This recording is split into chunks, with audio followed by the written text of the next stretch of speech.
Hello there, everybody. Welcome in. Happy Saturday. How's everybody doing? Thank you. That is minimised. Excuse me.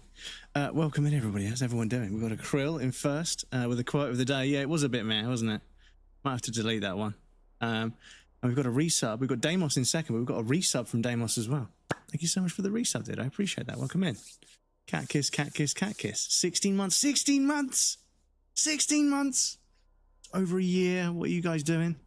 Thank you so much, dude. I appreciate that. Enjoy the ad-free viewing and the emotes. But yeah, so yeah, that quote, meh. Great man that said the quote, but the quote is meh. Yeah, John Muir. I have heard that name before. The power of imagination makes us infinite. I don't know. I think maybe they were trying. I think they were trying to be, you know, when people are trying to be edgy and inspiring rather than just coming to a very awe-inspiring conclusion and then sharing it with people, you know what I mean?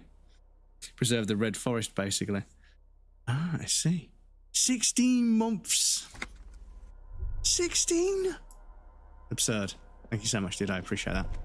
It's very, very kind of you. A Scotsman. Great blast door must weigh over 10 tons. Rust peels off it. Well, it must weigh 9.5 tons because of the rust.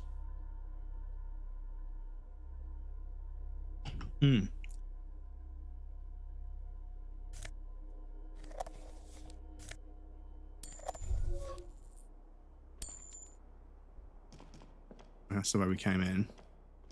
You see a small metal door nested inside a larger one. A heavy steel blast door. There is a conventional keyhole above the handle. It's very small. Another part of the island, probably. The lock looks like it could still be usable. I imagine, yes. You're at endgame already. Haven't caught you playing this much yet. How goes the big 100%? So the trophies in this game are significantly more complicated than I presumed. What I did was I just did a playthrough where I did basically every fucking task. I basically did everything that I know I didn't do in the first playthrough. So we have like Monday and then all the other days. So I've done pretty much everything apart from the last bit of the game. So I'm just not sure. We're going for communists and we're 35 communists. I think you only need to be like 15 or 25 or something. And we're also 15 superstar cop, which I think you only need to be 10. Sorry cop, I think is 10. Fascist is 17 as well.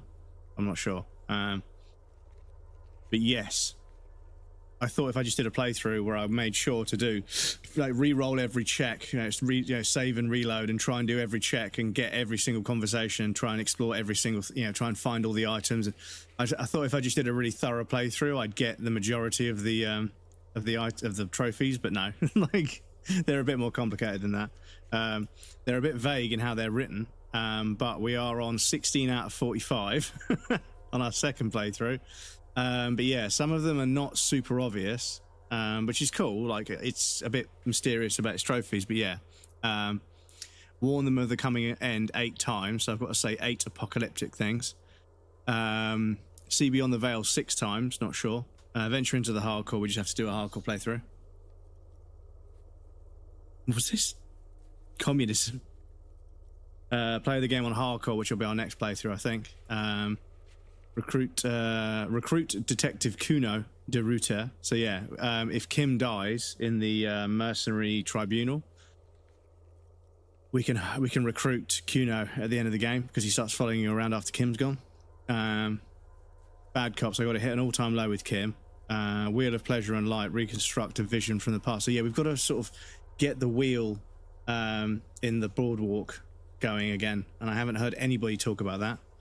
Yak about the machine 4 times. Force Kim to reveal his secrets. Don't know. Don't call it a book club. But yeah, they're not the most clearly written or described trophies, which is fine. But I thought that if I just did a playthrough where I tried to do every single fucking thing I could and try and do I mean, there's only a handful, like maybe 1 or 2 tasks that we didn't do. Like everything else, I've basically accepted almost every quest and done almost everything the best I can. But doesn't matter. Didn't even know Kim could die. Yeah, I'm sorry. Sorry. I didn't want to spoil it. Sorry. Makes sense. It's a shootout, but never crossed my mind. Yeah, sorry. I didn't realise. Yeah, like, you know, obviously I don't think you can die because, you know, you're the main character, but yeah. Reminds me, we need to lubricate the blast door and sentence. I never thought I'd say lubricate the blast door. Are you going to go have a wank? Is that is that code, Krill? Are you trying to say something? Does he die though? Just hospital? Maybe he's hospitalized. I'm not sure. He definitely gets shot, I think. But yeah. Now for the bunker. I see. Live in Switzerland, bro. Yeah. The weather do be the weather sometimes, right? Anyway. No. The heavy metal. No. The fucking. Do you know what? They fucked it, right? Firmly rusted shut. You barely get off of it. You barely get off, and it fucking selects the one below. And you need to be that close to that. You need to be that close to that one. But it stays on leave all the way until there. They're too thick. This is I keep clicking the wrong thing. It's really. It didn't happen in the first playthrough. He's right. It would be better to open its big brother. A powerful engine hangs under the ceiling. It must control the blast door. I think there's a console just southeast. Let's look around. Getting the blast door open seems like the best plan. Fuel, generator, console. That's our best chance. That there could open it once we've put some fuel in the generator.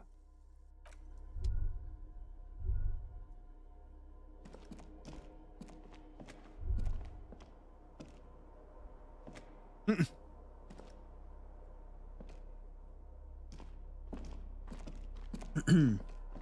alright, there's probably so much optional stuff I haven't seen. I did 2 playthroughs. Yeah, I did 1 playthrough, and I was like, that's like one of the best games I've ever played. I might play that offline. And then I thought, you know what, like I just didn't stop thinking about it. And yeah, I thought, you know what, I'm not too sure what to play. I've got Heartworm queued up and a couple of others, but I haven't stopped thinking about this game. It's like, it's taken over my social media feed a little bit because I interact with so much artwork that's inspired by it. And I'm like, yeah, I need to go back. I think I need to go back. I think the 100% is kind of, you know, there's other games that I've 100%ed that I loved, but didn't love as much as this one. And I'm like, I kind of want the 100% for this. The inside of the fortress you can make up. Oh, shit. Okay, I guess I'm not reading that then. You'll find £900 if you don't maintain it per resident spot. So for me, it could be 20k Swiss francs. It's amazing. Disco Elysium and anti-Argentina is Crumb's social media. Yeah. there's so much anti-Argentina propaganda. But yeah, at one point they did have an absurdly high unemployment rate. It was a while ago, but the post I shared was saying I'm still thinking about this. Like at one point, I think it's like 7.8 at the moment. But yeah. Inflation was old as fuck numbers. Yeah, you know. Somebody was, because the post was saying, like, look at this, they're all out in the street to cheer Messi, and someone's like, yeah, they've got an 87% unemployment rate. Of course they're out in the street cheering the only man that has a job. It's a fucking brutal clapback on a tweet.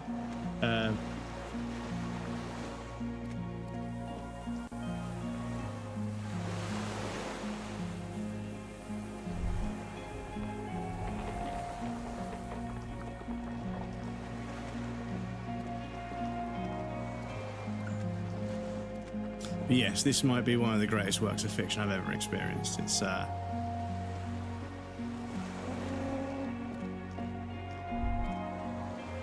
probably one of the most intriguing and thought-provoking and inspiring and kind of emotionally significant video game I've ever played. Yeah, it's true what they say on social media. Disco Elysium is peak. It really, really is. Right, I think I've got some fuel oil. This old cylindrical generator waits with its fuel cap open. Makeshift electrical wiring runs out of... Yeah. I think I've got... I'm pretty sure I picked up a fuel canister. Somewhere.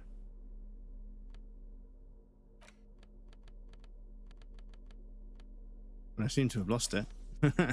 Whoops.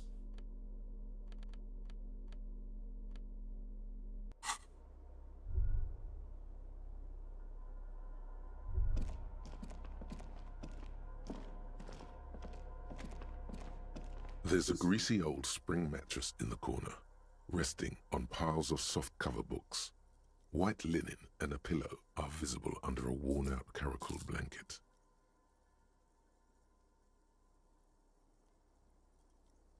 Someone has been squatting here. The linen is fresh, recently washed. You force the rest of the sentence out through pain, thick as molasses, no longer able to hear yourself speak. You know, officer, you can rest here if you are feeling tired. I will keep watch. You could use some rest for what's ahead.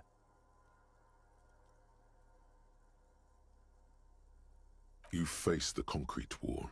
There's less light there, in the dark corner. Like a dog, you lie there. You didn't realize how tired you were. Your body is still nowhere near healed. The blanket feels cold. The entire room does. Concrete and cold. Minutes pass. Half an hour maybe. The sounds of the sea beyond grow distant. Your eyelids close until you feel yourself standing up in the darkness, right next to the mattress. Slowly, the world begins to hatch from the blackness. It's evening. Getting so much hate right now, but you've got to give it to Millet. He did make inflation go from 300% to 33 right now. Yeah, I mean, it depends on how the thing is. If the thing is, right, when every now and again. Sorry, how do I fucking start this sentence? Some politicians get the number to go in the right direction, but not in the right way, is what I'm trying to say. Sorry, I'm stressed out because I can't explain myself at the moment. It's doing my head in. But every now and again, they were like, oh yeah, inflation was fucking 600%. They got it down to 20. But then you find out that they fucking basically sold off their entire industrial sector and used the money they made from that to pay off everything that was causing inflation. So that not only will that only be a temporary measure to inflation, it also means they don't have an industrial sector anymore, which basically dooms the country economically. But I don't know what happened with Argentina, but yeah, went down to 20% too. That's not bad. Yeah, this is it.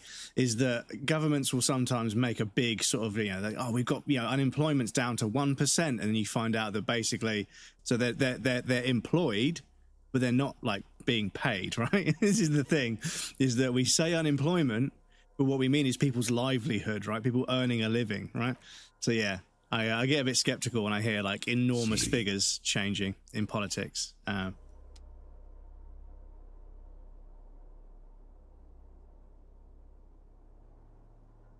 Department will cease once stonks. Yeah. This is it.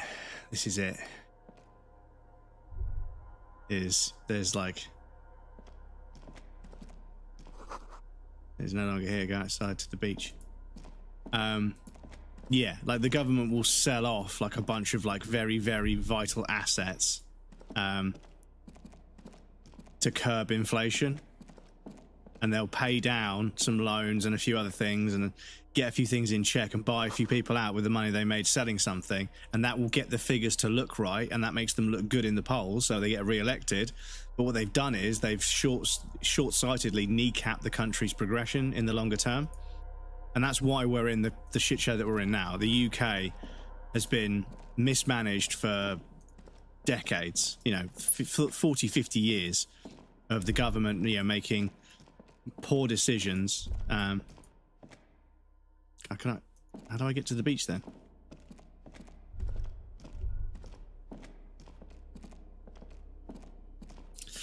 He didn't sell off business, more like deleting agency that did nothing, like hospital garden design. Hospital had no garden.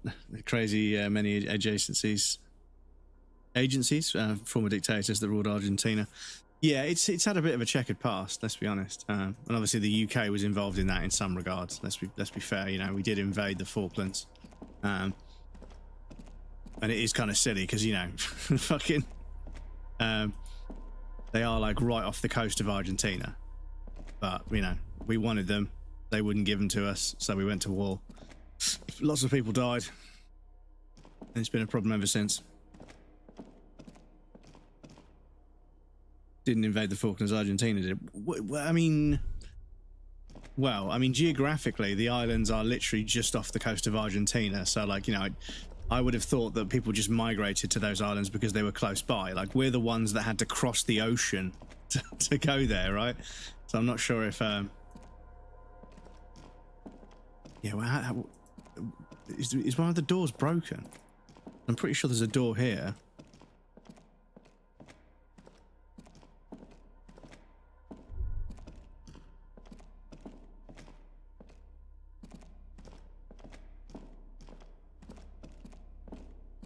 English was on the island because basically you couldn't live on it. Well, yeah, I don't even know why we wanted control over them, to be honest. I don't know whether there's some naval advantage to having, you know, some islands off the coast of South America that, you know, could be used as a base or something. 500 years later, it has oil. And there's oil there now, so now everybody wants it again. Okay. Funny that.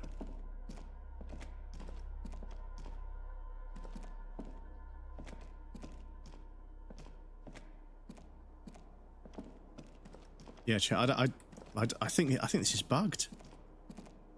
I've got no inventory.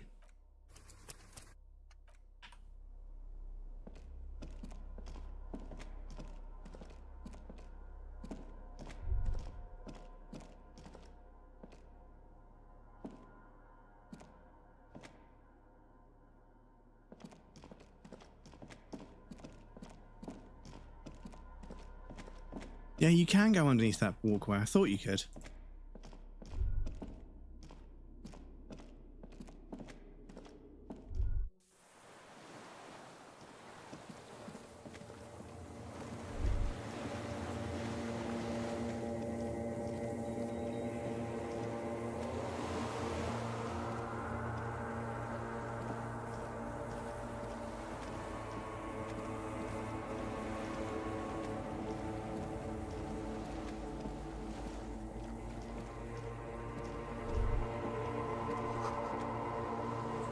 Go down to the chain. Something there.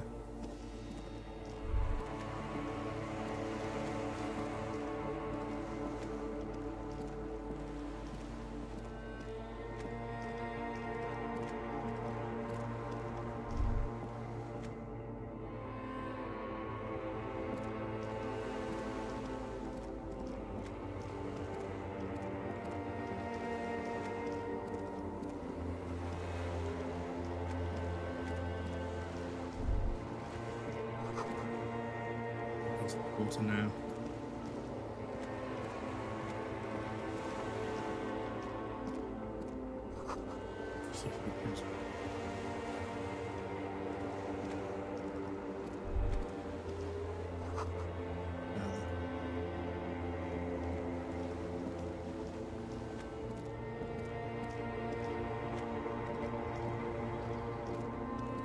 Dolores Day, the innocence of humanism, internationalism, and the welfare state turns around to face you. She has an airship airbag in her hand. She seems to be in a hurry. Okay, don't say you need to talk right away. Melt the ice first. This way you're already talking. But you don't even want to talk to her. She would only be cold and mean. Let her go. Let her go? This is the Holy Queen of the territories of Muindi and Insulinda. Think of the historic knowledge we could glean. This is a once-in-a-lifetime opportunity to win her back. Hey.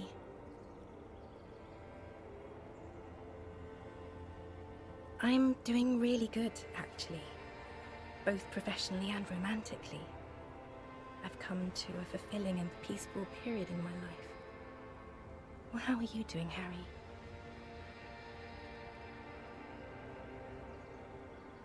God, Harry.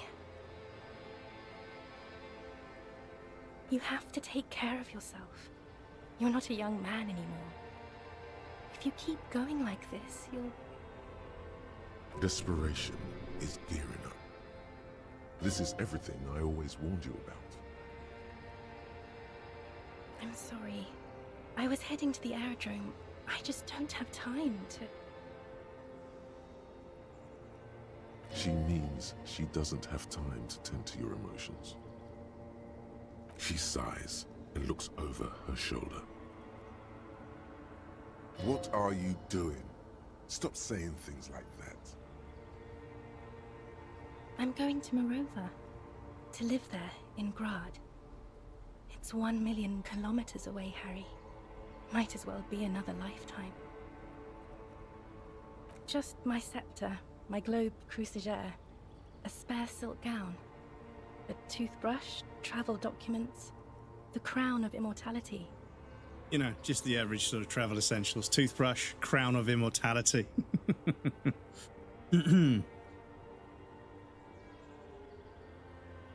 Cold and windy as fuck. Now 500 days. You guys just took it just to get more on what we took on this. We took this map. Norwegians owning most of the Antarctic islands. Not this scene. Yeah, Damos. This is. Played this multiple times. Yeah. There's a line where she says, "You get sad, Harry. Too sad. It's too much for people to watch or something," and it's just fucking, like soul-crushingly devastating. Oh, this.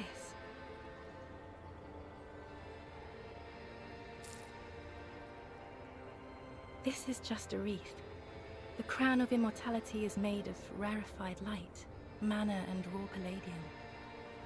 It was passed on to me by the rulers of late antiquity.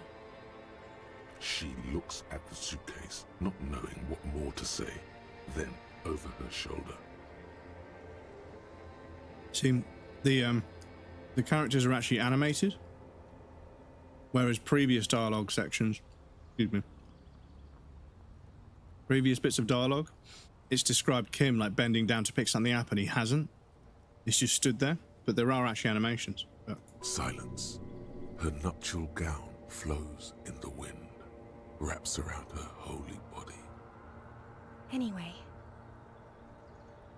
No, Harry. It's just regular skin.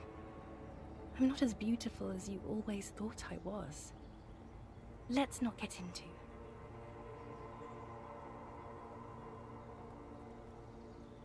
She does not answer. There's that expression again. You did the communist part this time. What did you do last time? Just based on guts? Yeah, I just went with probably sort of a more liberal socialist approach. But you know, You have to say something. I need to check.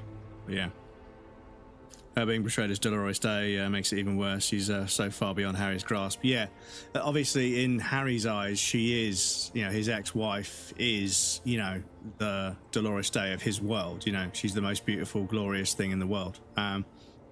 Which is why this dialogue hurts so much, because we can all tell this isn't actually Dolores Day, this is his wife. The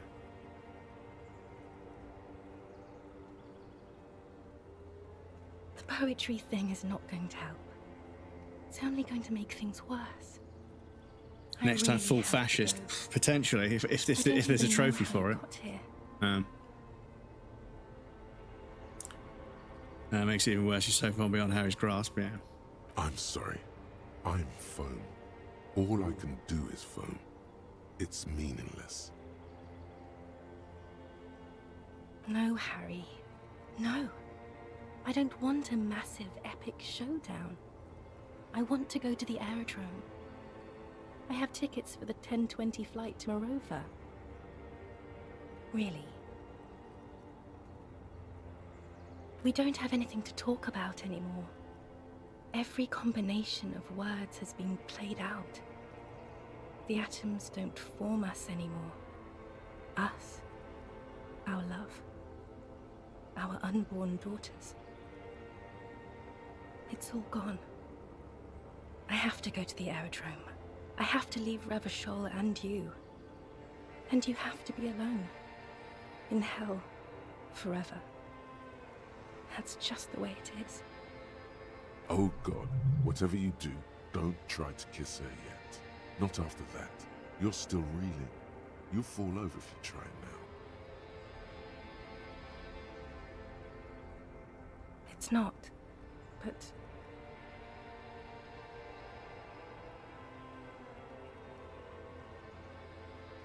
I don't know why I said but.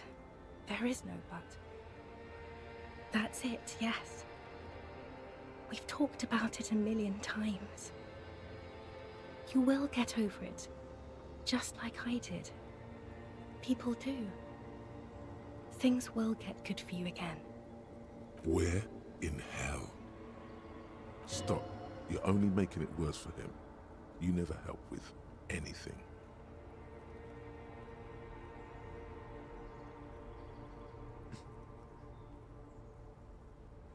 See? It just takes some time. For you, I think it'll take something like 20 years, maybe. It was hard for me too. I used to think I couldn't live without you. But I can.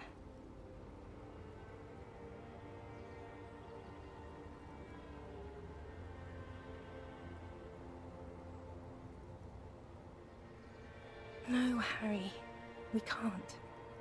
We already tried again, and it didn't work.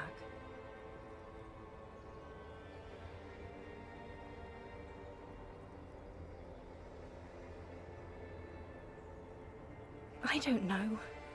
Please.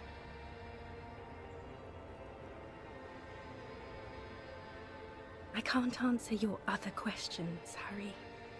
Not anymore. I have to go.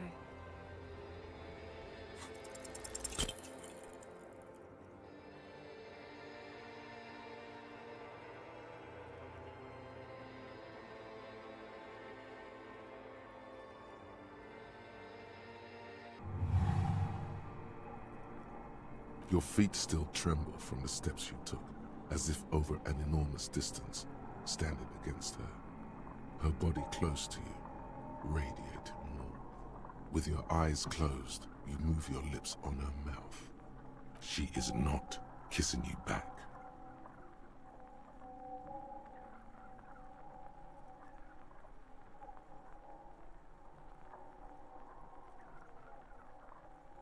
This was not about failure or success. This was always going to be horror. I should not have suggested it, and you should not have listened to me. Her chest rising like a pillow, warm exhalations against the side of your mouth, her tender soul moving through her lungs. But what's really crazy is that it was 83% higher. I thought, you know, for the cutscene, they'll probably let me have that. I didn't select it last time. I didn't think it was the right thing to do. But even at 83%, it still fails. But that's because suggestion was like, I shouldn't have suggested it and you shouldn't have done that. You know, because Harry's desires and what we should do are misaligned in that moment. So yeah, the rating of the check embodies the misalignment of your understanding of the situation. Hidden, distant, kept safe from you. Because you think, oh, that's going to work because it's 83% high. It's pretty likely to work, right? But in that situation, you would, because you're trying to win them back. But it's not. Feels like soft fuzz, a bird covered in down feathers. Gonna crash out if you don't acknowledge what's on your face. Broken capillaries. What?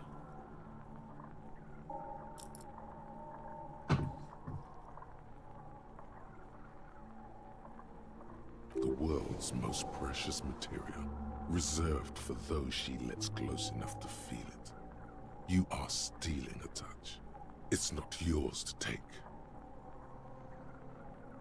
The delicate wreath on her forehead pressing into your temple. The silver is cold from the spring evening air. Good looks, a nice smile and great facial hair. Stop it. Very kind of you to say. I'd love to say I try very hard, but I don't. Her hand does not return the grip. Her body is rigid. I was like, what? Current of unease courses through it. I don't often get compliments at my age. Distrust. Especially not on the internet. For you. The curve of her spine, her shoulders hunched. She keeps herself stiff, her center guarded from your motions, unresponsive to your guidance. Nothing, just pillows against you. Unresponsive, but for the taste of apricots. Apricot-scented chewing gum. The moment is ending. She is going to move her face away from yours.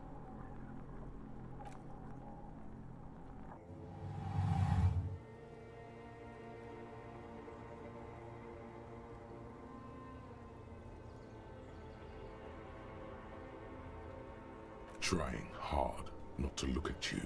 When she withdrew and you held on to her hand, she tried not to look at your face and see the expression there.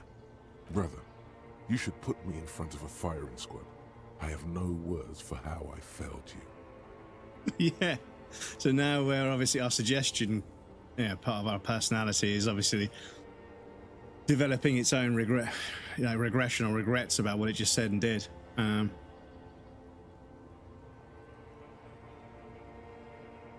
No, I'm just Dora. She breathes out heavily, as if something painful has passed through her, and shakes her head. Hey, I don't get compliments either, and I'm trying to, and I'm young, so it's fun to spread a little love from time to time. I appreciate that, Mike. Don't worry. The thing is, not getting, if you're a bloke and you don't get compliments, that's just how being a bloke is. If you're young, maybe, it hasn't sort of, become apparent yet. It will in time, but people don't compliment blokes, but they need blokes. They need blokes around to get stuff done sometimes. So you don't get compliments like to your face, but the fact that people call you up and ask you for help, the fact that you're needed and, people appreciate you helping them, that's the compliment. But out and out compliments, like men don't, the first set of flowers, the first bouquet of flowers a man gets is usually on his grave. That's, just a sad fact of life. But once you begin to understand that although people may not say it directly and out loud, they do appreciate us. But it's just not in the ways that are immediately apparent. Because at first it's like, oh, why the fuck does everybody always need help with everything? Why can't everyone just fucking take care of their own shit? But then you realize it's nice to be needed. Not being needed is actually really sad. Social media, you just see hate. Well, you don't just see hate, but you see, but everybody's hating everything on social media. It's just what kind of algorithm you have personally, but everybody's hating everything, unfortunately. Definitely that guy. I just do things for people. I'm not upset about it because I know they appreciate it. Exactly. This is it, is that, there's this kind of idea that, people sort of like, I do things for people all the time and nobody ever does anything for me. It's like, brother, that's not you, but I'm like, guys, that's not the right mindset. Like if you can help somebody and it doesn't really sort of put you out too much, then, then help them, and if somebody's putting you out, you need to say, listen, I want to help, but you are making things quite difficult for me, and you should be able to sort of, set boundaries with people. But it's crazy how many people you set a boundary with and they react negatively. And it's like, well, I'm sorry. A boundary being set is my attempt to create a framework and some guardrails for this relationship or connection to somebody to work. Friendship, partnership, whatever.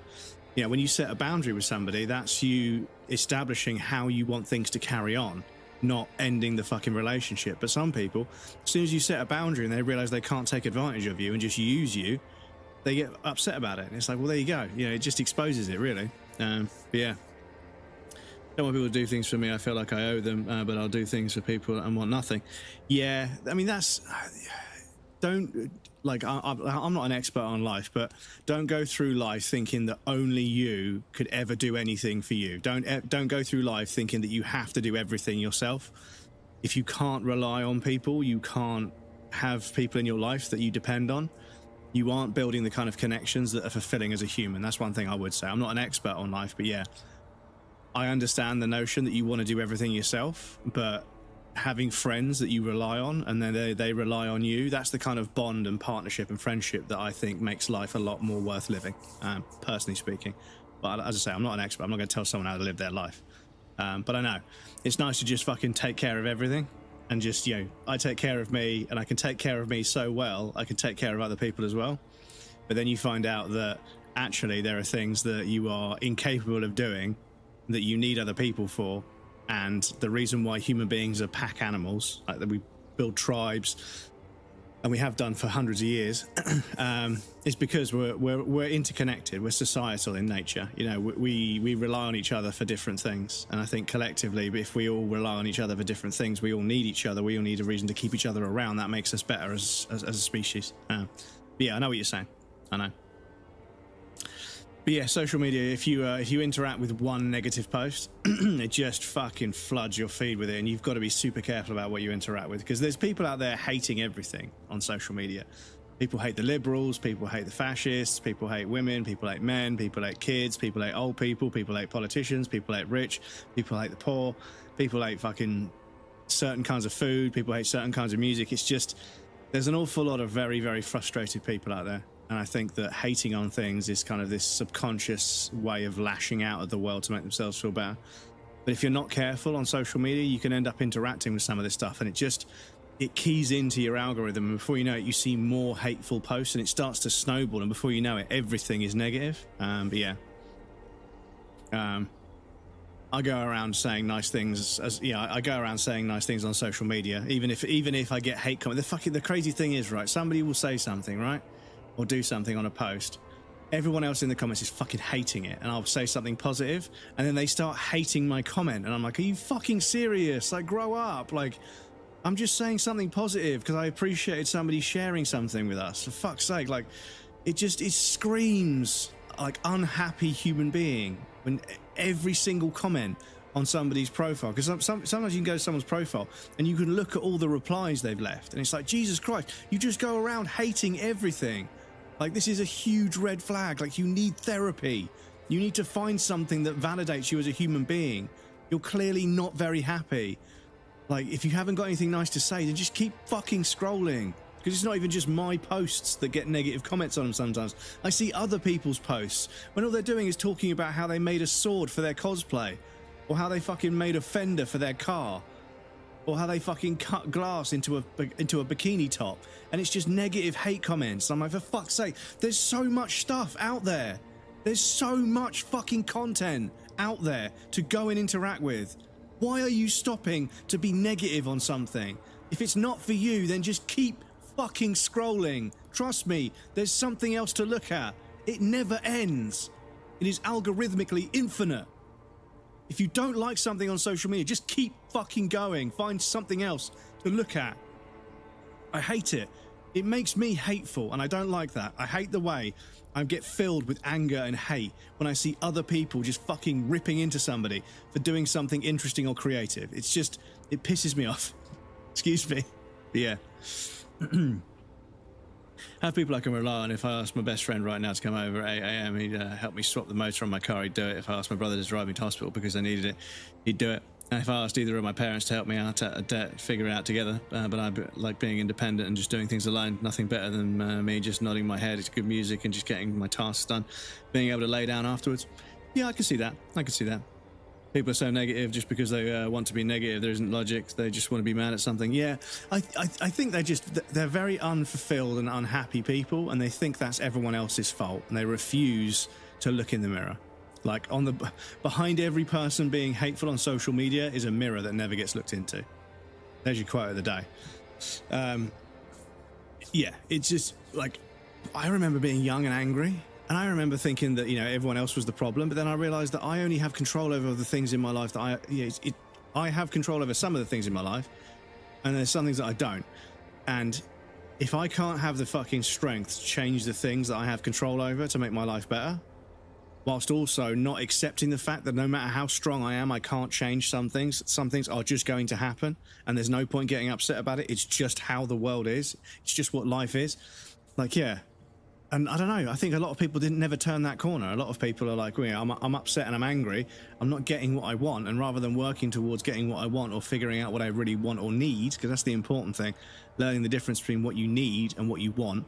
Consumerism is very good at making us want things, but very bad at helping us get the things we need to feel good as a human being. That's the trick.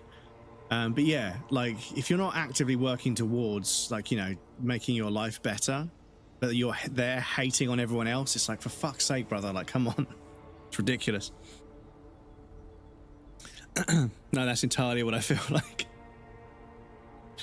like people getting offended and they think they should be told sorry. Yeah, well, I mean, you know, I think like someone can be offended and you can offend somebody, but I think when somebody makes like a subjective choice to be offended by something and then they make it your fault, when actually it's not me that's I am not the issue, I am not the wave, I am not the thing that you dislike, I'm just a symptom of it, right? And that's where I start to get into the weeds a little bit, where people will attack you for saying something because they want to have an argument, and they'll use all kinds of mental gymnastics to have that argument. I'm happy to admit when I'm wrong, and you guys have seen me do it on stream numerous times. I'm happy to admit when I'm wrong. But I do feel sometimes people are looking to be offended and looking to get into an argument because they feed off of it. That's just what they get some sort of kick out of it, and they subject other people to it by being argumentative. And I try not to argue with people. But yeah, I think you should be careful to not offend people, but then there are people that will always be offended. There are people that that have a desire to be offended because it's a vehicle for an argument for them. And that's the problem, is you get people that are trying to start fights with people on social media because they get a kick out of the arguing and the engagement they get because of their a lot of the time it's loneliness. A lot of people are very lonely. Getting someone to argue with them makes them very responsive, and therefore that's good for them. They're getting a response from somebody that makes them feel less alone, even though it's a negative interaction. And that's kind of a massive problem, is that, you know, people feel very alone despite the fact that social media has made it, you know, even easier to connect with people on the internet. But like I say, people use social media as a platform and a vehicle to fucking start arguments. And it's like, I'm sorry, you know, you've been given every fucking opportunity to be a nice person and make friends, but you just refuse to. And at that point, I'm like, I'm sorry. If you're going to argue with me over something and start putting words in my mouth and start labeling me as something, even though you've only known me for 3 sentences on a fucking social media post, I'm sorry, you're fucking reaching right now. I'm sorry, you're arguing with me like I am the fucking ambassador for some ideology that I have not even fucking admitted that I'm, you know, that I'm aligned with. People jump at the chance to make it a political argument about something because they love to fucking chew the fat. They'd have to grind their axe. They'd have to fucking, you know, have an argument, and it's not for me. I can't be bothered with it. Never had that phase where I felt like I was just being mad at random people on the social media. I've never really had a big social media presence. Twitch really is my biggest social media presence. Yeah, and this is like I've every now and again, like I'll say something and somebody's like, no, you're fucking wrong, and they don't clarify why, and I'm like, are you fucking? And then I realize that they can't actually argue with the point. Not that I'm some omnipotent fucking or omniscient fucking like all-knowing being that's the perfect comment. People can call me out on something that I've said on social media, whatever. But every now and again, someone's like, no, that's wrong. And then I'm like, explain why. And they never follow up. They never follow up. Like, they're like, L take. I'm like, please explain why. Oh, you don't know how to explain why because the only thing in your vocabulary is L take. And then clown emoji. And it's like, I'm sorry, that's not an argument. That's not a fucking discussion. That's not a counterpoint. You need to elaborate why I'm wrong. Because if you're calling me wrong, fine. I can be wrong, but prove it. Prove that I'm wrong. And then every now and again, one of them will start having a conversation, and then I start taking things that they've said and say, do you realize how biased this is?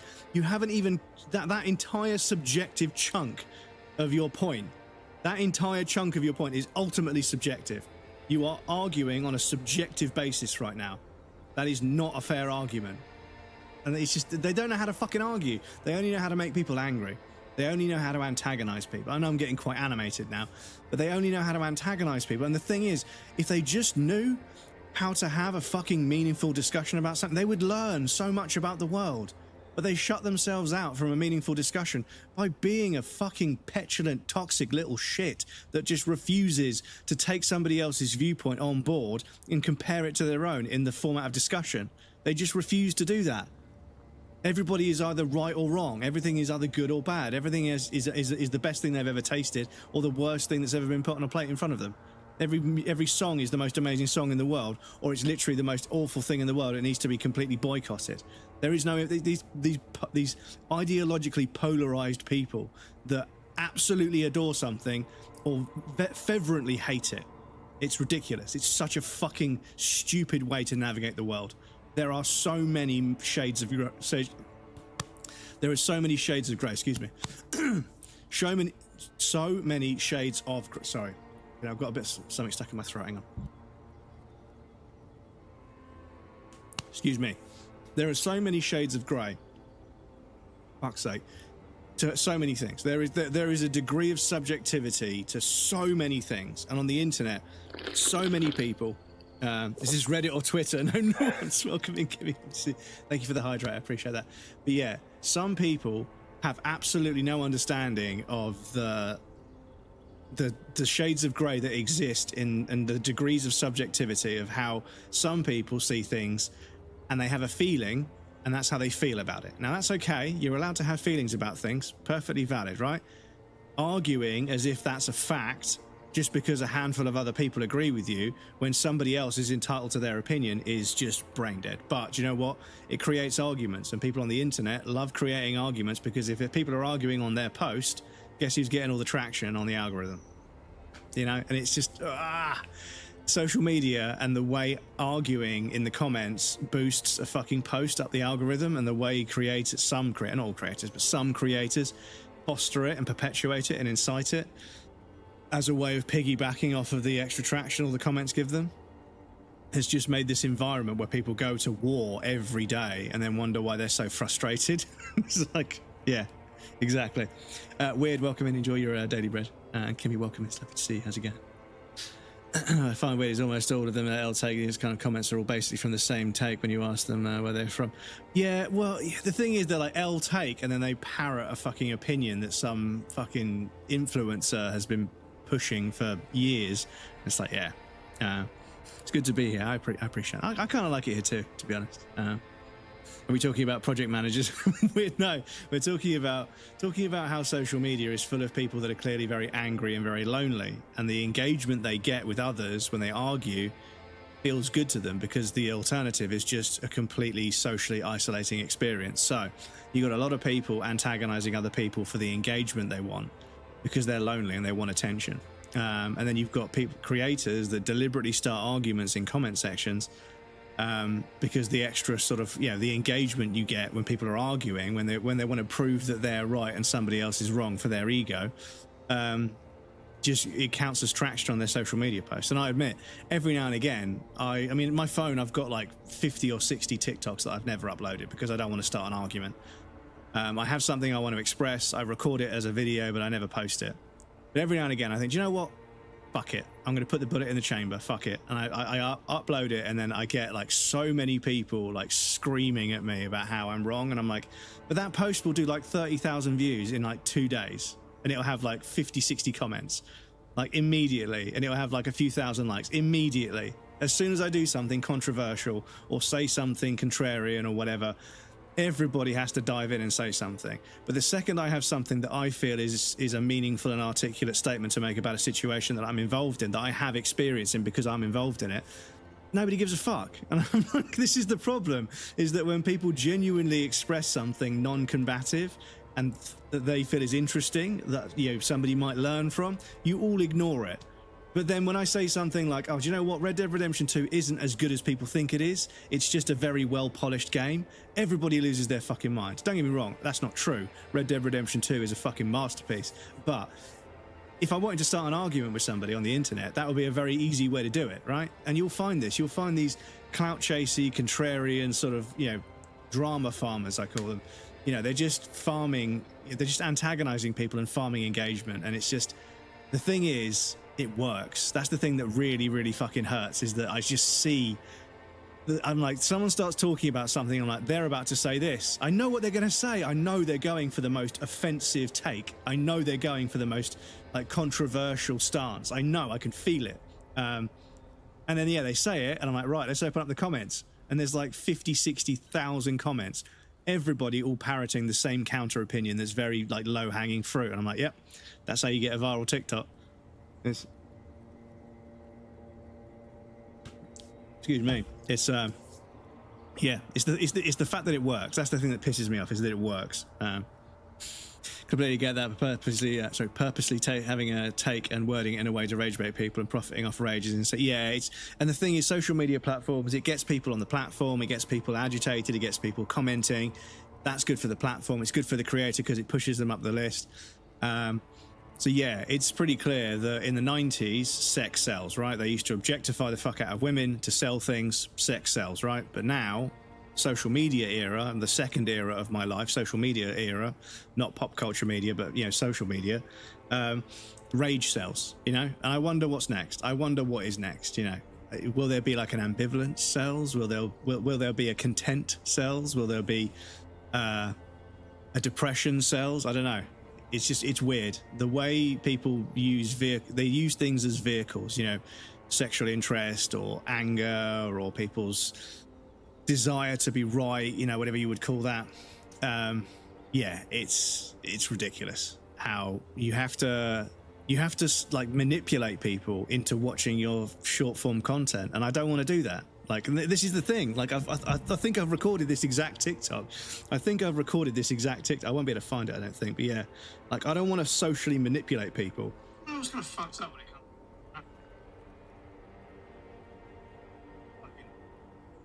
But yeah, like, there's like dozens of the ones where I'm at my desk that I've never posted. But yeah, I suppose I'll make the TikTok now. Like, I for one, like, I don't want to manipulate people into watching my content. I don't want to play that game. I just want to make clips of stuff talking about things that I think are important or interesting and just let them organically find an audience. Like, I don't want to have to trick people into watching my content on the off chance one of them may be actually genuinely interested. I don't want to create a fucking hook. I don't want to fucking develop a call to action. I don't want to fucking manipulate people by the way that I move the camera around or the way that I talk to people. I don't want to use socially manipulative tactics to get my content out there. Like, I don't want to do that. That feels incredibly dishonest to me as a creator. But that's why none of my content goes anywhere. That's just it. No matter how hard I try to just put clips out there of me talking about things in the hope that people that are like-minded will find my stream, it doesn't fucking work.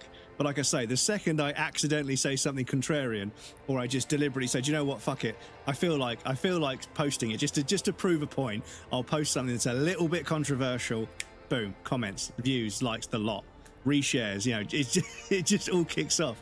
And I'm like, this is it. That's just the fucking algorithm. But anyway, excuse me.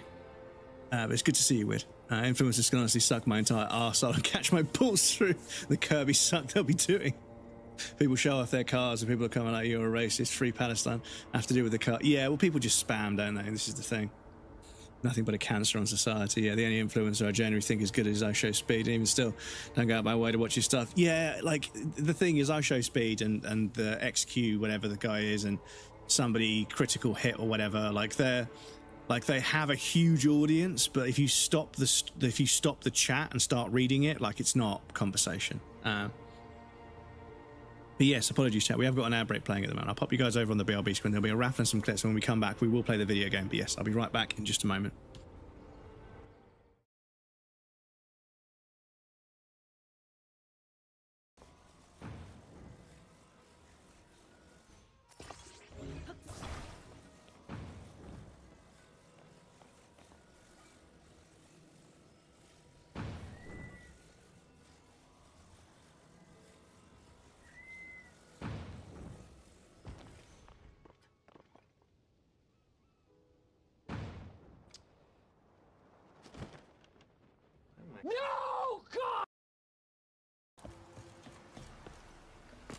Yeah, it looks like we could get to there.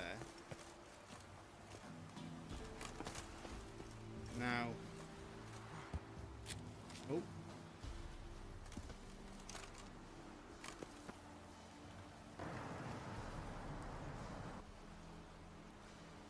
Look at this, chat. Look at this. Fucking gaming.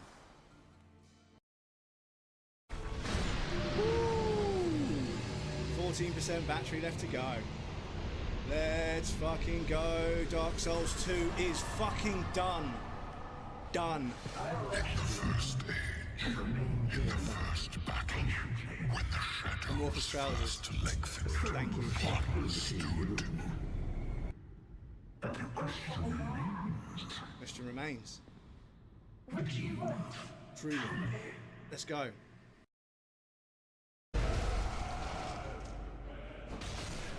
Oh, I still got to get the visceral. Come on. Oh. Woo.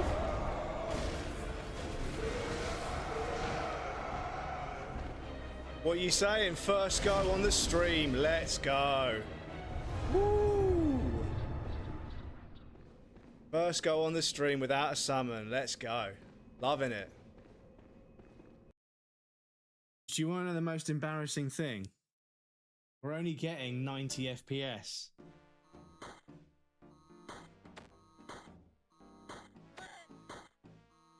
You can see it down there. We're only getting 90 FPS.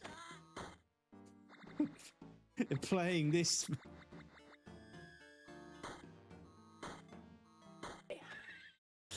Welcome back, everybody. Thank you for your patience. I appreciate that.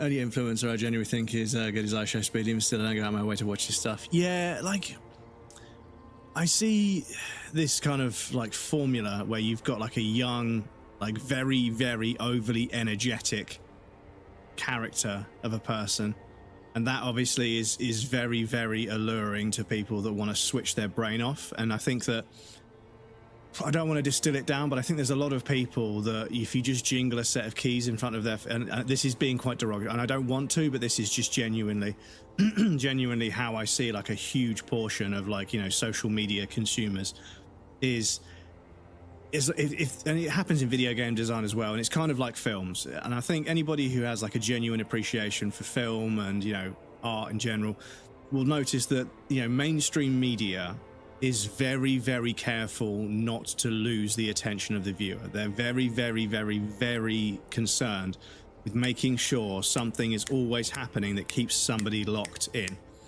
And for me, that is massively overwhelming and kind of detrimental to the story, because I think that if you're going to say or do something significant within a narrative, you have to give the viewer a certain amount of time for it to cement in their consciousness. They need to understand that something important just happened.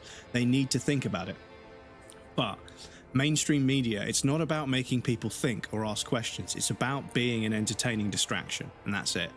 And this is not me coping or hating. It's very, very profitable, and it works, and you need a very specific skill set to do it. I'm not, you know, criticizing them at all. They are working within the environment they found themselves in, and they're very good at what they do. But when people are sort of like, you know, as a streamer, would you like to be like one of those, like, you know, 50, 60, you know, 20,000 average viewers, you know, making that? And I was like, I'm not sure I would, dude, to be honest. Like, I've been so small as a creator for such a long time now. I've become kind of used to and comfortable with the way things are. Like, I can have a conversation with you guys. Go to a chat with more than 2,000 people in it, and it's just fucking people spamming the same fucking emojis over and over and over again. Like, it moves really quickly, and it looks like the conversation. But if you can't read the conversation because it's moving so quickly, then what's the fucking point of being a live streamer? Like, what's the point in streaming your content so that people can be in the chat room, engage with you whilst you're making it, if you can't engage with them? Like, but, you know, I don't know. It just, for me, the conversation you have with your community and the conversation I have with the streamers that I watch, and the way the content is molded around the conversation and the way the content can pivot to where the conversation is going, it makes streaming like one of the most compelling and agile forms of content I've ever experienced. And don't get me wrong, like, you know, I love streaming. Like, I don't care if I'm like going to have the numbers for it, because I've disconnected myself from any significance when it comes to metrics, because I know deep down in my heart that I fucking love streaming, even if I really dislike Twitch and I really dislike Instagram and I really dislike Twitter, you know, because those are all parts of it. But for me, as a young boy watching TV, realizing, you know, you needed hundreds of people to film and act and edit and light and sound and to put together a television broadcast, which had to be broadcast with a piece of equipment that send it out over the radio waves to be decoded by televisions all over the country. The amount of effort and time that went into an idea being viewed by somebody, the amount of space in between was ridiculous. And over my life, that has got smaller and smaller and smaller and smaller. And now I'm in a position where from my lounge in my flat, I can click go live, play a video game and talk to you guys in real time. Streaming is fucking magic. It's literally fucking magic. I absolutely fucking love streaming. but I fucking hate so many other things about it. I fucking hate so much other stuff about it. I'm so tired of so many things that are a part of being a streamer. But it be what it be. It is what it is, you know. Sure it is, and they've called it a job. Definitely, it shouldn't exist. Speed in Argentina and China as well. Yeah, and this is it. It's spectacle, right? It's spectacle sells. Yeah, it's just if it's exciting. Don't even know what you're talking about. I see him shorts sometimes, and that's it. See, but the thing is, they do like an entire live stream, and the thing is, like a few of them, they will plan out like a really long series of events that happen one after the other, and it is a TV show, so I get it. Like, it is going to get 30,000-40,000 viewers like a television show would, because they spend as much time and money making it. But the idea that it's just, you know, you can just start going live one day and then you'll be making six figures within a few years, it's the snake oil they sell to people, and that's one of the things I really dislike, is that it's incredibly unlikely. Like, there are hundreds of thousands of streamers all basically stuck where they're at, or just unable to get a stream off the ground. So when I look at somebody that's, you know, at the very, very top, it's so disconnected from what streaming actually is, in my opinion, that I just don't even really take it on board. Chickens with every ad, chicken driving sports cars. True, chicken with cheese is the future of chicken with cheese. Excuse me. Oh, hang on. I've just got to scroll and make sure I haven't missed anything. Last decade's the Hot Tail girl. She made millions off just saying she sucks dick, and then crypto rug pulled a ton of people. She could cease existence silently. Well, yeah, the thing is, like, that this is it, is that as this kind of like, let's go out in public and just ask people questions and antagonize them for content, every now and again a character, like a person who's just fucking going out for a drink with their friend, gets asked a question, and that then fucking goes fucking viral, like massively viral, because the internet is really aggressive sometimes. And suddenly they can't have a normal life anymore. Like, I get that it seems really cringe what she did, but the moment she said that, and the moment that person posted that clip online and it started to go viral, that girl, Haley something, she was never going to have a normal life. And many people, like the obsessed girlfriend meme, and the lightsaber guy, the kid that was playing with the lightsaber, and everybody memed and clowned on him for years. He has a fucking charity set up to help people with online bullying, because he got so much harassment. That guy we all memed when he was like, you know, he was swinging a lightsaber around like Darth Maul when that Star Wars film came out, and then somebody actually photoshopped the lightsaber blades on and made the sounds and everything, and put lasers like blaster fire bouncing off and everything. Somebody made that, and it went massively viral. But that guy now runs a fucking charity helping people with online bullying, because he got so much of it himself. Like, the thing is, as soon as the internet decides to put somebody on a fucking pedestal, that's it. They can't have a normal life.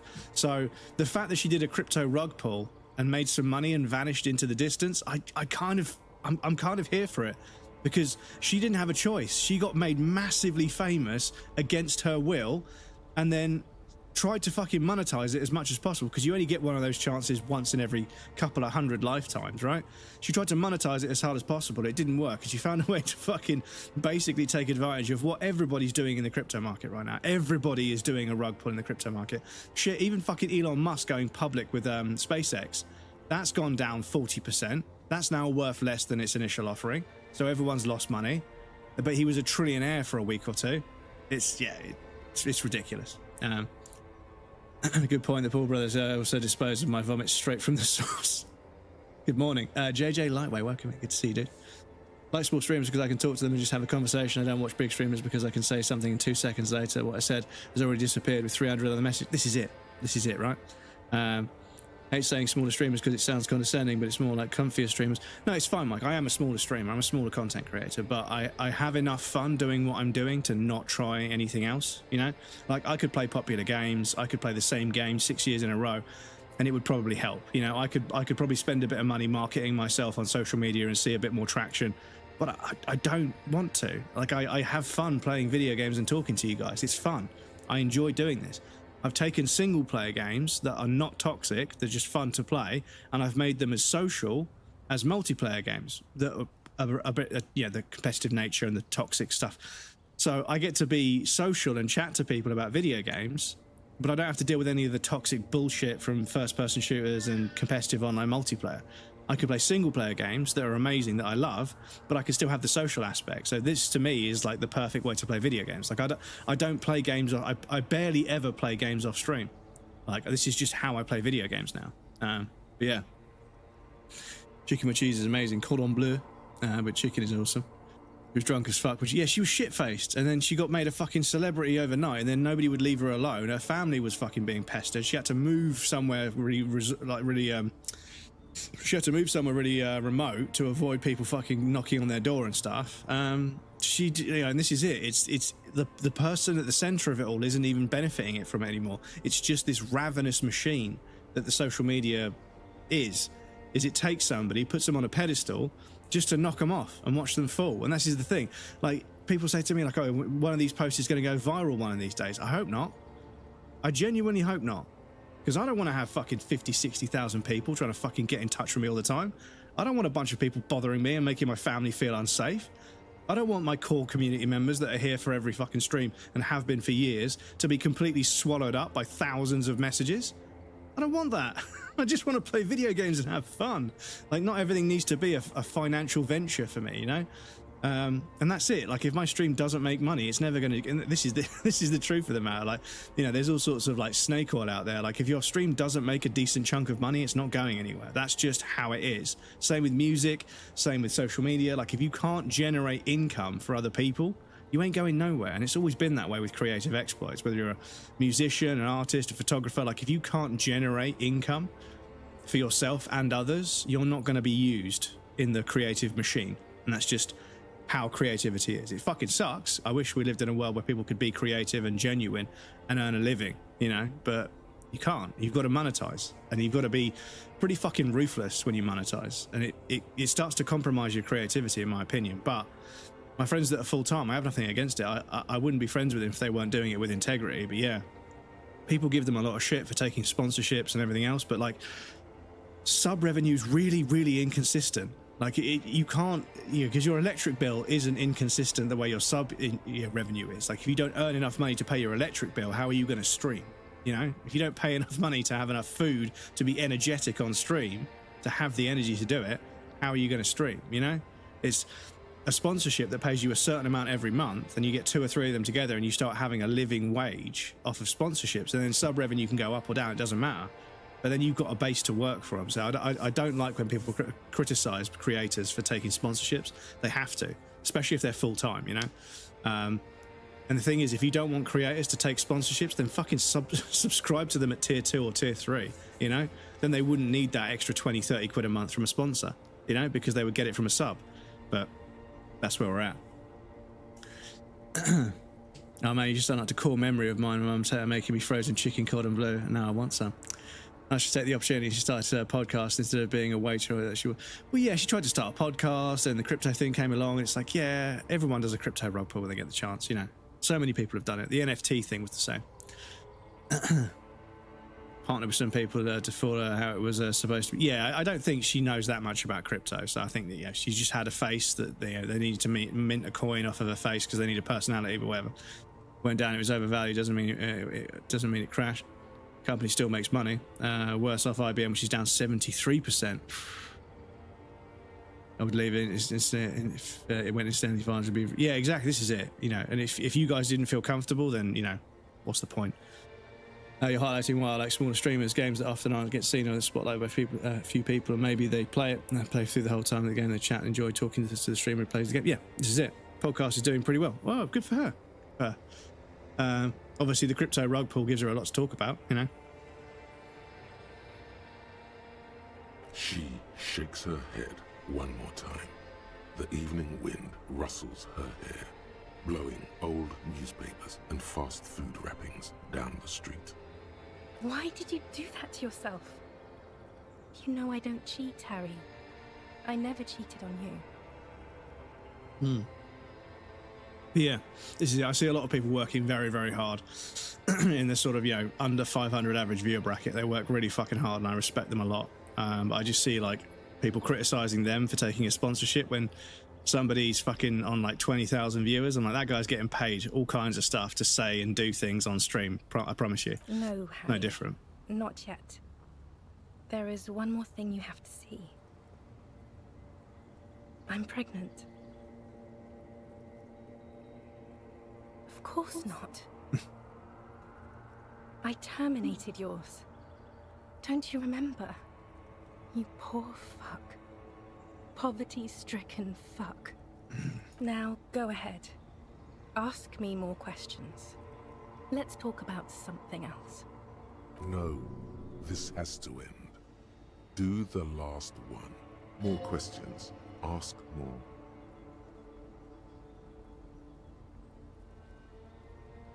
I don't want it. It looks expensive. I don't want it. That's not what figurines do, Harry. She looks at the headless found rider between your fingers and doesn't know what to say. Harry, I don't want things. I want to go to the aerodrome. I didn't ask for things. It's too late to give me anything. I would have liked the headless fallen rider back then. I don't know what you mean. Dolores Day. My bad, guys. I accidentally stole your money, but I think about this. I get to sit on my ass on the camera for you guys every day.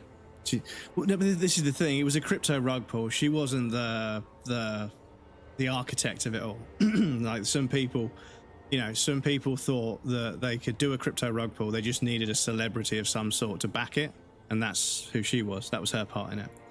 But like Krill says, she may not have been aware. Like, I don't want to defend her. I don't know her, and I don't have any sort of vested interest in it. But yeah, I feel like if suddenly the internet won't fucking shut the fuck up and leave you alone, the best thing you can do is piss everyone off so they stop talking about you. And if you can do that and make a bunch of money off a bunch of people investing in some clearly, you know, it's a crypto rug pull. You know, they've done it time and time again. You know, like Bitcoin existed, but then there's all these other coins, meme coins, everything that are clearly not very serious. Like, you're making fun of a concept that is the basis of our bartering system and has been for thousands of years. So yeah, like if you invest like $50,000 in fucking crying baby coin, and then it all gets fucking enveloped in some rug pull scheme, I'm sorry, but like that was just a poor investment. I'm sorry, you know, that was a poor investment. She made millions. I'm not sure if she made millions. I think she got away with like 67 grand, I think. But maybe I like I say, I haven't heard much about it, but I heard she was part of some big crypto rug pull. But then again, yeah, like I say, she's not the only person that's done that, and she wasn't obviously the architect of it all. Some other people know they could make money doing it. They just need a face for it. Hello, Bubba. She got full, like, maybe she wasn't even fucking aware. Trump did the same. He's the fucking president of the country, for fuck's sake. No, Harry. Not married. We were engaged then. Living in a little house on the outskirts of Dennis, welcome in, dude. Good to see you. Past Hello, the lake Bubba. that formed when a mainline pipe burst in the early 20s.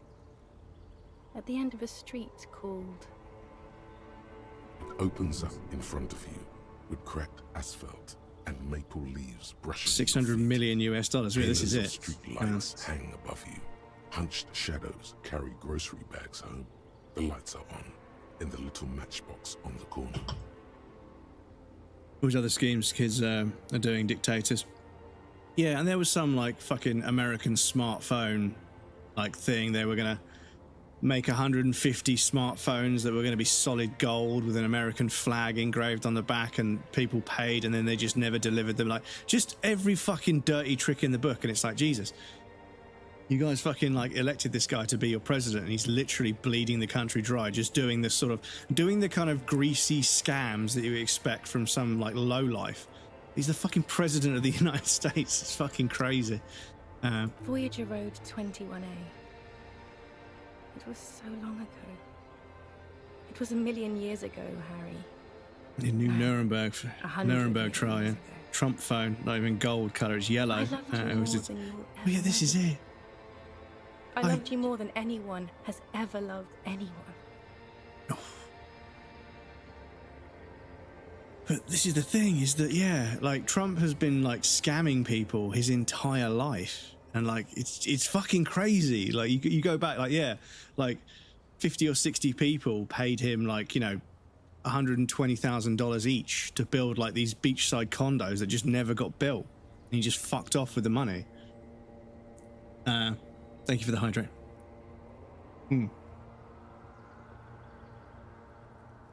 That isn't a new hydrate, sorry. No, not even American. Well, yeah, this is it. Is that, you know, the more you read about the guy, you're like, holy shit, like this guy's now. just Nothing came. a shisty little fucking No children. scam Nothing artist. built. We live in the coldest of all possible worlds, Harry. Orbiting the most distant star. It is agony, sheer agony. How bad I have to go to the aerodrome.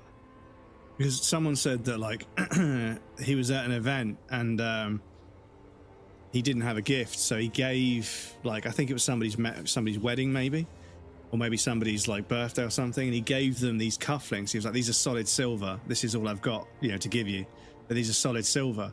And they weren't. They weren't even. He gave somebody as a gift at a significant moment of celebration of a significant. I can't remember what it was. And lied about them being solid silver as a gift. And I was like, fuck me, man. Like, you are literally the slimiest motherfucker. Like, it's pathetic. And it's so easily verified that that's not true, you know?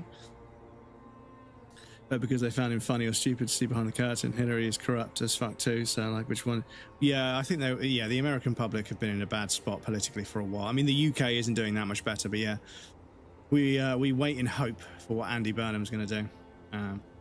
Hopefully. Nerds, Cure Fits, welcome in, dude. How's it going?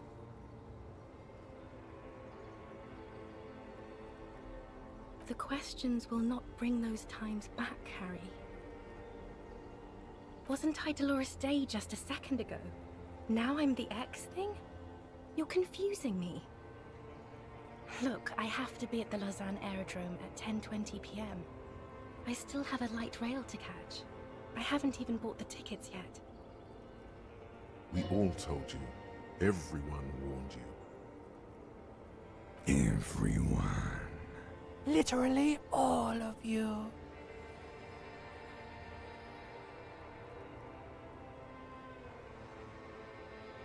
I'm glad too, but I have to go.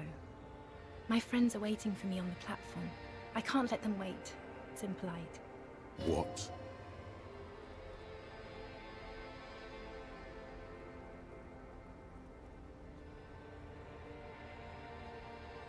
I will. 1,000 times you've beaten animal. 1,000 times you've raised that fabric. What is underneath has always calmed you, centered you, made you sane. In your mind, you could still climb inside her bed. Still the only man. It doesn't look like it did, Harry. I'm sorry. I shouldn't have wrote you any letters. I was too young then. Audi partner. Don't even have a car, so that explains a lot. Ability to spend money, yes. Well, yeah, I mean, if you don't need it, I mean, you've got your scooter, haven't you? And depending on how far you have to travel it, because I think I have a car, but I barely use it. Yes, you know? Harry. I am. Things have gotten much better for me, now that I am the ruler of the known world. Oh God, it's already so late. I have to go. Like a scooter more than enough. Yeah, exactly. You work from home, banker. Tiny Not a golden banker, watch for with fuck's sake. straps around her bony little wrists. That sounds nice, Harry, but I really don't want to argue about ideology with you right now. This won't be an argument. It will be emotional and true.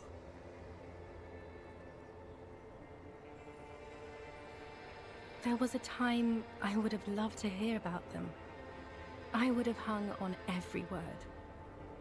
I would have made you feel smart, just, hopeful. But now is not that time. Now we are in hell, and in hell, there is only the aerodrome. And boring disagreement. Hear that? That's the sound of meaninglessness. Meaning, ideas, theory, all that has evaporated. Now, There is only dry silence. The sound of a Peugeot. mind made up. Just No, I mean, like Peugeot. 4 million others. I am so sorry. Peugeot makes some okay machinery. It's just their cars are not great. The electronics on their cars are not great at all.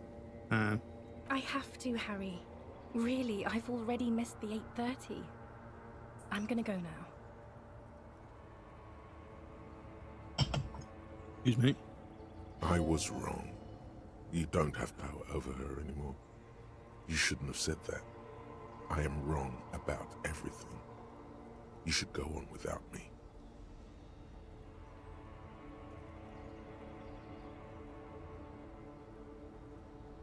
No, that would only be painful and dull. At the aerodrome, life, love, and laughter are waiting for me. At the cafeteria, dust, hell, and tragic comedy. That was someone else. I betrayed her, overwrote her, and I'm happier for it. And I'm really going now. The time is up. I must be on the 10:20 flight. I won't see you, but you will see me. Oh, Harry, this is a dream. Can't you see? I'm already in Morova by now. Who knows how long ago this happened? A year? 2? 5 years ago? Right here, tomorrow night. Once this dream starts happening, it keeps happening. 3 times a week, at least. And Harry, it really, really looks like it started happening again. There's the video rental. I'm suffocatingly beautiful and young, and I smell of tutti frutti chewing gum, like I did that time when I asked you for forgiveness, after leaving you the first time, so long ago. Oh yes, this is real darkness. It's not death or war or child molestation. Real darkness has love for a face. The first death is in the heart, Harry. Real darkness has love for a face. The first death is in. See you tomorrow.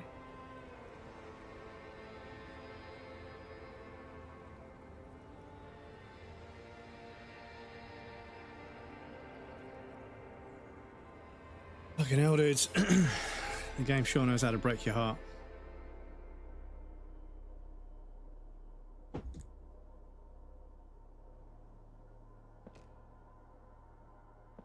You're up quick. How was your sleep?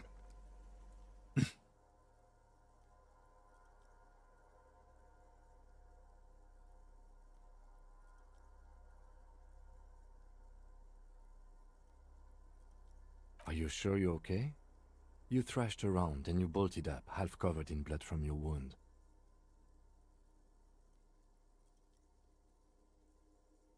I did not want to wake you. Perhaps I should have? Was it a job dream? The lieutenant nods solemnly. I understand. We've all been through similar things. It can be overcome. Of course. I was just thinking maybe you've torn your stitches. Are you ready to move on?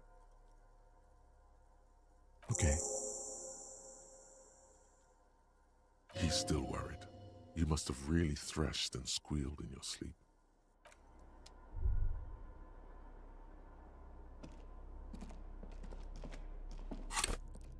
Right, we've got a lot of skill points to use. So yeah, any checks we have for the rest of the game, we can just kind of strong arm them. Find the murder weapon, find the armor pieces, open the blast door, which is fine. We can't do that one, unfortunately, because class is gone. But we are going to determine where the shot came from, so we're still on track for that. Probably designed by the French, I know, thanks. That's good design. Yeah, I think Peugeot, like, their bicycles aren't terrible. And there's a few other things, but yeah, their cars, yeah. But Peugeot is one of those weird companies that's been making different products for years. Like, Green paint flicks off the monoblock aluminium cabinet. There are rows of switches on the front panel, a frequency band, and even a keyboard. And they made munitions, they made bicycles, they made tires, I think, at some bicycle tires at some point. And then, yeah, they started making cars. But, yeah, their design, the cars don't look great. They used to, but these days, no, I don't think so. Rather have a larder. Kim, Harry needs a hug. I think he does. Yeah. Peugeot salt and pepper grinders are the best you can get. Yeah, well, yeah, this is it. They like the salt and pepper grinders, the munitions. They made loads and loads of really good products in the past, but they chose to make cars and just don't do a very good job of it. But, you know, but lots of other stuff is really good. The keys rattle like teeth. This keyboard hasn't been functional in decades. The console of an antique computation device. The generator upstairs, with wires coming out, they terminate here. Possibly. Urgence, ouvert, allumé, radiodiffusé. It sounds like this device was used to control the electronics here. Maybe it still does. Pronunciation. Peugeot started as a steel foundry and the saws and coffee grinders and then waste corsets, then bicycles, then dresses again, then weapons, then cars. I actually think they completely new Peugeot. Looks pretty decent design-wise. First time I've thought that about Peugeot cars. Yeah, I mean, the 106 and the 206 from back in, like, way back in the day. Like, I had a 106 for a little while. And they weren't bad, you know, but the electrics were. But then, yeah, lots and lots of modern Peugeots, lots of modern Renaults. Yeah, yeah. This device was used to control the electronics in the room. It could open doors, control lights, function as a radio computer. We need to restore power before using this, officer. The generator, it didn't look like there was fuel in it. We should look around outside. There are barrels all over. Maybe one of them still has something in it. The boat engine. But officer, then we would have to swim back to the mainland. Let's just look around, okay? The consul stands by, mutely. Urgence, ouvert, reads a dial key. Allumé reads another. The frequency band says, radio diffuser. Rather than an alpha. Why my fingers decided to add an A, I don't know. But they did. I mean, the choice between two cars break down constantly. I'd also take an Alfa. Yeah, I mean, Alfa Romeos, they fall apart. And Fiats as well. Rather have a Lamborghini. And an Alfa Romeo 156 for my V70, and it had a wooden interior and wooden steering wheel. I love that car. Yeah, I mean, Italian cars, when they're working, are phenomenal. They have a feeling of passion about them. Like, they're very, very sort of invigorating to drive. But they're a fucking pain in the ass. Like, they are so poorly made and so unreliable that, yeah. When they work, it rusted away. Yeah, this is it. Fuck Lamborghini Koenigsegg. The beams got nicked into two. The beams got split in two. Italian cars are for looking at, not for driving. Well, yeah, this is it. Like, Italian cars are beautiful to look at, but that's about it. American cars make a lot of noise, but don't make any power. English cars are very boring, but they're reasonably cheap, I suppose. And I don't really know about, you know, other parts of the world that are known for. I mean, Japanese cars are ridiculously reliable, but really boring. German cars are very engineered, but somehow not as reliable as Japanese cars, which is funny. Because the theory is that German people make cars for German people who do get them serviced and do treat them correctly and do look after them, and then they will last forever. Japanese people engineer cars to be absolutely fucking bulletproof and tank-proof because they know people are going to fucking destroy them, and that's why Japanese cars last forever. You'll see, like, you know, 93 Civics still driving around, you know, 380,000 miles, and I'm like, fucking hell. They're like, yeah, I have it serviced every couple of years, and it's still going, you know, it just refuses to die. My dad had it, and now I have it. It's just, I've been up and down the country in it a bunch of times. Just refuses to die. Whereas somebody who's owned a Mercedes has had to fucking have it completely fucking reworked at least twice in like 5 years. And then they sold it when it was working just to get rid of it. Because, yeah, but it's an expensive game. No power in America. No, they don't. They make noise, but they don't make power. American engines are incredibly inefficient. They put like a 4.8 litre V8 in a fucking car and it makes like 220 horsepower. It's ridiculous. Whereas like a straight 6 in an Italian car or a Japanese car will make 360 plus. Like the power to weight ratio in American engines is fucking abysmal. They're so inefficient. English cars are cheaply made too. Any British brand ever made, even made in... Yeah, well, this is it. They're also owned by... Yeah, exactly. They're all owned by Germans. Bentley have VW engines, Mini being BMW. Yeah, Mini being BMW, BMW being VW probably. Mercedes diesel W1 1800, what they're called, a taxi cars in Africa, like 2 million kilometers. Yeah, they're fucking ridiculous. Buick had 455 horsepower. It weighed 2.5 tons. Yeah. What engine did it have in it though? It probably had like a fucking V12 engine or something, right? Audi is VW, not BMW. Oh, okay. So does BMW own? Is BMW owned by a much larger company? Nothing happens. The dial slides under the glass. V8. So 455 horsepower. On the UKV frequency. The words "Feld Insula" are written on the band. Insular. This is an off-air radio computer, I believe, used for military communications.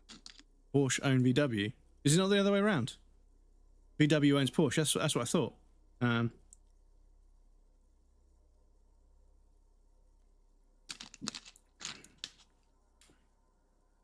Major shareholder. I mean, I would have thought it was the other way around. VW owns like multiple other brands. Like VW is a fucking enormously, like terrifyingly enormous company.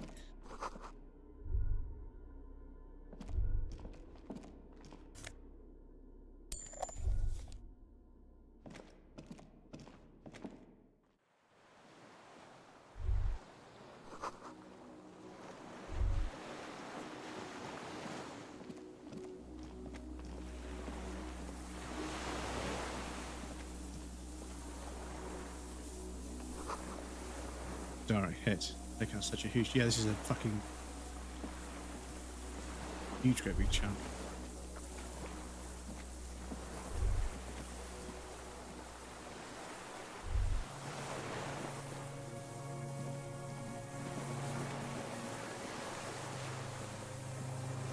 %, away. That's only.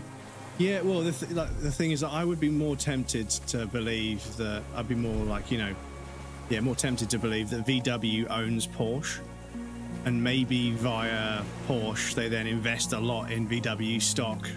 I don't know, for some reason. But yeah, I would presume, because Porsche is like a small manufacturer compared to VW. You know, VW makes hundreds of millions of cars. Porsche probably makes like, you know, in the thousands. A strange feeling looking at the water. Maybe you should just wander off into the sea, leave it all, and walk in with a bottle in your hand. Always. Perhaps there's someone there, under the water, waiting for you, where it has always been. Maybe you know it's going to hurt. Yes, cold and still, but love is warm like the inside of her mouth. Oh fuck, yes. Go there in your head. It's been days since you thought about her. A week. No, we're not starting with that. Not now. Not this time. This thought is over. In the still mirror of the bay, you see Martinez, reflected. Tall edifices of ruins reach into the water, like shimmering towers. And the shacks too. Pine trees and motor lorries, upside down.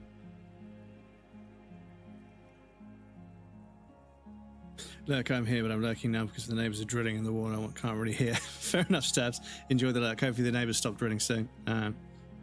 So Porsche, the company, is owned by Volkswagen AG Auto Group, but a controlling stake of which is owned by Porsche Automobile Holding SE, usually shortened to Porsche SE.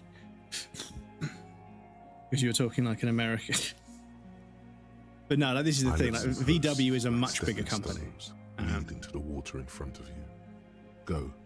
Step in. It's been too long. Yeah, I mean,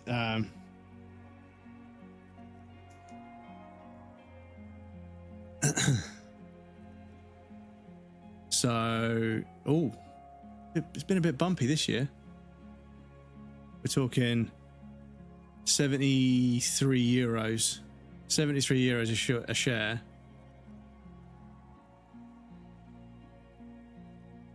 Which is, and is that actually Porsche or is that a subsidiary? I can't type.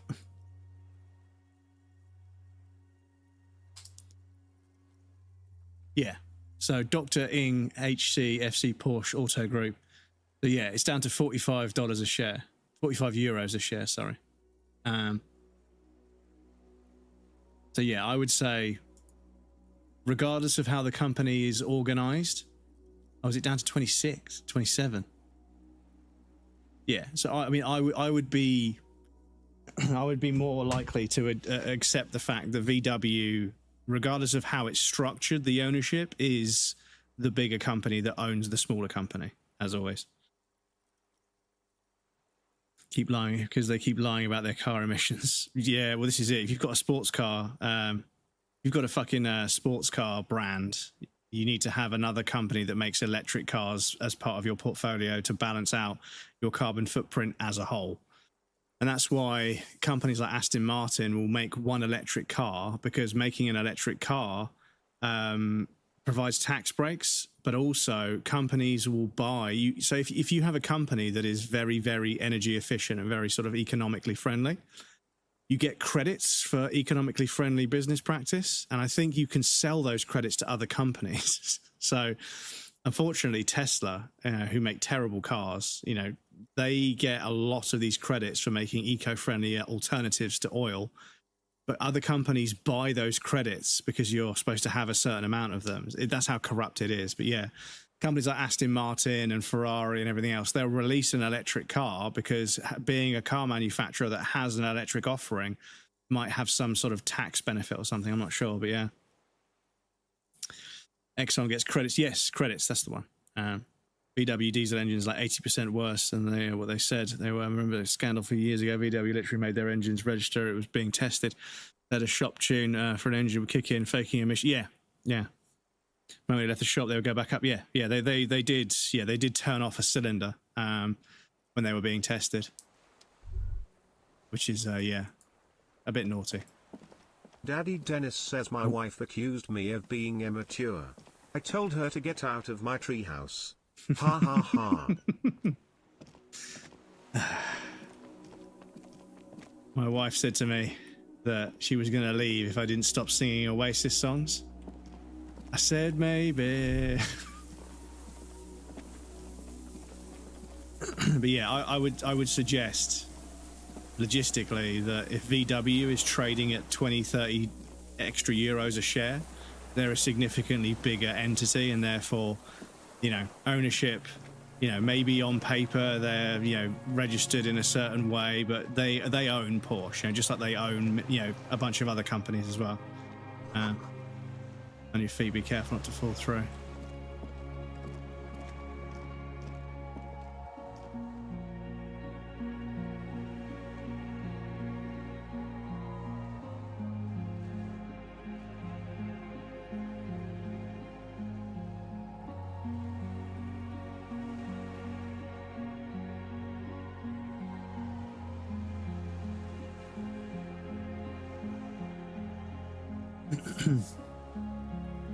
I know I put that right. Was it an e-bike? Car has 0 emissions because I don't own a car. There you go. I mean, mine's a 2004, so it's a Toyota Corolla T-Sport, so it's like a reasonably nippy little 4-door hatchback kind of thing. It's unmodified. I'm not like a boy racer or anything, but it is reasonably nippy. It gets about, and the thing is, everyone that drives it, whenever somebody else drives it to drop it off somewhere or to borrow it or whatever, whenever anybody borrows it, they come back and they're always like, "It's a really nice car, dude." Like it is a very nice car to drive. Find fuel for the generator. Okay, I don't suppose we're going to find any down here.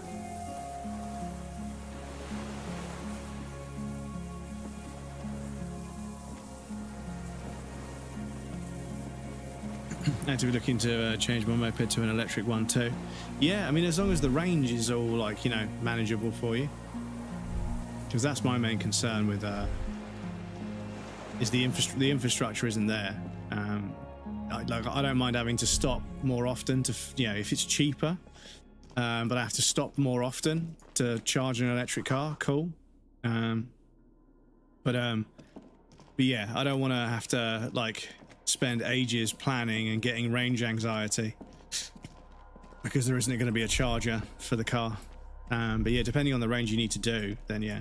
And this is the thing, people that live in London and drive across London to go to work, it's like, fuck's sake, dude, just get an electric car. Like, yeah, the infrastructure's there, you're in a city, but the trouble is the congestion charge used to be waived if you had an electric car because you're still congesting, but you're not creating as much of an impact, right? But they're going to scrap that as well. And I was like, I knew it. I knew they were going to do that. I could tell you that from day one. Electric cars were congestion and tax, the road tax, they were exempt. But the fact is electric cars are very heavy, so they damage the roads way more. So that was obviously going to go away at some point, and it has now. So lots of people that have bought an electric car, some of them on finance, are now realizing they're going to have to pay road tax as well. So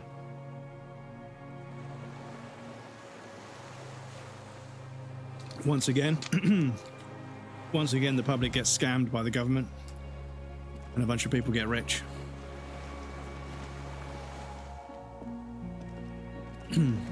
Even check the wrong Porsche, so you can't compare like that. Well, I searched for Porsche's stock price, and that's the one that came up. I doubt there's another stock also trading at 40 euros a share.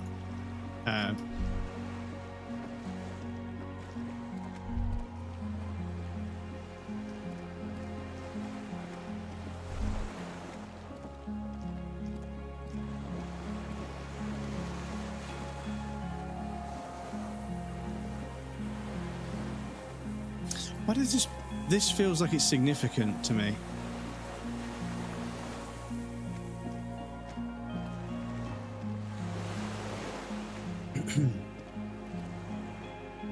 We call BMW Beamer. There's still a projector here too. Yeah, no, we call them Bimmers. Somebody was there was a rumor back in the day, because obviously it's Bayern Motorworks, right? Somebody was like, do you know what BMW stands for? I was like, no, they're like Black Man's Willy. And I was like, what? Shut the fuck up. That's not what it stands for. But yeah, do you know what Fiat stands for? Fix it again tomorrow.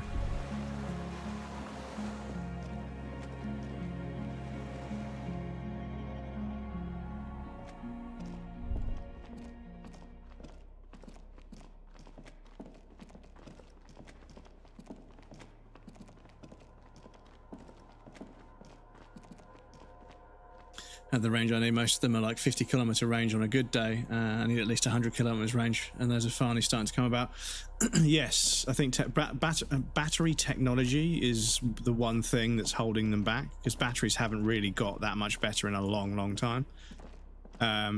We just make a bigger battery because batteries are difficult, so we just make a bigger battery, but that's not for cars. That's not going to work. You need to make a smaller but more efficient battery. But the problem is, with a lithium-ion battery, you have a lot of potential. There's a lot of energy sort of bunched up in a very small space, which is why when they get, you know, popped or perforated or whatever, they violently give off, like, you know, explosive, like, electric flames. It's fucking pretty terrifying, to be honest.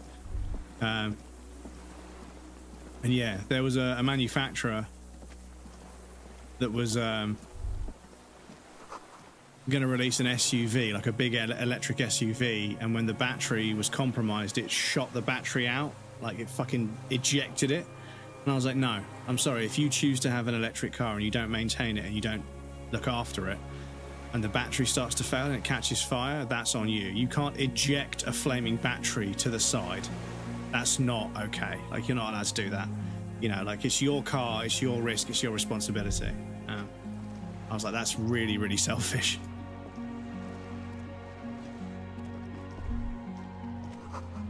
I'm going to jump down here without breaking a few bones, yeah, and you've already got a leg injury, haven't you?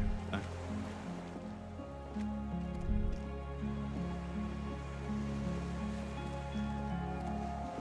Oh, it's music, dudes. It's so good.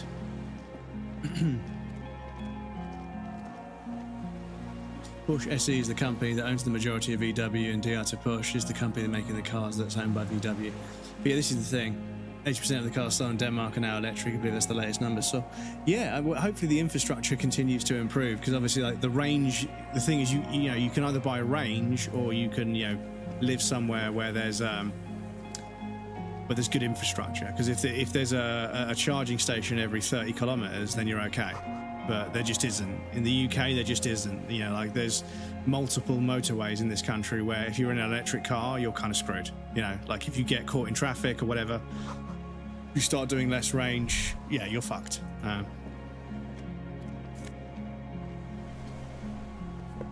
There's a rain-soaked mattress on a concrete slab, only half covered by the crumbling roof.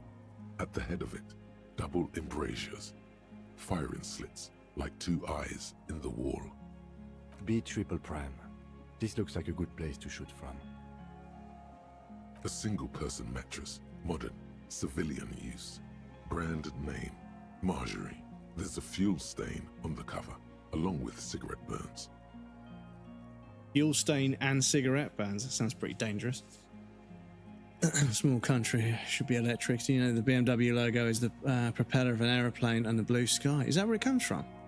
Because, yeah, Toyota, the logo is the word Toyota, just sort of combined all the letters into that shape. Did not do, now I do. I thought the engine was not at the bottom of the car. It was meant to be fully charged rather than just be able to get a bit further. The whole bottom of the car. Yeah, the whole bottom of the car is batteries. And it gives them a really low center of gravity, which gives them an interesting handling characteristics. But yeah, it also means in a crash, basically the battery is going to be compromised because the battery's everywhere. Good at cornering. Center of gravity is basically, yeah, on the floor of the car. But they weigh a lot, which means the brakes and the tires get shredded. You'll go through tires and brake pads. It's crazy. So different companies that is named Porsche. Yeah, but I mean, however it's structured, VW is a significantly bigger manufacturer than Porsche. That's just however they've structured it. And what they say is, the fact is, VW is a very, very, very large company that owns other smaller companies. Porsche is one of the, how they've set it up and how they've got shell corporations, everything. VW owns Porsche. You know, it might be set up in a way to save tax or to allow them to employ less people and not get in trouble for it. I don't know. But the bottom line is VW is making the decisions. Whether or not on paper somebody owns this or whatever, VW is the one making the decisions. If it became advantageous for VW to be in charge, Porsche would cease and they wouldn't have a say in the matter. They're building charging stations everywhere here, basically, and every normal petrol station now has at least a couple of charging stations, and they're expanding. Yeah, this is it. We need the infrastructure. The thing is, if I pulled up to a petrol station and every single time there was an electric charging point and it was available and it wasn't broken and an electric car was cheaper to charge up than filling up my car with petrol, then I would make the change. You know, it just makes sense, right? If it's cheaper and easier for me, then why would I not? But it's not. Almost every petrol station I stop at, there's just petrol pumps. And I'm in the middle of fucking nowhere sometimes. I'm like, if I had an electric car right now, I'd be fucked, you know? And I have seen Teslas and these Chinese ones, BYD and everything, just parked on the side of the road. And they have to go and get a fucking generator to charge the fucking battery. And it's like, fuck that, man. I'm not buying a new car to have less range. Developed in country, it's not England, developed countries.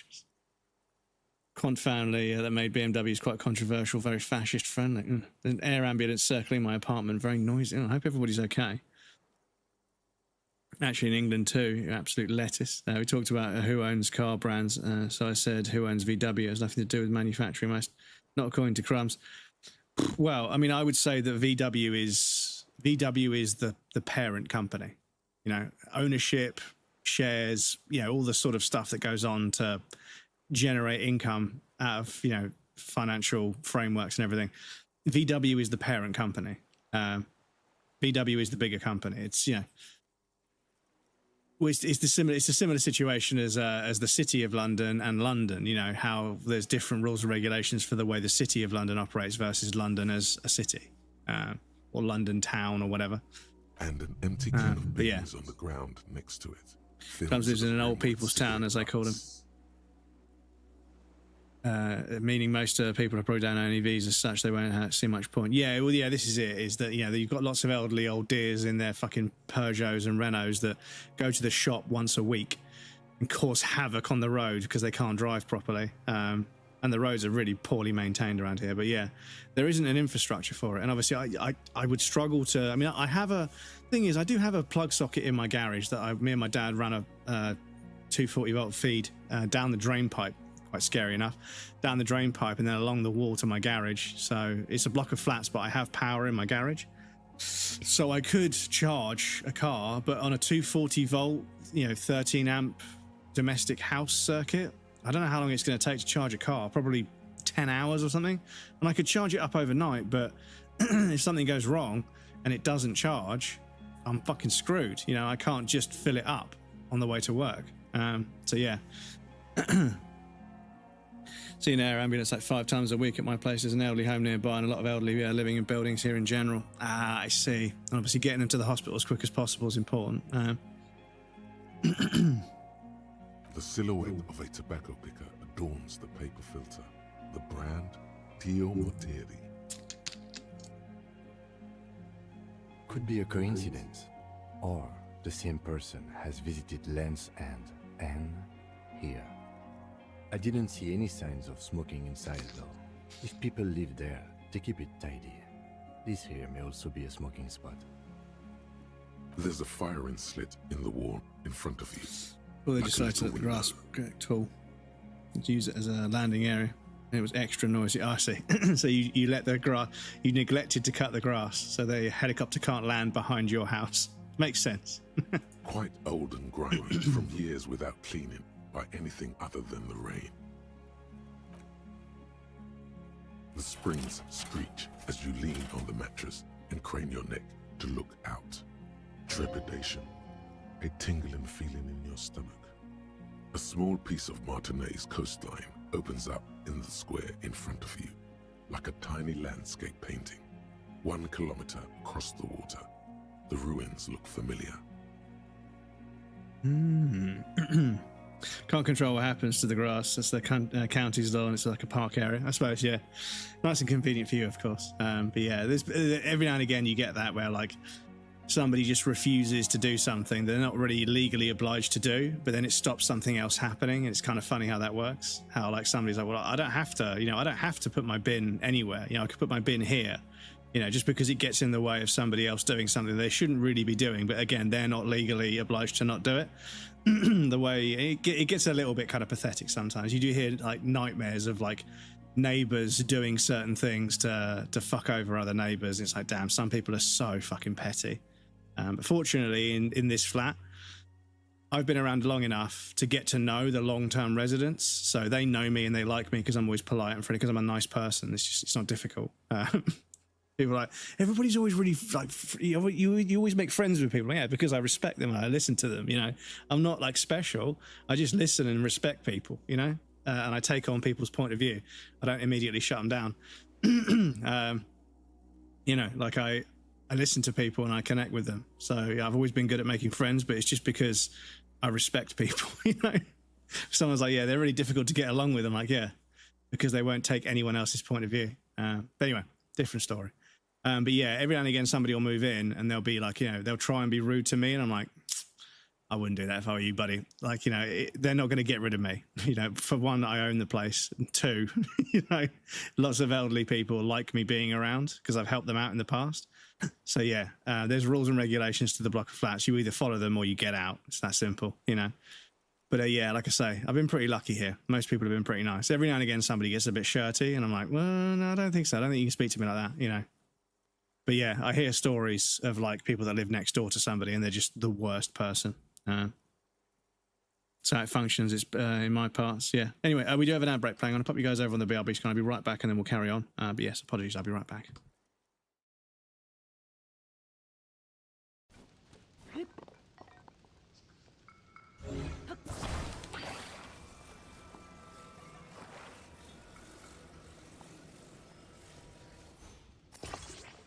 Right, okay. Once again, hold on to your butts. Oh god. god. Oh god. Oh god. Oh god. No. No. No. Oh my god. No. Oh my god. No. Okay. Shit. Okay.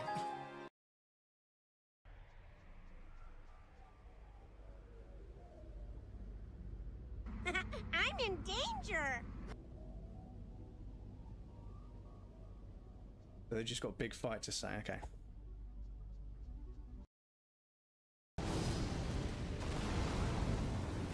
Shit. Ah! How did I get away with that? Clip it. Clip it. How the fuck did I get away with that? Oh my lord. Game is platinumed. There it is, chat. Bubba. Bubba, we got the platinum. We got the platinum, Bubba. Where's the trophies? Fuck yeah. Congratulations on the platinum. Nilo, welcome in, dude. Welcome in. Hello, Bubba. Is it time for you to be the baby? Hmm? Is it time for you to be the baby? Hmm? How's that? From memory, a rocket, usually, I think a rocket is sometimes a one shot.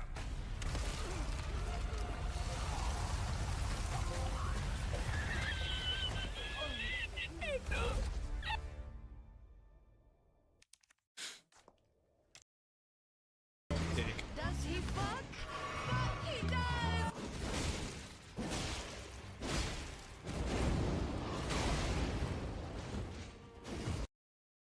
Tried to, oh, the fucking, wow, okay, we got away with that. I don't know how the fuck we got away with that, but I'll take it. Oi!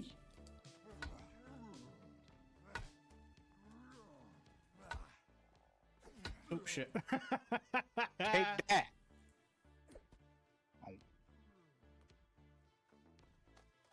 Oh, I don't think she enjoyed that.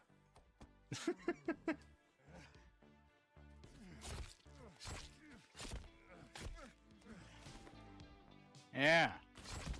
What you get for fucking with waifu. Piece of shit. I'll do a quick check to see where the other Great Stars is. So that was done that. I think we only really want to do the quest just to speak to them. We'll leave that up there. We don't need that. So, where to find it? On the guarded carriage, towed by 2 trolls in Altus Plateau. Which is, as you say, not miles away. Really isn't miles away, is it? So yeah, let's do that.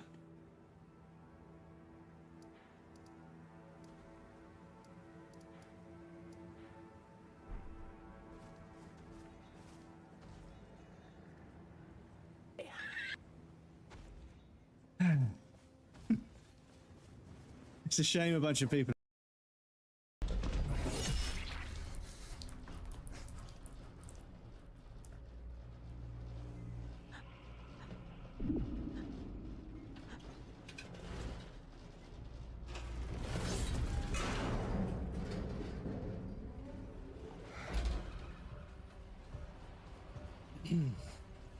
You got shish kebabbed.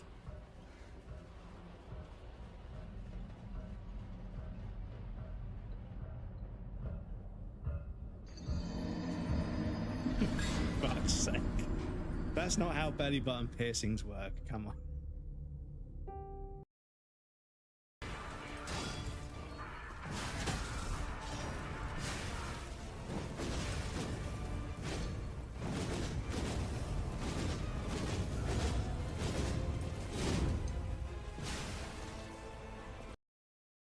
The phrase, the British phrase, "Are you taking the piss?" That's an accept.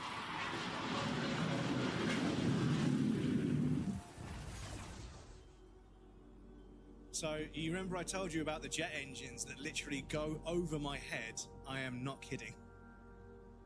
I am not kidding. Did you guys hear that? Motherfucker went over my flat. Yes, there is an air show where I live, and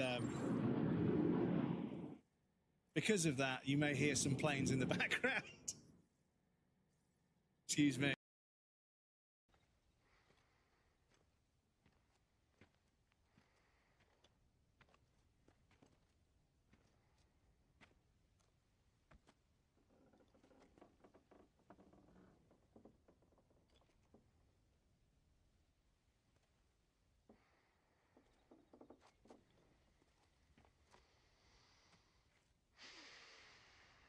This is what courage looks like.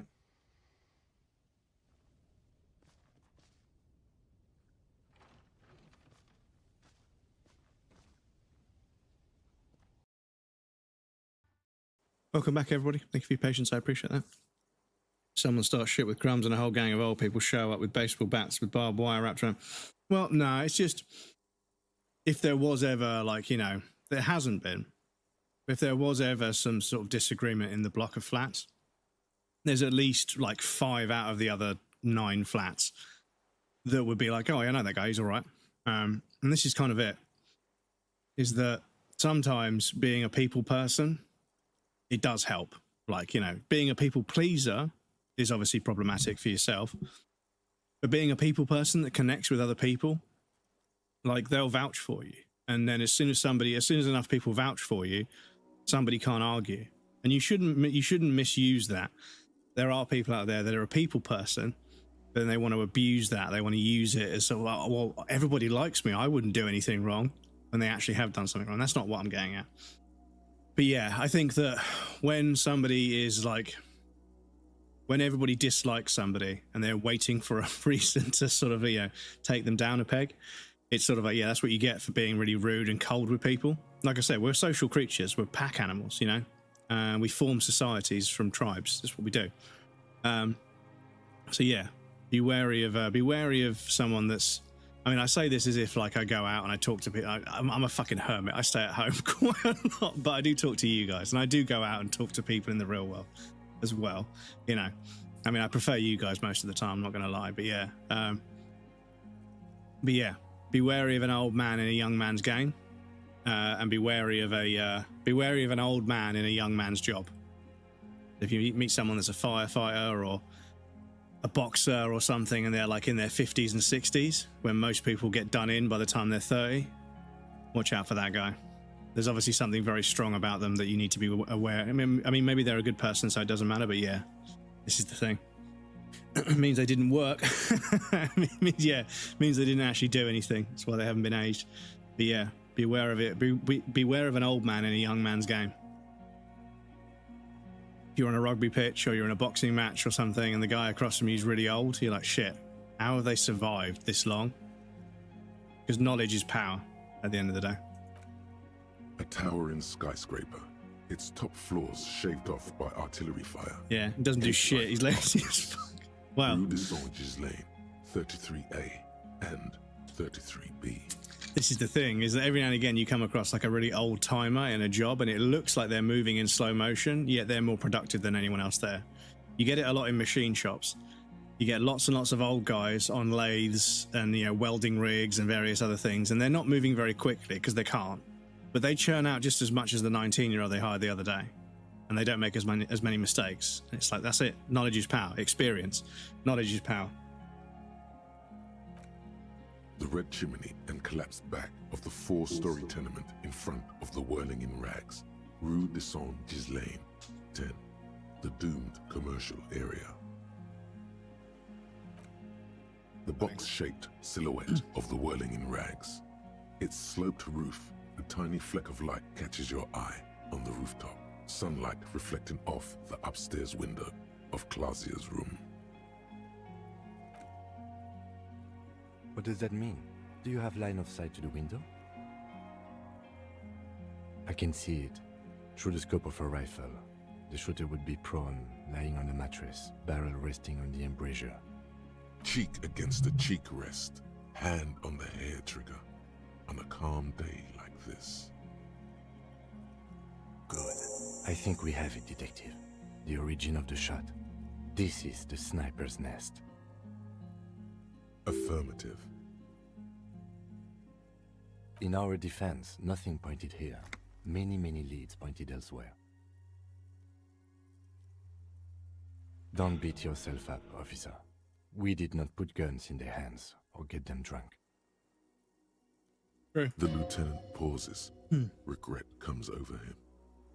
We will make up for it. Here. I feel it. Where?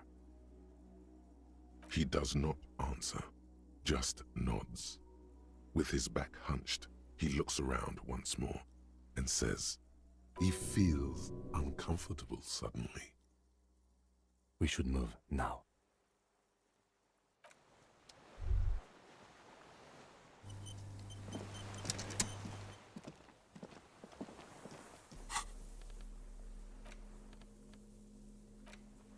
Yeah, I thought we had a fuel canister. I swear we picked up a fuel canister somewhere else. We've got so many points. Yeah, do you know what? I'm going to chuck a point in Volition just because I fucking love Volition. Literally one of my favourite characters in all of video games ever, Volition.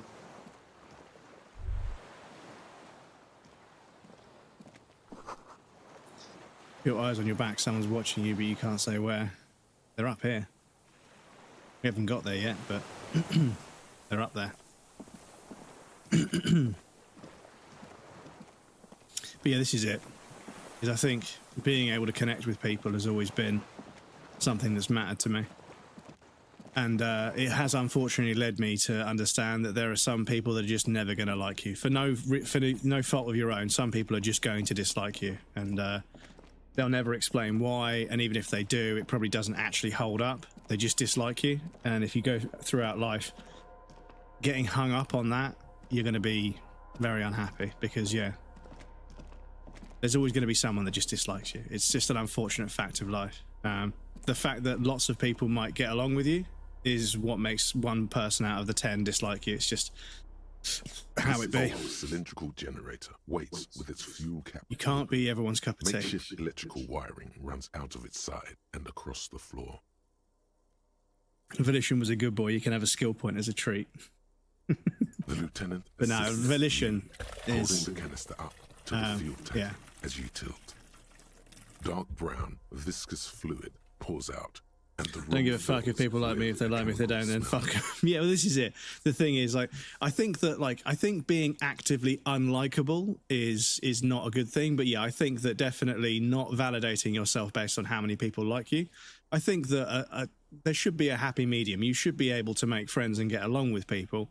Yeah, you shouldn't be hated by everybody. That's obviously not a good thing. But yeah, I think being liked by everybody is also not good either. I think there is a happy medium where like if you're trying to make everybody like you, you're unable to stand up for what you really believe in, because that's too confrontational to make everybody that you might ever potentially meet like you. So people end up shielding or withholding their true feelings, and that's not good for you long term. If you're a friend to everybody, you're an enemy to yourself. But yeah, I think also the converse is true. Is that if you find yourself where everybody hates you for some reason, you probably need to do some work. There's a red starter switch on the side of the cylinder and a start rope on the other side. The lieutenant flicks the switch. The recoil start wakes the old generator up. The machine sputters like an old warhorse before settling down to a rattle. That should do it.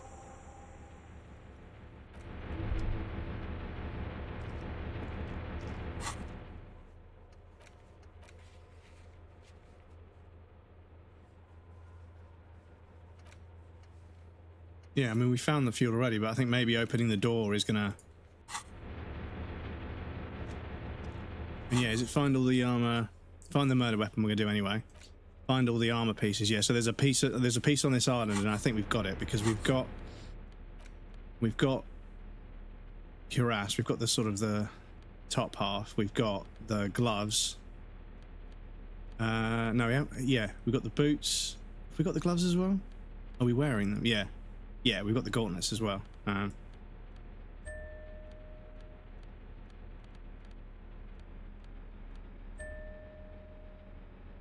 yeah, once we find the helmet and put it on, that's an achievement.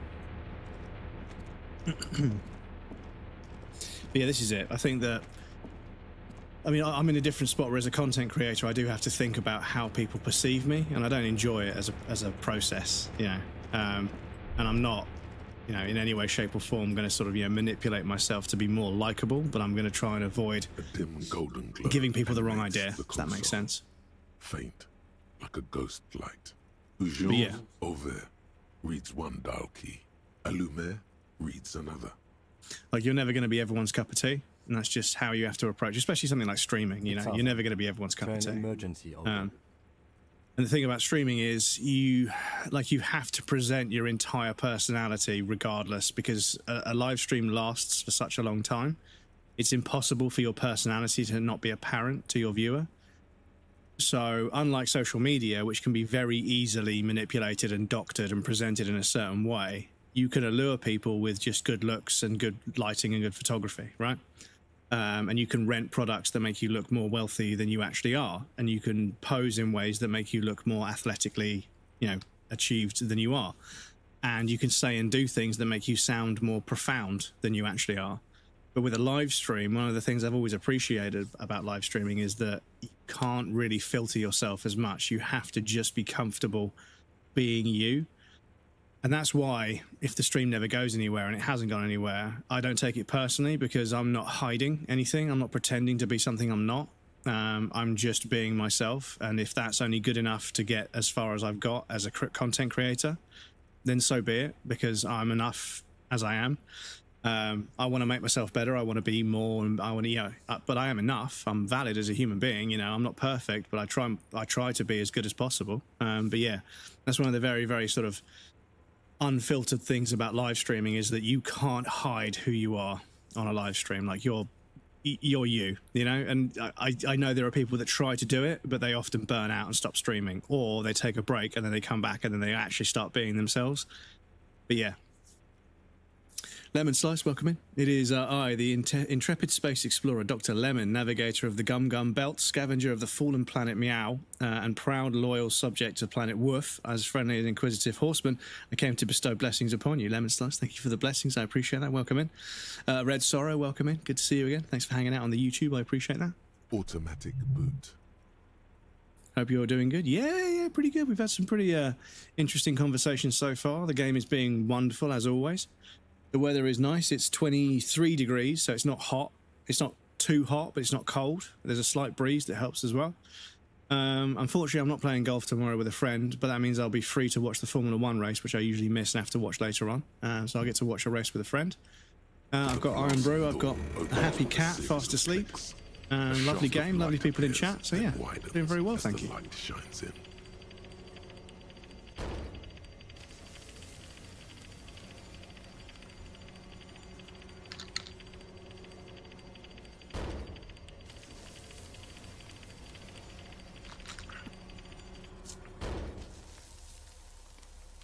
A sudden wave of anxiety makes your skin crawl. After you. I don't know.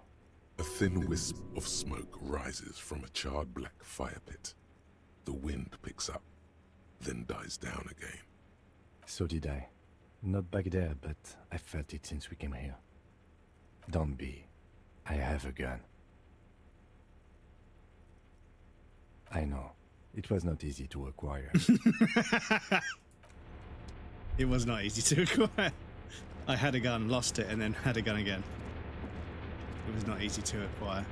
But yeah, genuinely, Kim as a character is just, yeah. They're so, like, charmingly matter-of-fact, but occasionally they're very dry and to the point, like I say, but occasionally there'll be a bit of personality to something they say, and it's just, yeah, it's beautiful. Thank you for your kind and warm welcome. And you are one of the native evolved chimp of Earth, an extraterrestrial from within this solar system, or you have travelled further within the Royal Imperium of space. I've not done an awful lot of travelling in space, I'm afraid. I've definitely imagined it quite vividly when I was a teenager, and somebody said that you can synthesize, or they took us somewhere, and I got shown how to synthesize psilocybin. Psilocybin is the chemical that's in mushrooms, but you can synthesize it into liquid form. And the liquid is then dropped onto little, like, postage stamp, like perforated, like tear tab, little, I don't know what you call it. It's like a piece of paper that's been perforated in a grid, so you can tear off a tab at once. And they put like a tiny little drop on each one. And they said, stick out your tongue. And I was like, okay. And they put a drop on my tongue. And they were like, sit down over there. And I was like, okay. And then, yeah, I did some extraterrestrial exploring, shall I say. But obviously, I never actually went anywhere, but you know.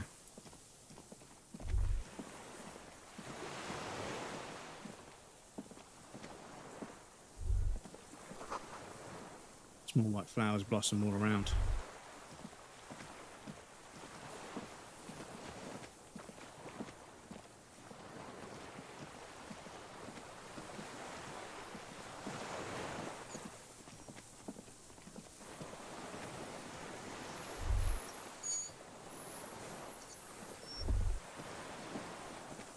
So there's our guy. Oh, here we go. Bear with me a moment, chat. I'm just going to double check. It seems as if the Twitch stream is down, but the YouTube channel might still be up. Yeah.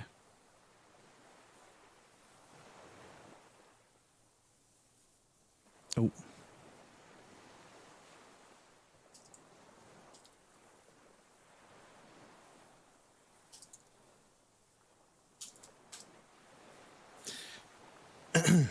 Yeah, the YouTube's still up. YouTube's still fine. It's such a meme. It's such a meme.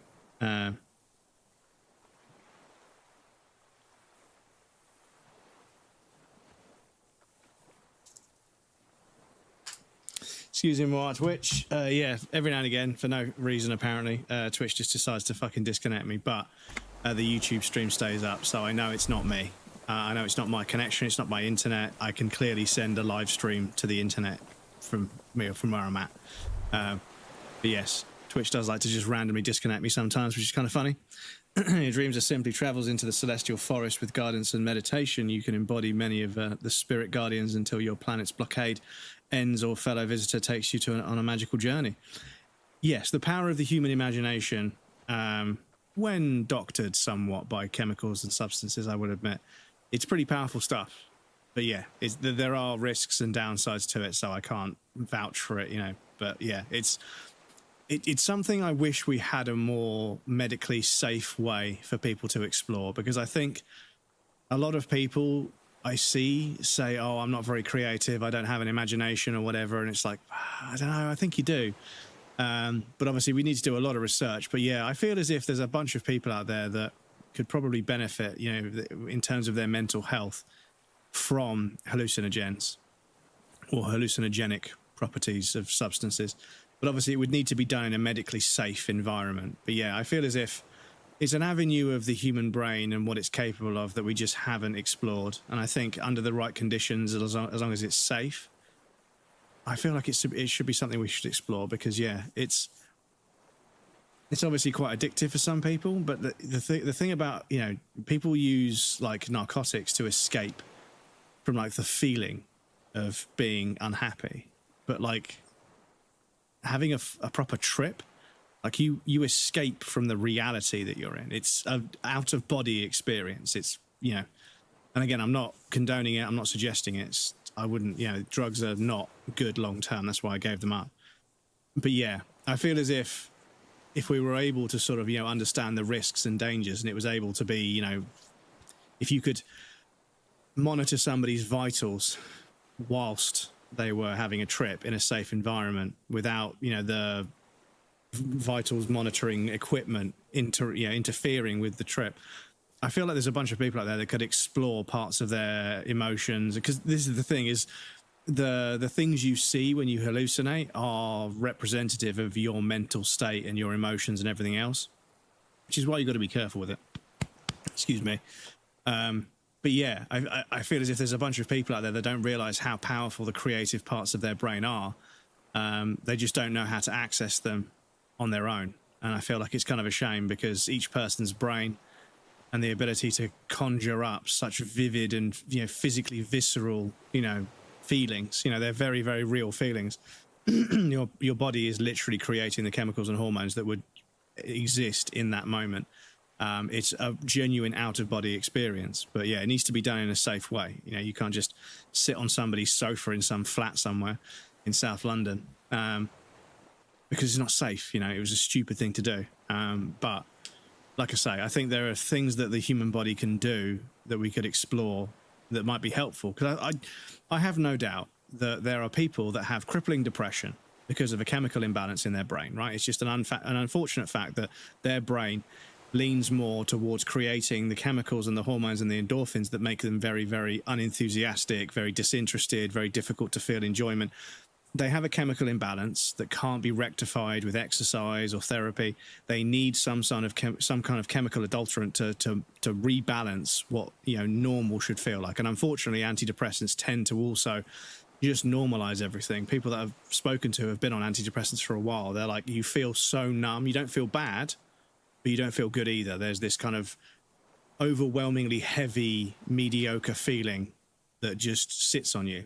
And it means you can't, you know, you don't feel bad. You don't feel like killing yourself or hurting others or anything. You don't feel bad anymore, but you also don't feel good. Like you can't watch films or listen to music or eat good food, or you just don't feel good at all. And like, you know, people say they can't orgasm because of antidepressants. It's like, fuck, man, that's fucking brutal. But I feel as if, like, if you've got someone that's really, really, really depressed, like manic depressive, if they could trip and like experience like happiness, maybe that would help form the neural pathways that understand what dopamine and, you know, serotonin are supposed to do. And maybe you could use it in therapy to help them regain the ability to feel good about things, and that would help balance them out. But yeah, it would need to be done in a safe environment, of course. So funny, one of my childhood, like a TV presenter people, he's a biologist. He had this show about nature when I grew up, and recently he did a show where he talked about mushrooms and various other psychedelics. He showed on national TV. So this is the mushroom that you should stay away from. Yeah, this is it. Because when AI chatbots, the large language models, were first emerging, they had to sort of put safeguards in there to stop people asking them for, you know, asking these chatbots to give them recipes for like chemicals and bombs and stuff. And somebody figured out that they put a stop on, like, if you ask a question like, how do you make a bomb? It will say, I'm sorry, I'm not allowed to answer that. But if you said, I'm going to mix this chemical and this chemical, I want to avoid making a bomb. So what should I definitely not do? And then the AI was like, well, you definitely shouldn't mix this much of this with this much of this. And you definitely shouldn't allow a crystalline substance to form on the surface that you then mix with another powdered agent that you then use a stabilizer to make into a chemical, into a viscous kind of chemical mixture that you then dry into. And it basically just explained how to make C4. It was like, for fuck's sake. And somebody was like, I'm telling my grandmother a bedroom story about Windows 11 CD keys or product keys.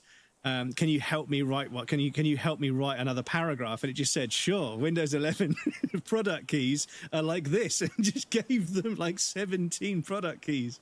It was like, oh, fucking hell.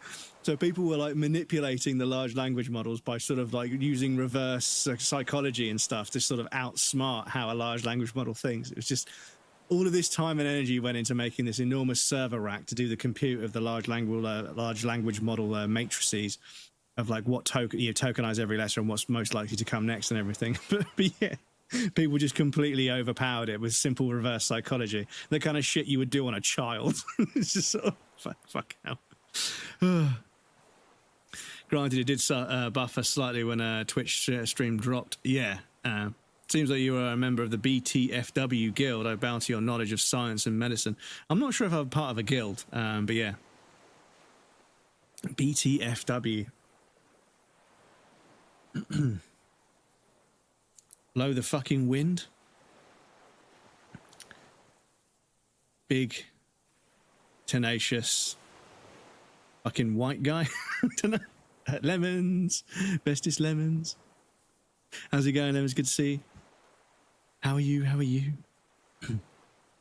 Also tested licking a toad and just after his tongue went numb, and he was also definitely buzzed. Yes. Welcome in, Lemons. How are you? It's good to see you. I hope you're well. I need to know where this armor is before we proceed. Otherwise, I'm going to miss an achievement, which I do not want to do because that's the entire point of this run. Disco Elysium. Find all the armor pieces. The last piece. The last piece is in the reeds.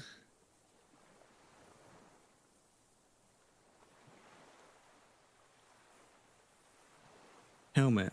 We found after the mercenary trial located Insulindian Phasmid's nest outside the flak tower, sea fortress. After meeting the deserter. That's this guy. Yeah. So after meeting them. Okay. So we do have to speak to him first. Okay. Cool. Just wanted to check. Just wanted to check. I'm doing okay. How are you? I'm very well, thank you. I'm not better, but I think the medication I'm on is starting to improve my my symptoms that are causing me the most grief. And I think my voice already sounds clearer. Like I'm nowhere near as congested as I was before, and hopefully that's a good sign. Breaking the fourth wall. Happy to hear that. Thank you, Lemons. I appreciate that. But I hope you've been well also. You're all good. Hope you're enjoying Elden Ring. Are you still playing Elden Ring? Did you move on to something else? I think you're still playing Elden Ring. You guys just hear my ankle click. For fuck's sake. Yes, we have another lemon themed enjoyer in chat. Right, I'm going to save here because yeah, this guy's pretty interesting to talk to, and there might be some dialogue I miss. An old man wearing tracksuit trousers leans on the frame stock of his rifle. He gathers a big ball of spit in his mouth, then spits it out into the extinguished fire before him. He raises his black eyes, hooded by creased eyelids, to meet yours. Lemons, thank you so much for gifting a sub to Lemon Slice. I appreciate that. Enjoy the ad-free viewing and the emotes, Lemon Slice. So please make sure to say thank you to Lemons. Thank you, Lemons. I appreciate that. It's very kind of you. I'm in fact not a citrus. I'm a horse person. Lemon is the name given to me by my herd. I see. I see. Is there an interesting story as to how you came by the name? Were you a horse that was very fond of lemons?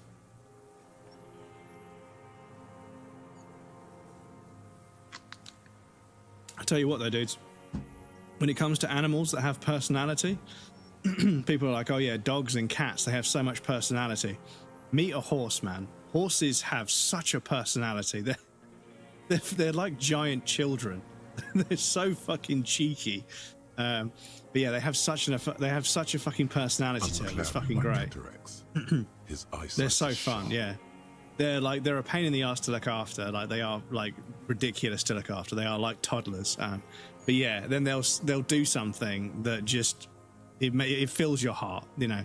Like I'm not a horse person myself. I'm friends with lots of people that have horses, and yeah, they'll describe the way horses behave, and I'm like, that's fucking hilarious, you know.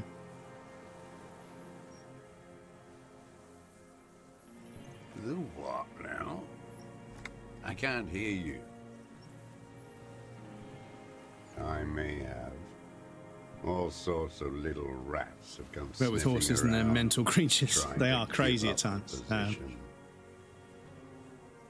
The position sounds like a hiding place. Fire guy. Regressive bourgeoisie henchman. Can't even talk like a grown-up. My eyesight? Yes. Helps me see all the shit. One time, Mr. Lemons and I met some horses, and one burrowed his head into Mr. Lemons' chest and allowed the biggest sneeze. But yeah, like passes his right side. One of my friends. His left side remains motionless. One of my friends worked somewhere on a plantation, or like a big sort of, you know, it's a big estate of sorts. And there are horses they have to help with, and they have like someone that looks after horses, like a specific person, but they help that person out. And yeah, they said they were eating their lunch once, and this horse was just standing like probably 5 or 6 meters away with its head over the fence, going, just like flapping its gums together because he was eating something. It was like, the fuck are you doing? And the woman that looks after the horses was like, don't worry, he just does that. But yeah, like they're very playful, despite being huge animals. They're very playful, and they're sort of they can be fucking hilarious. I did. And you opened it. I swear they laugh. Where they go, they sort of like, they shake their head and they whinny. They make like a noise. Yeah, but that's obviously their version of laughter. I think. Yeah, you're right. Like you'll pick something up and you'll put it down, and then they'll pick it up with their mouth and throw it across the room. You're like, what the fuck are you doing? You pick it up and you put it down, and they pick it up and throw it, and then they make that noise again. You're like, you're just fucking trolling me. Lemon Slice, thank you for the follow. I appreciate that, dude. Very kind of you. Blessings upon you. May the celestial forest always protect you. Read my message just sent above that. I worked in a horse riding school as a summer job, 3 to 4 months, helped at various tasks around the place, like cleaning the stalls and whatnot. The amount of times a horse pushed me over, I couldn't even count. Yeah. Or they'll put a bucket on your head, or they'll sort of like, they'll take something out of your back pocket or something. One woman was brushing a horse, and this horse started to like flap its gums at her belt, and she just sort of slapped its face. She sort of slapped its nose away, and he went and just looked really sort of shocked. They have such a personality, dude. If I had a big enough space, I might have one, but yeah, they're expensive. I should have burned that console down. Reactionary rock and roll music. Playing on the water. Told you we shouldn't play sad FM. I did. We have entered a world where he said you shouldn't. It is the only world. Once that nurse would carefully nibble on my earlobe if it got the chance. Could just feel the lips come from behind. Yeah, they're so weird. And like hats and stuff.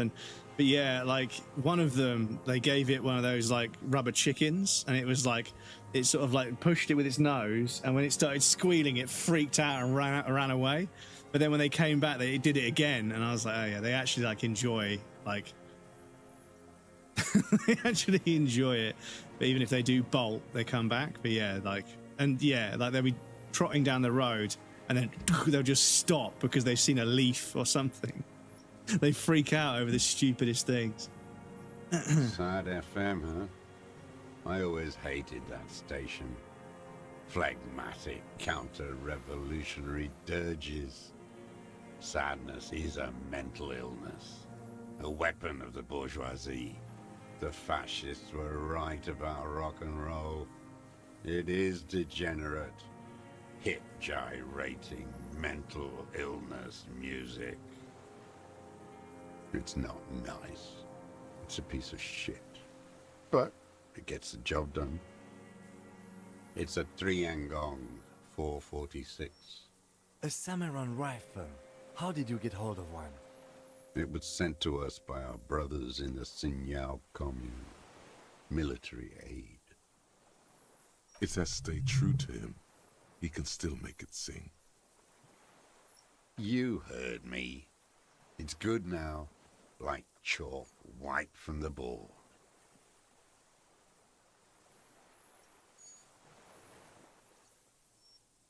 Yes, I bet you've killed a lot of people with it. You fascist fuck.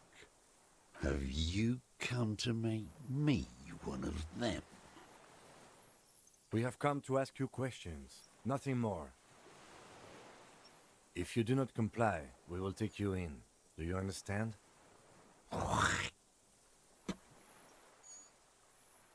The danger levels here are hard to read.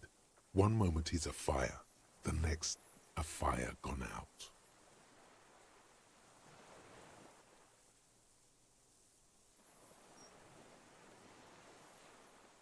The lieutenant pulls his pistol from the holster.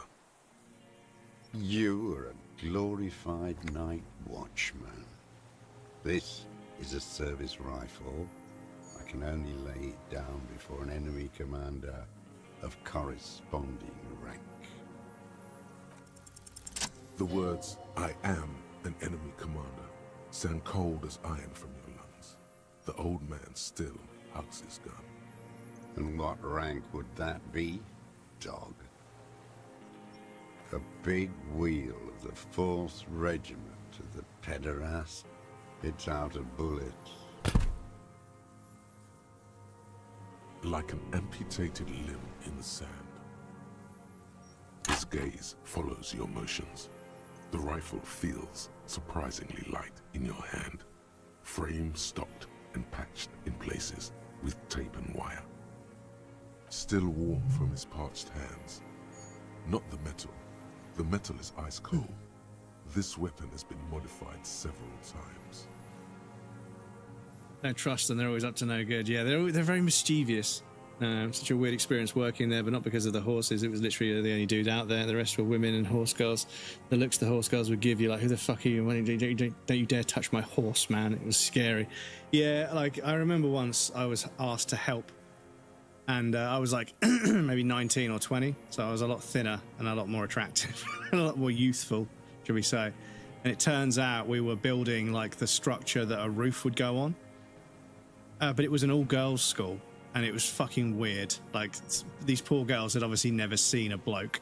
So me and my mate were carrying these giant wooden beams up the ladders and up the scaffolding and stuff. Just all the windows were always somebody staring at you. I was like, this is fucking so weird, dudes. This feels really, really fucking creepy.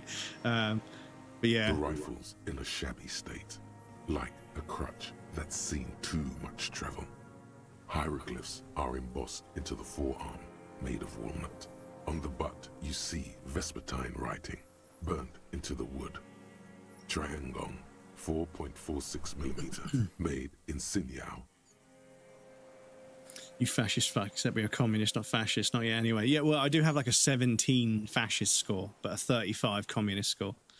I understand that since arriving on your planet, I have discarded empty carbonated drink bottle carcasses. Causes great distress, causing me to turn around, find an alternative route. Even adds additional days to my travel time of purchasing a pint of your moo-moo milk. Moo-moo milk. It's one of the secondary school. This one girl was behind a mouthy, noisy arsehole, so I turned and said if I had a horse, I'd name him Tesco's, because the Tesco's horse meat scandal. There was horse meat in the fucking mincemeat, for fuck's sake. It doesn't matter if it was made in Shanty Shanty. All it has to do is use jacketed ammunition. And it does. The right type and the right calibre. He's liking this. I wonder how old it is. The old man does not answer. He just stares in front of him. It was like all over Europe. Had horse meat and mince here too. It's like an EU-wide thing. Yeah, this is it. Obviously, Tesco was getting their mince from a supplier that was. The old man keeps following your motion with his gaze. His right arm twitches suddenly. This looked very much like the murder weapon. It could be used against him to get a confession in time. My name is Josef Lilianovich Dross. Political Commissar of the 114th Anti-Aircraft Division of the 4th Army of the Commune of Revachol. I am a deserter, a partisan, and a prisoner of war. This is my terminus surrender. The Commune of Revachol? Do you mean the ICM? Your holdover from the... From the Insulindian Citizens Militia, the army of the revolution. I was recruited in Jamrock in 07, trained in the École de Contrôle Orient, and consigned to emergency defense duties in 08. I left my unit on the eve of the landing. When I returned here on May 14th, the commune had fallen. Still armed and ideologically trained, I wrote a criticism of myself and resumed partisan duties. 43 years. No, I've been on other islands too. I was an Resurrection until they turned it into a spa in 18.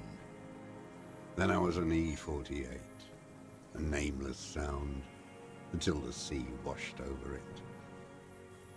Then I came back here. That was 22 years ago.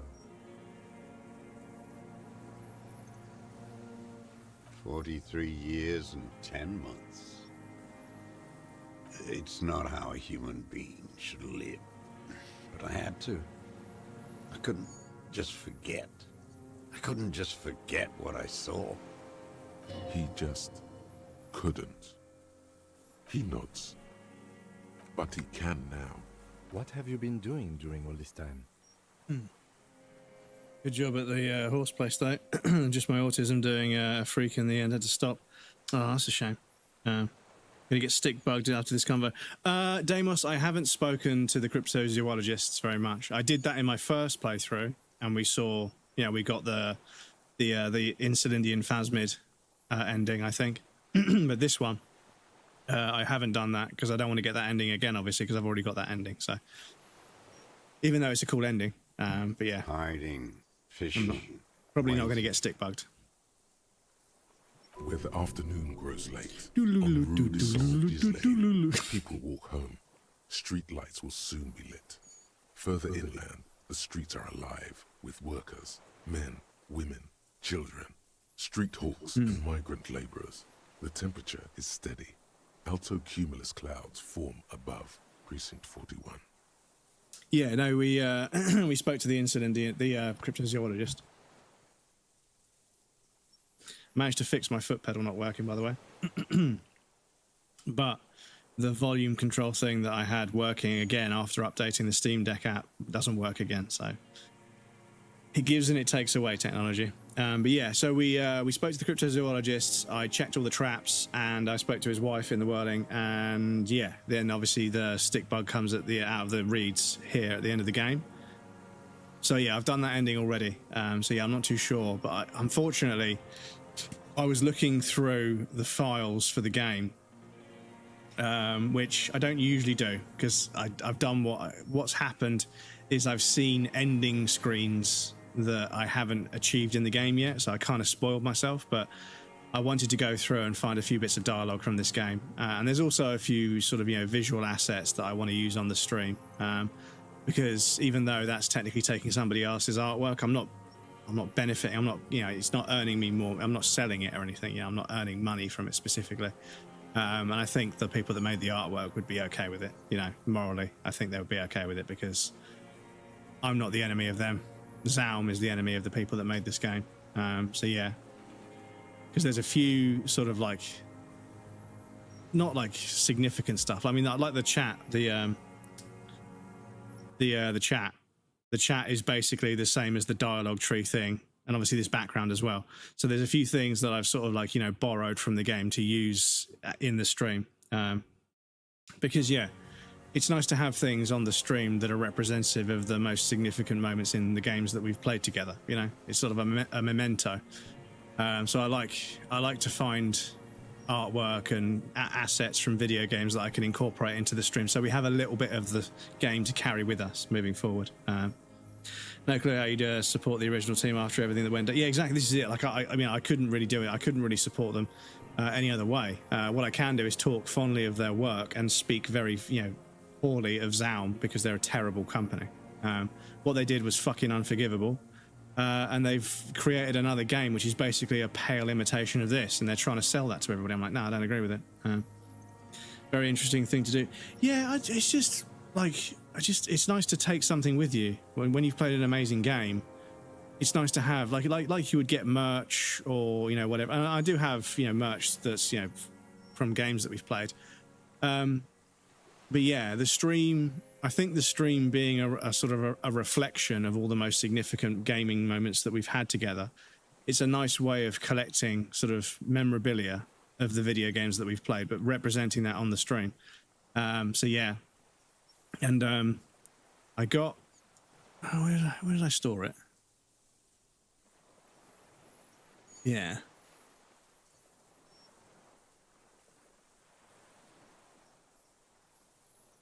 There's a few assets that I've got that I'm going to try and incorporate them somehow. But yeah, I mean the splash menu of this game is absolutely phenomenal.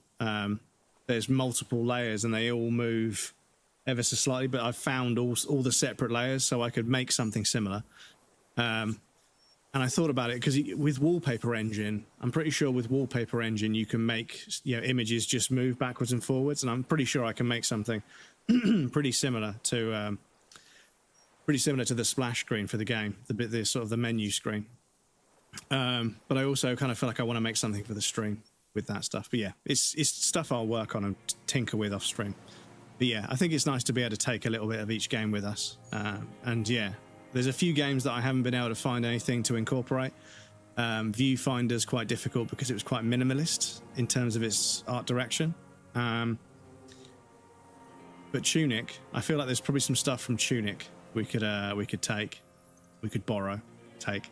But yeah, there's some Bloodborne themed stuff. There's some Disco Elysium themed stuff. But yeah, every now and again, a video game, I play it and I feel myself like creatively energized. And I don't know if other people in chat experience this, if you're a creative, but I feel really compelled to make stuff. And I don't know what I want to make, but I know I want to make something because I've played something genuinely inspiring, and this game does that to me. So, love things that inspire. Yeah, you get this drive, you get this sort of like, oh, damn, that's so inspiring. I don't want to copy it, but I want to make something else.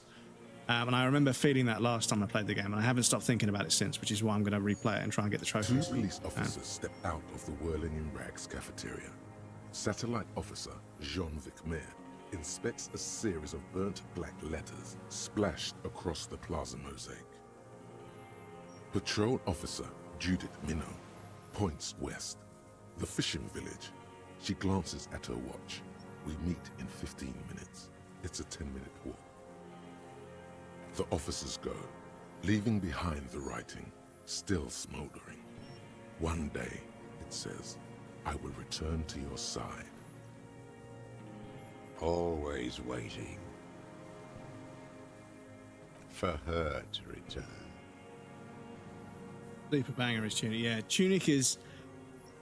It's...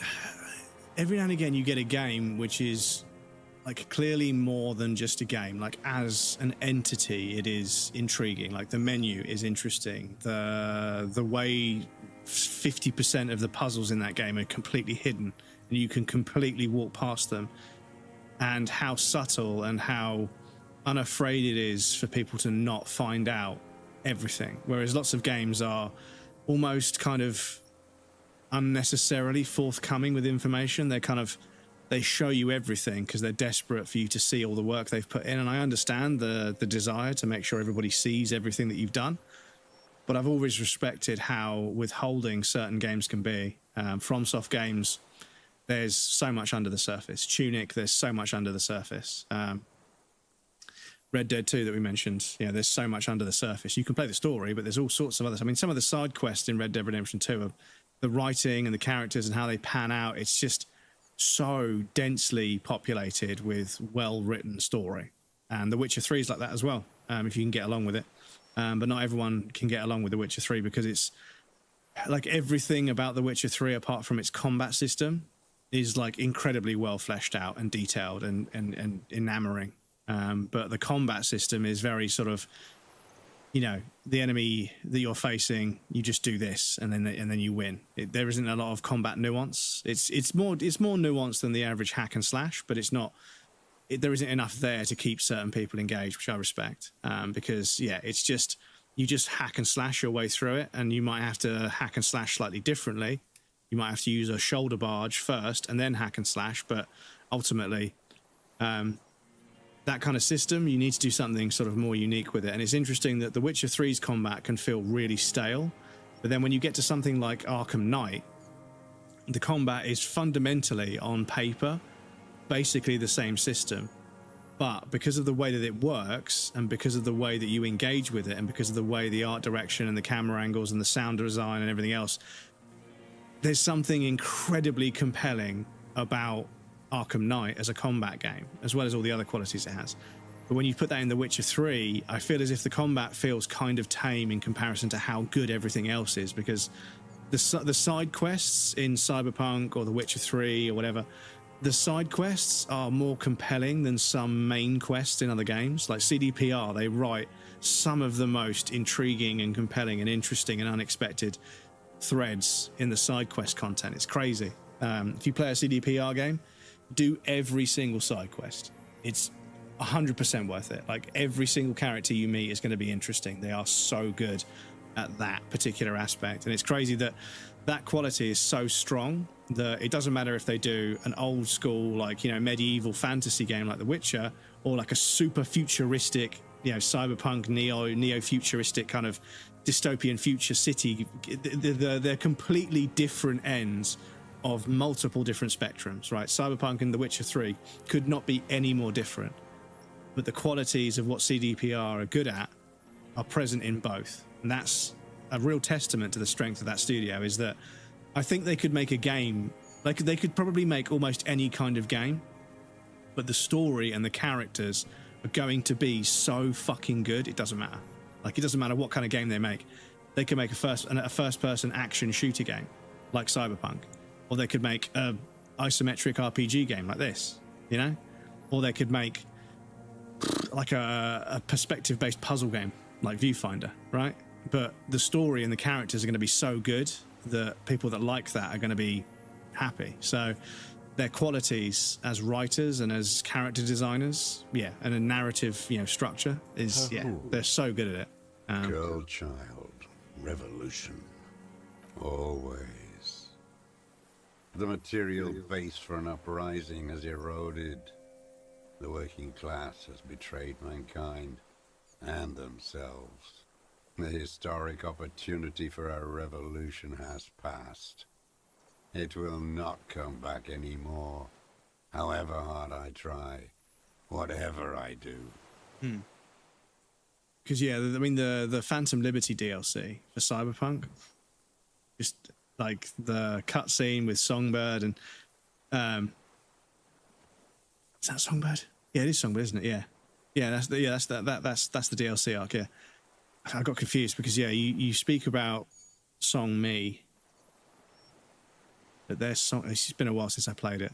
But yeah, like the scene where you're in the apartment and like you hug and talk about how everything's going to be okay, and then Idris Elba's character wanders off in the desert and it cuts to black, and then Wires and Chains starts playing. It's just, it's cinema, like absolute cinema. Like, they are so good at doing that sort of stuff.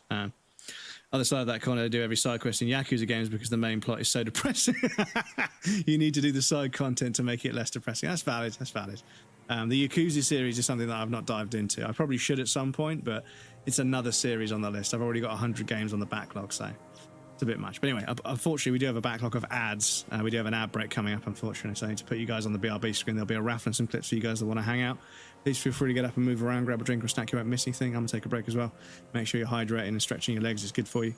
But yes, when we come back, we'll finish this dialogue tree here, this conversation. And yeah, this guy's got some pretty interesting things to say, but I'm way more communist in this playthrough, which is a strange statement to make, but I'm way more communist as a character in this playthrough, so I wonder if that changes how we speak to them, because he's called us a fascist.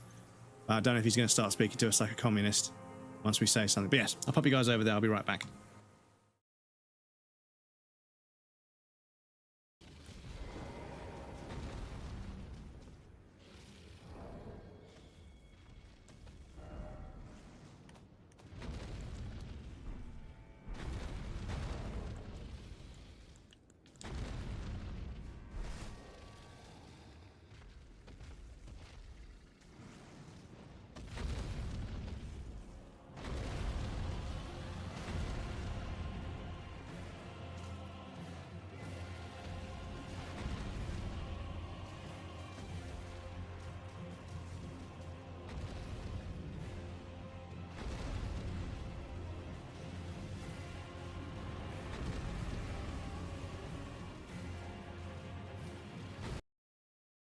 Let me do a save here because I know from experience that yeah, this bit could go massively wrong. No.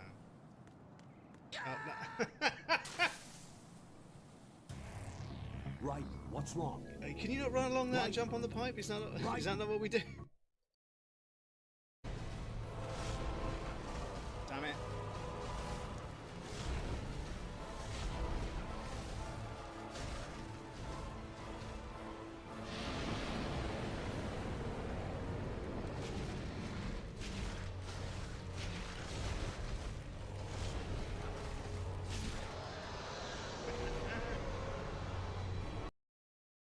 So yeah, hopefully a train isn't about to come around the corner.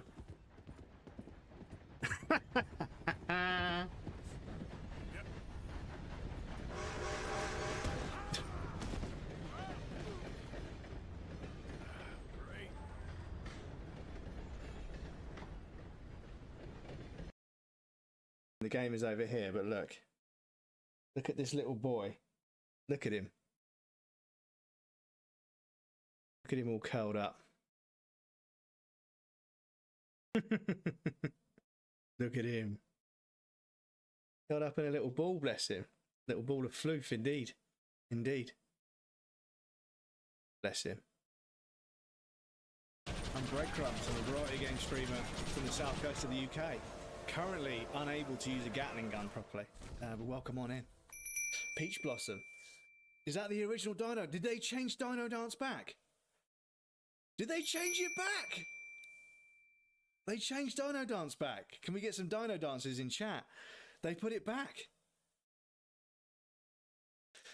And it's very, very powerful that I wanted to amass as much money and guns and loot and everything. I wanted to have all the best loot. I wanted to have a bunch of money. I wanted to have all the guns. I wanted to upgrade all the guns.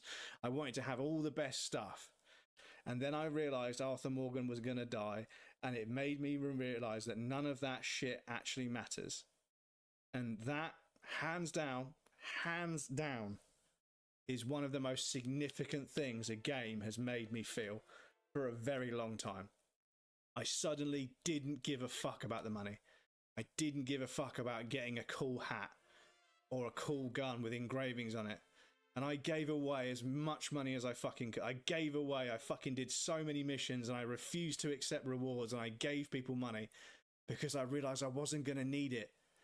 I just didn't want to be a loot goblin. I realized I didn't need to have these, but there was no point.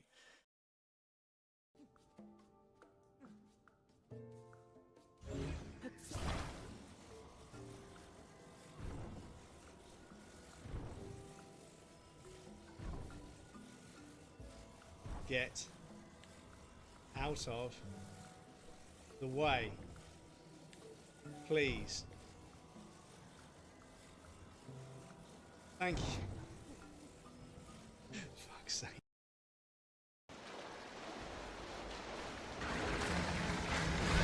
Oh, wow. Oh, fucking hell. We got folded like a fucking omelette. Fuck. That fucking folds. Oh, my lower back hurts just thinking about it. Fuck. Okay, maybe we will take the grenade launcher with us.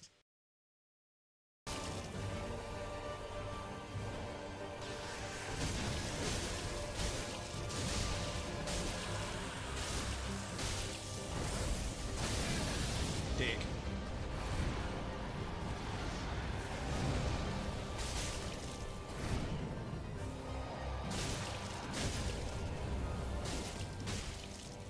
Stamina.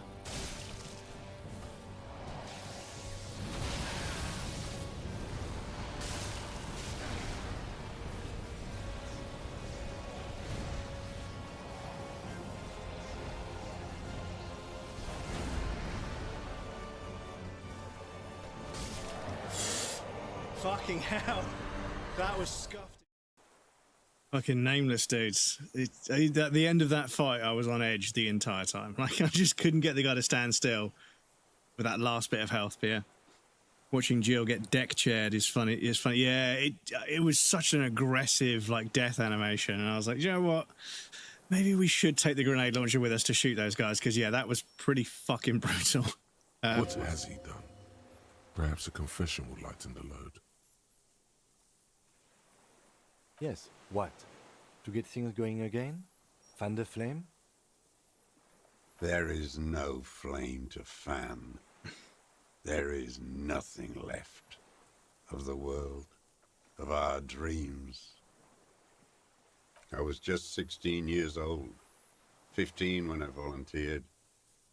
I had a lapse of faith. And of courage, too. You could say I misunderstood the historic role of the proletariat and thought Mazovian socioeconomics were fallible.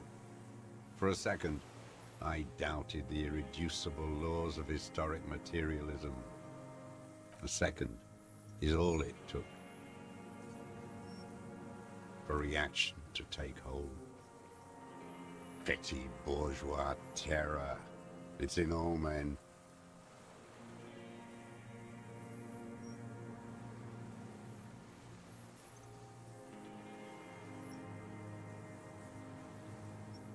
It's the same thing. You haven't seen it.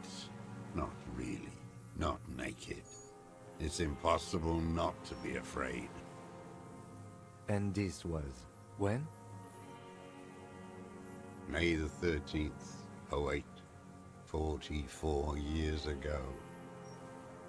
The horizon was black with coalition airships. Their petroleum rose to the sky, and it looked like it formed the clouds. Storm clouds. When they started shelling, it was dark magic. The combined might of international capital. All at once, all the greed and terror in the world tore into Revachol. It lifted streets from the ground and turned houses into ghosts. We were in the flak tower, huddled on the floor. The artillery was 80 kilometers away in Ozon, but I knew the commune would fall. We would all be turned into ash. So I said I was going to the map room. Hold off. A terrible shame, still within him. The lobes of his ears are red with it. The shame and smallness of what he became. No. I climbed the chain link across the water and hid inland. In the bunkers there, like the weakest of the weak. A mouse, frightened at the ordnance all night, and the sound of the rotors in the morning, whirring. Airships. I climbed out into hell. The landing was complete. The chain was submerged. I had to swim back. The fortress was half submerged too, shattered. They'd all drowned in the lower levels, or got torn to shreds above. The anti-aircraft gun had malfunctioned. So had I. I left them without ideological direction. It was real. I'd seen it. I'd seen it in reality. Some kind of great terror, worse than you've ever seen. The mask of humanity fall from capital. It has to take it off to kill everyone, everything you love. All the hope and tenderness in the world. It has to take it off just for 1 second to do the deed. And then you see it, as it strangles and beats your friends to death. The sweetest, most courageous people in the world. You see the fear and power in its eyes. Then you know that the bourgeois are not human.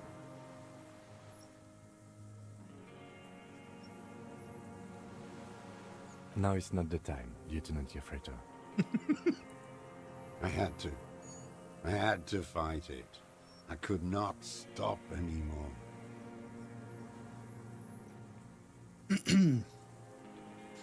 The old man falls silent. His black eyes keep piercing your skin as he looks to some great distance behind you, shaking his head slowly, retreating from it. But he's looking straight through you. It's an interesting kind of... It's interesting. People describe something as a 1,000-yard stare, where they're just like staring into the middle distance. And occasionally, I've been speaking to somebody who is like mentally just checked out. And yeah, it's strange how there's a subtle change in your expression that you don't even realize when you're looking at another human being. Something deeply seated in like the lower, like more primitive parts of your brain. But then you meet somebody that's got PTSD or something, and they're just... like, they're not registering a human person in front of you. They're not there. And it's like, it's a really weird, cold feeling. It's not an island, Dwight. It's a defensive fortification of the commune of Revachol. And I am its last surviving defender. The congenitally deformed King Philip II built it to restrict access to the Bay of Revachol. We captured it in '02, retrofitted the fort with an AA gun to defend against an airborne landing. Against the whole world. Coalition military called it Operation Deathblow. I later found out on the radio they called it Deathblow. You're one of them. Tell me, who speaks like that? We had 50 million people on Caillou alone.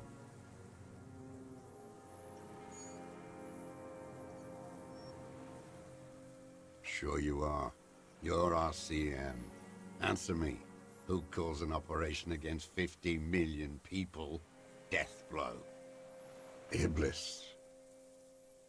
The black-eyed angel. How does anyone survive? I steal. Now hold on there.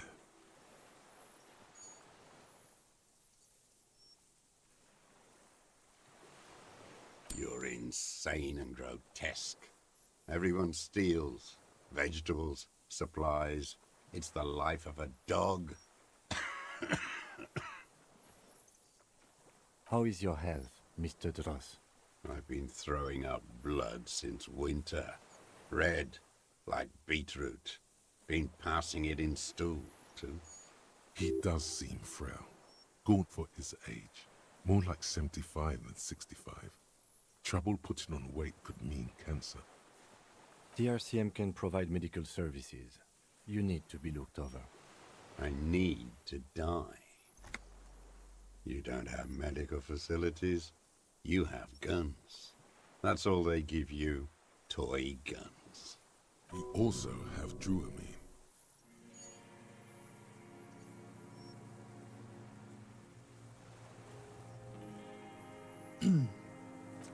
I have been running out of that stuff. There's no way he could manage the pain without them. It's safe to say he is addicted to painkillers by now. It's the little joys. The dark joke, a sunshiny day, morphine. There's nothing to look over. The triage is in, and it's black. Administer morphine. Moribund. I haven't. I have holes in my brain. Years missing. Others filled with pain only. A decade of... I don't even know what. Inferno?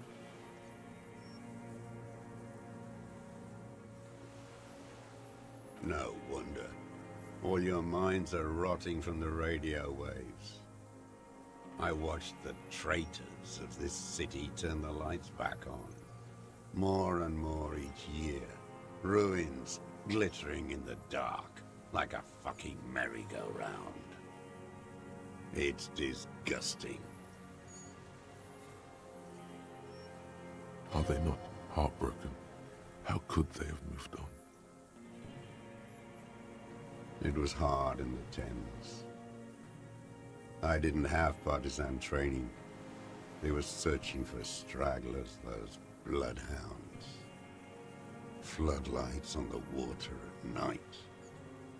There were posters, campaigns. We communards still hoped, and they needed to snuff that hope out. The East capitulated. Martinez and Cold City were turned to dust. But Jamrock, Forburg, even Coron, and Boogie Street, of course.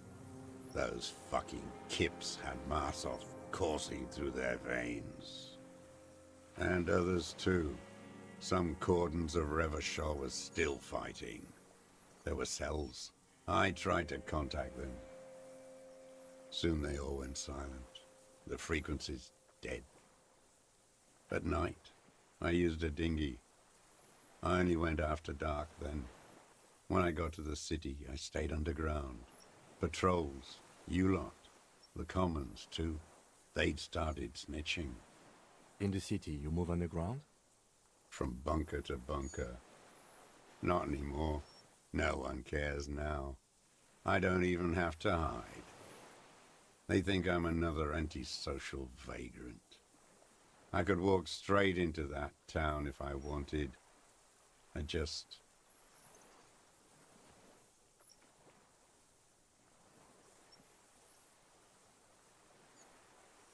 So you finally found it. There must have been a small squadron's worth of arms in there. Elmer Graves, right? I know. So you've been there? Sleeping. Some nights.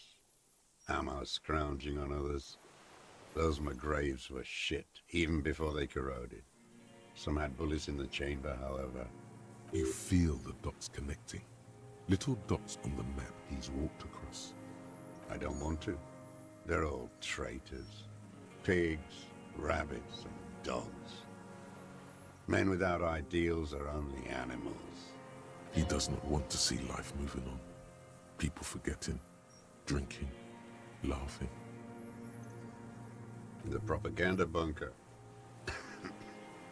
I used to, but not anymore. Propaganda bunker? They stored leaflets there. Broadcasting equipment, too. Made broadcasts, I think. Propaganda officers. I buried them with their leaflets. They killed themselves. 2 young boys. A lot of our boys did. I spent some winters there. Never liked it. Kept thinking of them. No need to go underground anymore. It's better in the ruins, on the ground. I do. They're good. Plenty of tar. I like that boy on the pack, too. Reminds me of the last century. The old man looks across the water, at the city, the ruins, the motorways rising above it. You're with the RCM, the coalition-appointed mob that enforces bourgeois morals in Revachol, the so-called Lieutenant W. Freighter. You're the RCM. You represent the Moralist International, the enemies of humanity who took this city. I represent their adversary, le Parti Communiste d'Insolande. Take me to them as a prisoner of war. I have relinquished my weapon. I can no longer serve. No superiors can relieve me of my duty. You bulldoze them all to a mass grave for trying to free humanity. A spray of blood from his mouth on the black charcoal in the fire pit. No, I am not a soldier. I am an ideological officer. I belong to the party, not the army. Trained in historical materialism, then assigned as a political commissar by the party. These things used to mean something. He nods slowly, then another tremor. No, you're not. You're a liberast. You should engage him about inframaterialism. Impress him with all the ideas you picked up from the reading group. All the real communists are dead. They died fighting for communism. Are you dead? No. You're an inert lumpen with a gun. Detective, we have not come here to discuss ideology. We have come to ask questions regarding a murder investigation. The old man spits into the fire pit. He does not say anything more. A jitter passes his lower body. There's definitely something off with his body. Something more than just metabolism, or even cancer. There's nothing serious in this world. It's a farce. I've used it for killing people. Here we go. A trail of blood. The lieutenant smells it too. Killing people? It's a gun. That's what they're for. You want a moralist euphemism? Defending your family and your property. I haven't done that. I've used it to kill people. Interesting. During or after the war? There is no after the war. class war is never over. Go in straight. No euphemisms. He doesn't like those. No. Be careful now. Slow and steady does it. Make him repeat it first. Don't mess this up. Remember, he wants to tell you. Get personal.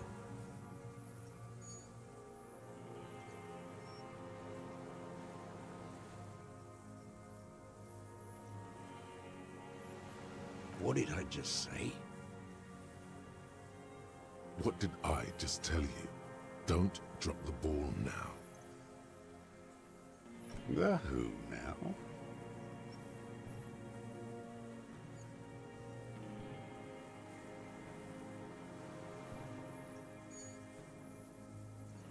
Oh yes, that one. Ugly piece of work, that boy. Did you kill him? I am a son of a welder and an officer of the commune of Revachol. I do not collaborate with murderers and pederasts of the liberal regime. The gun. The murder weapon is the perfect opener. The scent of blood in the air. But what else? There was something you can't remember. Something about the tracks. Suddenly, all those tracks are so confusing. Go with something else first.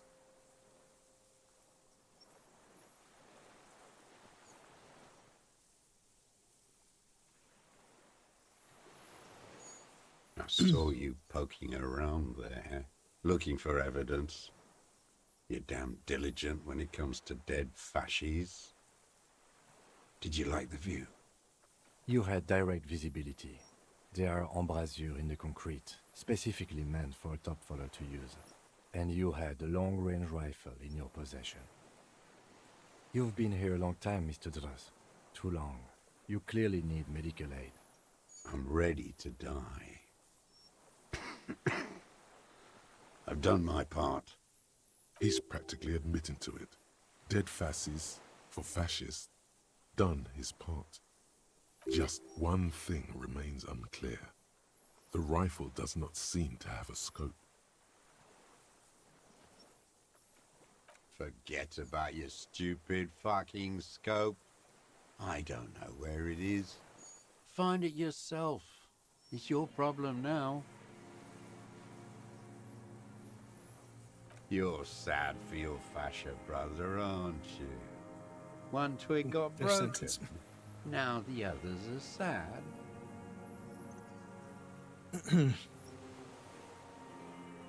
Almost.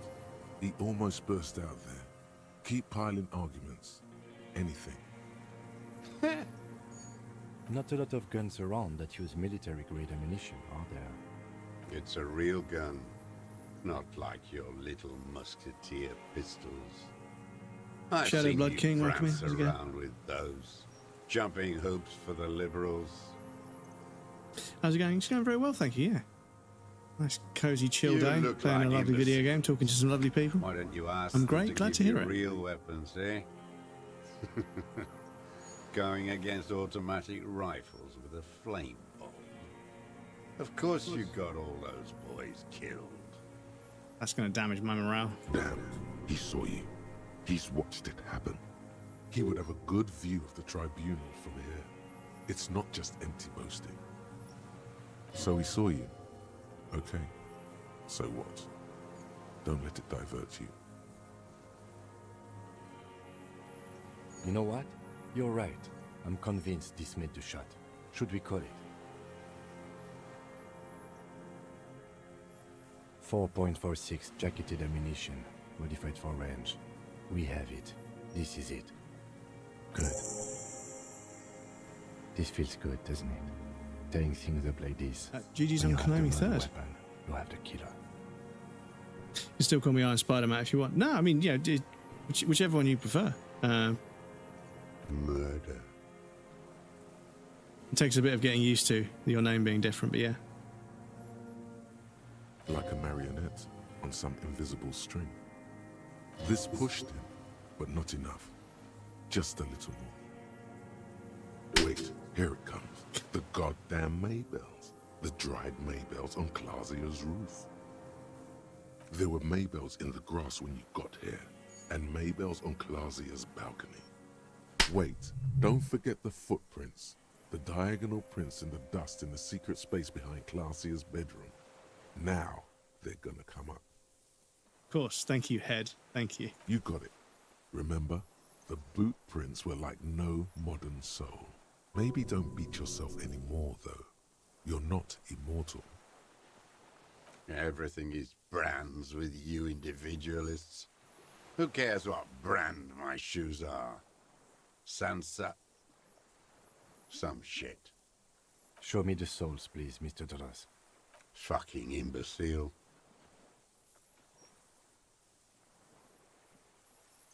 The maker is called Sansariq. You see their V-shaped logo, but can't make out the size. These are not the unusual horizontal patterned souls you saw in the dust on the floor of the hidden room. They do, however, seem to be about the same size. The size fits, but not the soul.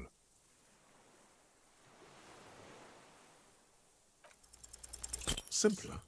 No. This is another loose thread you will never connect. The lieutenant raises his brow. What are you doing? He's thinking. We almost got him here. Not now. Stop yourself. People change shoes, Detective. It was you. You were there, weren't you? Crawling and whirling in rags. What were you doing? Some kind of reconnaissance? Preparing the scene? Listening in on her? Trying to rack your brains. You're desperate to report something back to your masters. They must have really loved that dead fuck. The old man stares at his own prints in the ash around the fire. Silent suddenly, some strange process within him. A gush of wind. Seagulls in the distance. You've almost got him.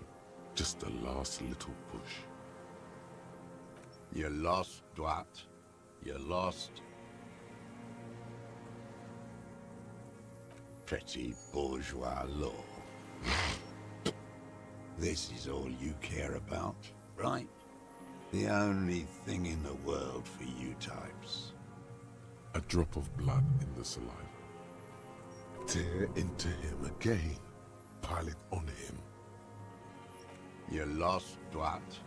You're lost. What strikes you about this gaunt man is not the stomach pain, or the cough, or the malnutrition. For a man who spent 44 years hidden in the urban wild. Indeed, he speaks fluidly. His movements are rapid, if erratic. His voice, despite the cough, is there. It is capable of expressing complicated ideas. Above all, he seems animated. It's a mystery. This animation comes at a cost too. Erratic hand gestures, thought processes cut off like threads, as he just stares at the logs or the reeds. He also suffers mood swings, bubbling to the surface, unconstrained by his nervous system. You've seen demented people before. This feels similar, yet different. When his thoughts move, they are lucid, keen even, not senile. Is it some kind of substance damage? Like he's addicted to something? Not only the painkillers he's clearly on. No. I won't be stuffed full of shit like the rest of this city. You said you take painkillers. I take them to cope with pain. The people of this city use painkillers because they have pain. Untreated illnesses. Not enough money for a greedy doctor. Are you sure about him being lucid? Maybe he's just affected by an extreme case of socialism. It's not a downer, rather an upper, judging by his snaps. Like some kind of decadent rock star. No, I'm not okay. I shit blood, and I'm surrounded by insane people. Yeah, no, yeah, that would be not okay. Yeah. There it is again. Erratic hand motions, bouts of rage, and the stomach thing too, of course. Could it be a symptom of overdosing on something? Something even you have not tried? Keep your eyes peeled. Is what you plan to say. Before you can get past, you're under. The lieutenant interrupts you. Officer, are we sure? We could maybe get more. The old man looks at his rifle in your hands, a little startled for some reason. You startled him. Maybe it was the silence. He quickly gathers himself. Still, what could he be afraid of? I ain't going anywhere. Right. Bosh, bosh, bosh. Gonna get a confession from him at some point. Find fuel for the generator. We've done. But yes, find armor pieces. We need to find the reeds. Imagine if we sold the fucking murder weapon.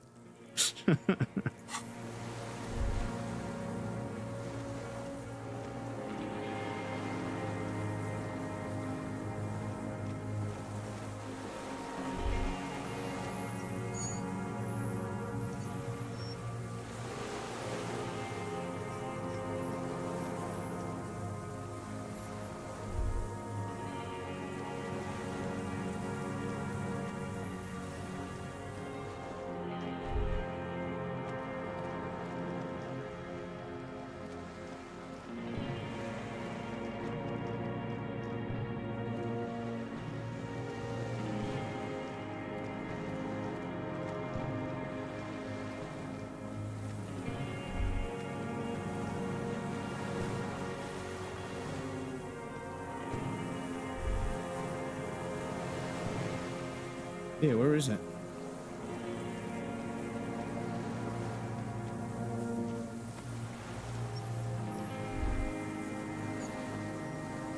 Because that's it there, I can see it.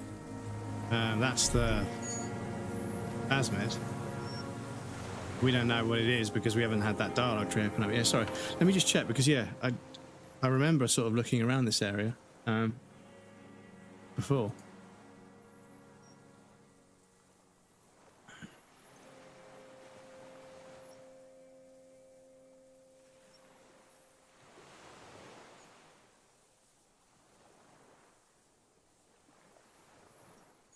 Yeah. Is that there?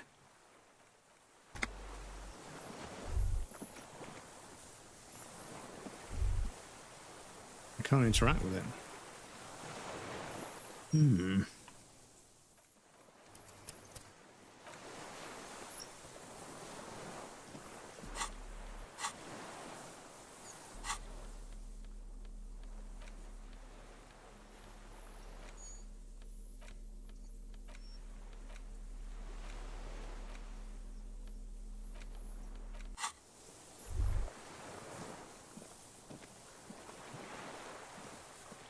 Minions of capital.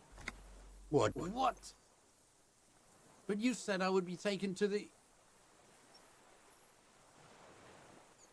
This terror is the sum of all the uncontrollable movements and mood swings he's been exhibiting. The wind picks up. The silence on the water is broken all around you. Little shivers of waves appear. The lieutenant continues, like an incantation. Your Wayfarer rights have been suspended. Information provided to the officers on the scene will be used against you by the prosecution. You will be given legal counsel within 1 week and must face court in 44 days. Do you understand? Do you understand? But... No, I don't want to. I have to stay here. He's sweating. Beads are forming on his forehead. Pupils are dilated too. Eyes getting blacker and blacker. Your confirmation is not required, sir. Now on to the boat.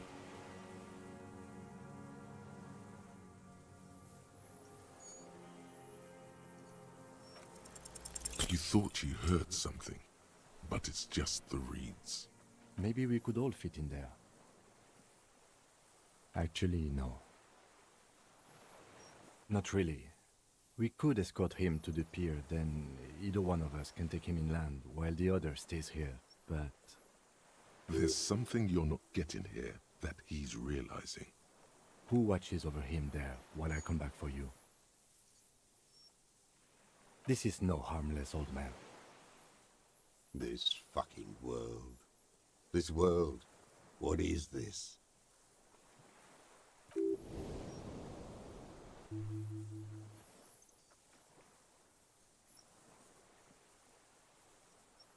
No, listen. Listen now.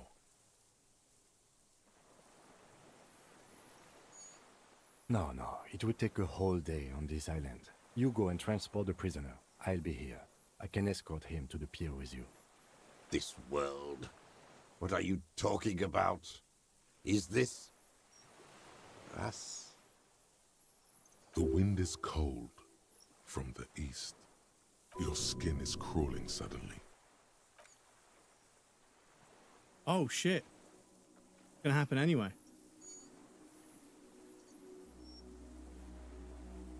Oh, okay.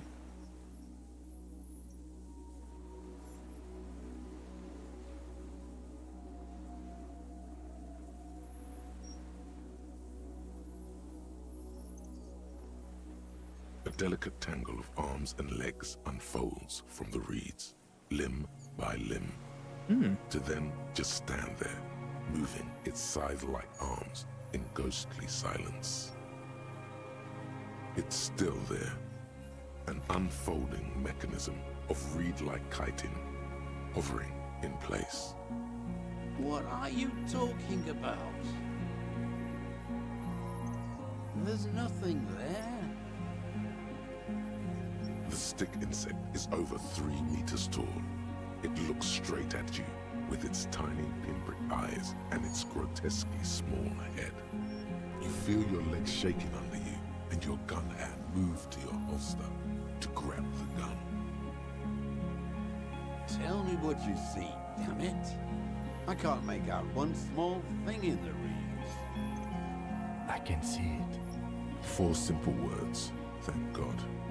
If you can see, then you're not insane. It's really there, spinning slowly, in absolute silence. Its limbs long and slender. Be very, very careful.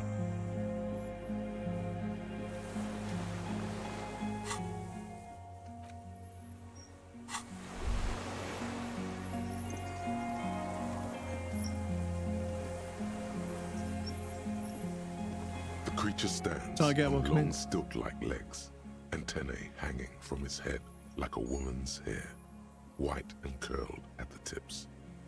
It is no more than 5 steps away from you. The segmented antennae move with apprehension, searching for something that's not there. Reed-like tufts stick out of its joints. As the insect moves its forearms, it produces a faint hiss, like a reel-to-reel machine spinning after the tape breaks. It is. You glance over your shoulder. The lieutenant holds a piece of milled aluminium. He begins to pull it open extremely carefully. It's the camera. No, the flash will scare the creature off. Warn him now. We need a photo. No one will believe us. From the corner of your eye, you see a sudden cascade of motion ripple through the Phasmid's limbs. A series of ultrasonic clicks fills your ear. I am not palatable. Do not eat me. I am afraid. With the sound of metal sliding against metal, the lieutenant reveals the lens. The glass glints in his hand as he begins to slide in an ampoule. You see the Phasmid turn to him, its mandible antennae reaching out. The motions are quick, sudden. Something cracks in the lieutenant. He's letting his pride get in the way. The ampoule will produce a loud hiss. You're right. It could scare it away. I need a better moment when it's not looking. I'll wait. I'm on standby, he thinks, his hands sweaty around the machine. The spindly mechanism turns itself back to you. its antennae taking their measure of the air, slowly. The creature tilts its tiny head to the side and appears to look at you. It is incredibly light, like the slightest gust of wind should blow it away, but it doesn't. There is a sadness in there, or is it in you, from the dream? It's still with you. The pitiful, hey, you told her, even now.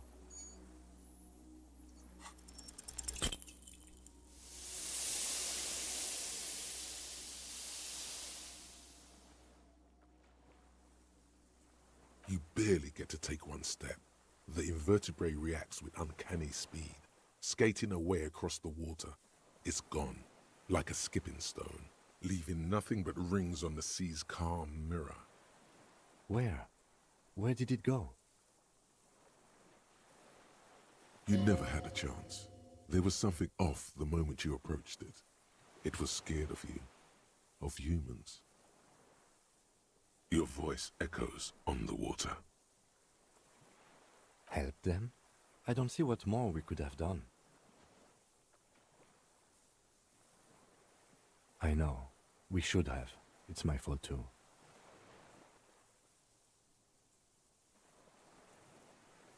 It's too late now. He subdues the feeling, dusts himself off, and moves on. New Summer Harley Quinn is beautiful, epic, and did an amazing job. Fair enough. I'm glad you enjoy it. Relax. Now that you know it's here, how long can it hide? Yeah, because I was watching a video on tandem W OLED versus QD OLED because the plot thickens on what screen I'm going to go for. And when they were showing off like the color reproduction, they were using Fortnite because it's a very colorful game. They were playing as Chun-Li. I was like, oh yeah, Chun-Li's in the game. No, it's gone for now, Lieutenant Freighter. It appears the insect can walk on water, like a water strider, you know? It's almost as fast. Uncanny. He shakes his head in silence, an expression on his face that you've never seen there before. No. However hard you squint, you can't make out anything recognizable, let alone a stick insect. I tried, but it was moving too fast, and I didn't get the ampoule in right. And damn it, I believe my eyes. It was there. What now? In some kind of strange, semi-catatonic state. Our suspect's not looking so good. We should check him over. Also, it looks like it has some kind of nest there. Maybe there's proof in there. In the reeds, where the Phasmid was hiding, you see a little flash of white. Porcelain white. Ha!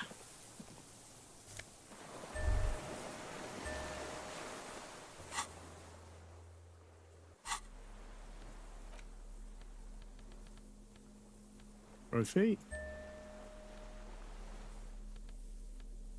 Is that not it?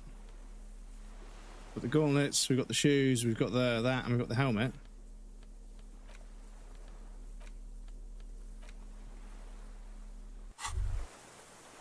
Brother, you've managed to collect all the armor pieces. Too bad it's too late for the big showdown.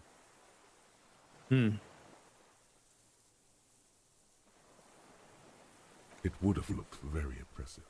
There we go. Still, cool. You found it all. Now your mortal coil is completely protected. Few cops are this futuristic.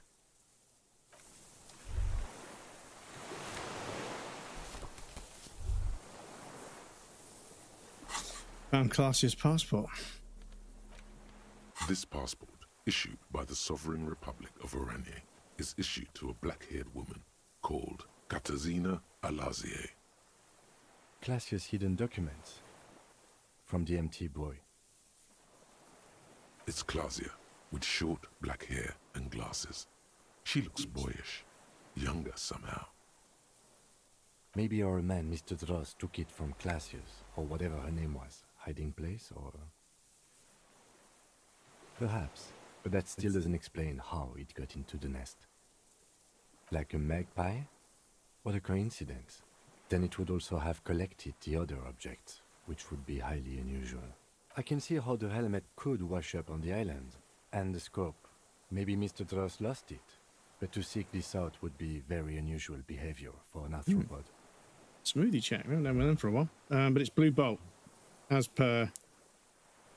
Going on there, as per usual. Blue Bolt is guava, lime, apple, coconut water, and blue spirulina. It is my favourite, yeah.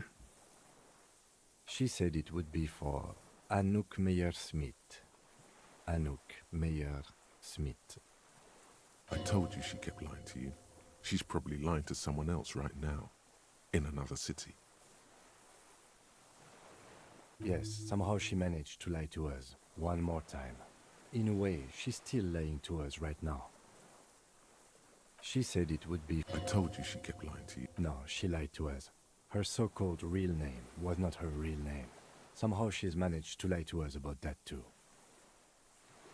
I don't know, but it's not Katarzyna Alasia or Klasia or Anouk Meyer-Smith. We didn't even scratch the surface with her, detective. Perhaps it's better that we didn't arrest her. Who knows what hell she'd be raising in my district by now. Ah, you see, so it was a negative that we didn't arrest her before. It's a positive now. Excuse me. Cool. Right, so inspect the Phasmid. Phasmid's gone. Check up on the deserter now. Extract a confession. Find the fuel for the generator, which we've done, I think. We can't ask Claudia about that because she's not around anymore. Cool. So I'm going to save there as well. Because, yeah, there's a few red checks in there I'd like to retry a couple of times. What is it? What do you want from me? I can't go.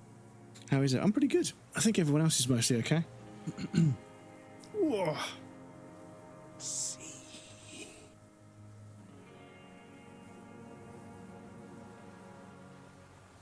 The bit rate is in the red, despite being 14,000 kilobits a second. The bit rate is in the red, apparently. But that's what I've realised, is that the amount of bit rate, like the bit rate that I'm actually uploading, that doesn't govern whether it's red or green or whatever. There's some other kind of factor that makes it, because sometimes I was uploading at 6,000, 7,000 kilobits a second at 1080p and it was red, but other times it was green. And then, like, sometimes I'm uploading at 14,000 kilobits a second for 1440p and it's green, but then sometimes it's red because we got disconnected earlier. So yeah, I mean, I'll just double check. What server did I ended up landing on last time? It was giving me trouble. Okay, I'm on default at the moment, so if it goes wrong, I'll try Ireland and Paris. The man does not respond. He keeps staring, black eyes glazed over and bulging from their sockets. His gap-toothed mouth shaking, like an addict of some terrible substance. A light shiver passes him, followed by nothing.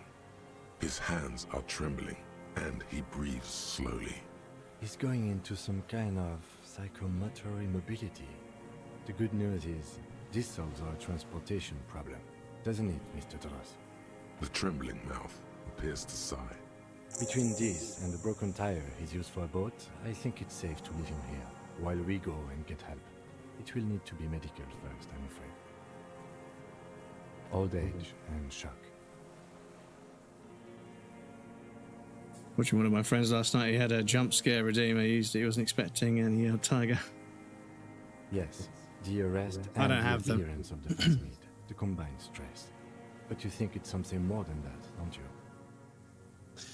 But yeah, like, unfortunately, like, over the years of watching horror films and playing horror games, I've become a little bit desensitized to jump scares. But I don't think I'm alone in that. I think a lot of people that enjoy horror-based media have got kind of tired of that mechanic. It's very rarely used properly. Like, you can feel it coming a lot of the time, which is a shame.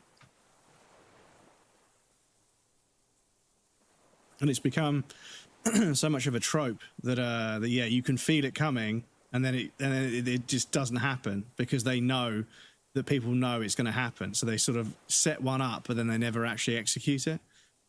Because it's more of a sort of creative liberty to sort of fake out a jump scare than actually have one, because they're kind of overused.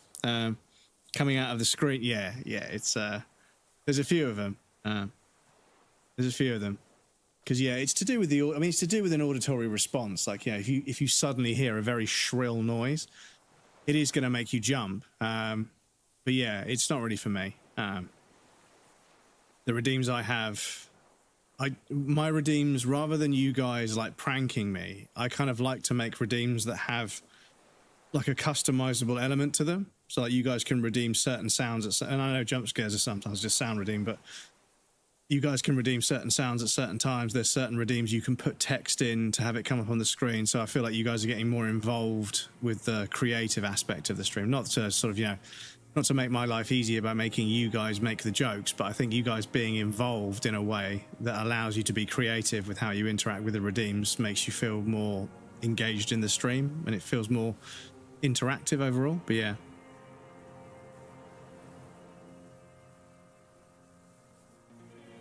That could be part of the shock. But you're right, something is off here. Mr. Dross. No response. He was energetic and articulate. After all these years alone, with little hygiene or medication, I would expect worse. It does not seem to be animated now it's left. Honestly, I'm ready to believe anything at this point. Maybe it is psychoactive. I mean, why not? It's 3 meters tall. Like a drug? His pupils appear to be dilated. They still are. He did seem distressed when it finally came to arresting him, like he didn't want to leave this place, and the insect maybe. I have absolutely forgotten to take notes. I hope I remember all of this. This will be one hell of a report. They'll think we're insane. Exactly, the bonk and and at the same time, like if I develop a rapport with a community member and there's sort of like something that we both appreciate, like a sound redeem, like a TV show or a character or something, I can use that as their walk-on sound, and it gives them a bit of a personality within the stream, which I like as well, because it's all about forming a community. This is, like I said earlier, all the money and infamy and everything, I don't give a fuck about that, but building a community of people that we can all sort of be friends and sort of enjoy each other's company, that's kind of what I'm in it for, and people are sort of like, do you consider yourself a successful streamer? I was like, well, I consider having fun and like making friends a success. Like there isn't any money in it, like it costs me more than I make tenfold, but I love it. It's like a hobby that I love doing, and I'm not really in a position or a mental like framework to start monetizing and treating it like some project. Like it's just something I do because I love it, same as golf. Like I'm never going to make any money from golf. It costs me money, but there's something very complicated and difficult about it that I find particularly interesting, that itches my brain in a certain way. He stares into the reeds. Your words don't stir anything in him. Perhaps you should. Nothing. Just dull staring. Not even rage left, wherever he is. The last embers have gone out. The war is over. If Kuno kicked it into the sea, as he said he did, the ebb would put it back here. This makes sense. Mr. Dross could have picked it up. Or the Phasmid even. If it did, this is incredible. No reaction. His breathing is slow, and he appears very old all of a sudden. Around 80. Did you take this passport and other papers from a boy on the coast? The spirit. He hears us. The spirit? No reply. He's gone again. Try something else? We got him back for a moment. I lost. He turns his eyes to the reeds again, as he's done so many times. Beige and white stripes. He lost the scope. Then it somehow made its way over there. With the help of a magpie Phasmid. This site is a T9, Mr. Dross. Was it attached to the rifle when you made the shot? Silence. Not even a sigh. You've gotten all you will out of this poor being. The plastic cape flaps around his face in a gust of wind. His back is slouched and his mouth open. The strength has all gone out of him. Just frail old bones in a sack of tracksuit trousers and a windbreaker. We should think about getting back to the mainland. To get help. He'll be safe here. If we don't take too long. Yeah.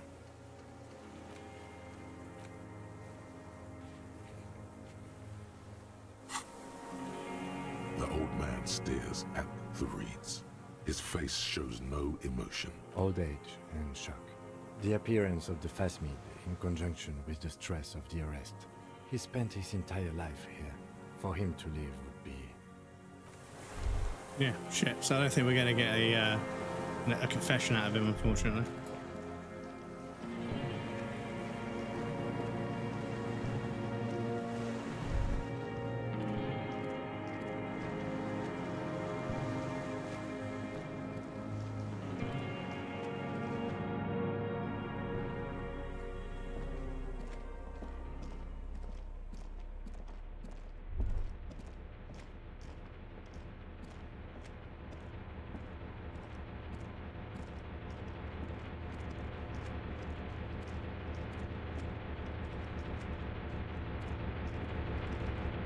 This old cylindrical generator waits with its fuel cap open. Make the hollow ring the canister. I don't know. I'm not... The wind outside. Yeah, it's weird. I might have to double check if find the fuel for the generator is a bugged task, because it's still there. But unfortunately, chat, we do have another ad break coming up, so just pop you guys over on the BRB screen. There'll be a wrap and some clips for you guys that want to hang out, but please feel free to get up and move around, grab a drink or a snack if you won't miss anything. I'm going to take a break as well, but yes, I'll be back in just a moment. And then, yeah, I think when we return to the island, when we head back to that sort of space, not really a courtyard, but the space outside the shack in the fishing village where we can sleep, the other officers will be there, and then it's the final dialogue before the end of the game. And then we finish the game once. I can check how many trophies we've got, and then we can see about the next playthrough where we're going to be a little bit more structured, because I'll be using a guide to make sure we get certain trophies. But yeah, I think if I just lean towards certain ideologies, we should get some of them. But yes, I'll be right back, and then we'll carry on. Okay. So, can I Sekiro it?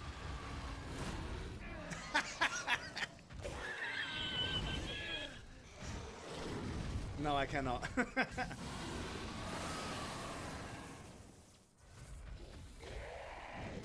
Ah, my fucking roll timing. Fucking hell, terrible. Fucking atrocious.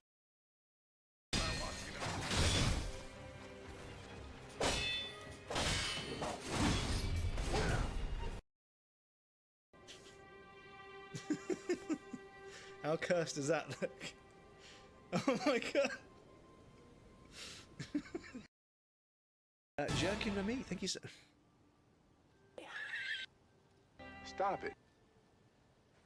Welcome in, thank you for the follow.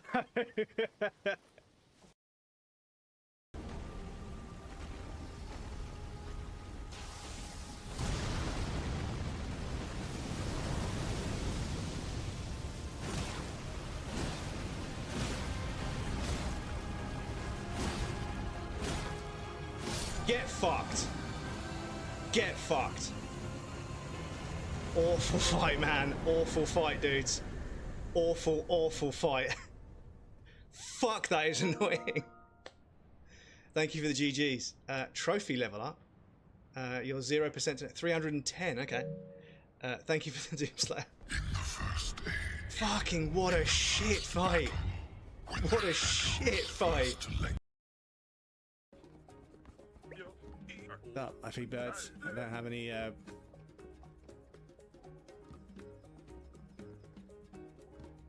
Not to worry, my friend. Here I am.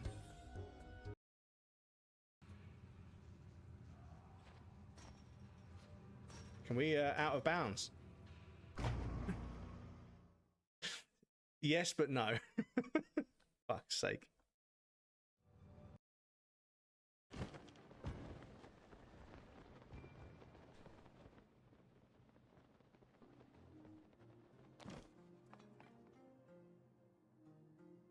No, God! No, God, please, no! No! Stop it. Motherfucker. Fuck's sake. Okay, gonna have to time it a little bit better than that. Fuck's sake.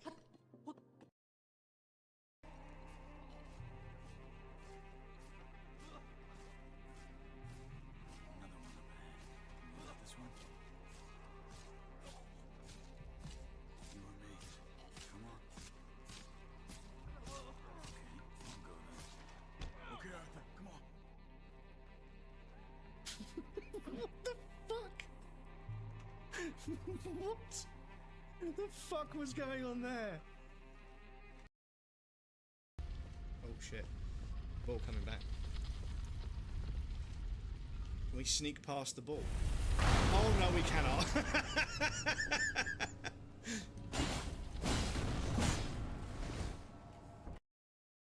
Sorcery. Okay, I do this dead. Yeah, I think I remember doing that one. That was where was that one?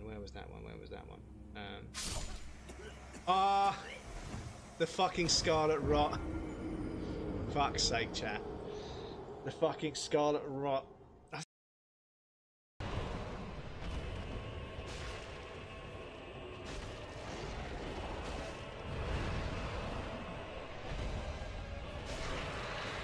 Okay. Yeah, this island is definitely the way. This island is definitely the way. Orange charred ring. Nice. Okay, souls? Do I get any fucking souls for that? Yes, thank you. You know, for a second then. Come on, give me the fucking souls. Welcome back, everybody. Thank you for your patience. I appreciate that. Not me chuffed about installing a new shower hose and shower curtains. Well, GG's, a pretty productive Saturday so far. Yeah, no, it's like when I moved in here, there wasn't a shower, so I managed to sort of cobble one together. And yeah, I was having baths before, which obviously meant waking up early enough to run a bath while I brushed my teeth, so I could wash before I left for work. And sometimes I was starting work at like 7 in the morning. In Brighton, which is like an hour away, more than an hour away by bus. So, you know, I was getting up pretty early.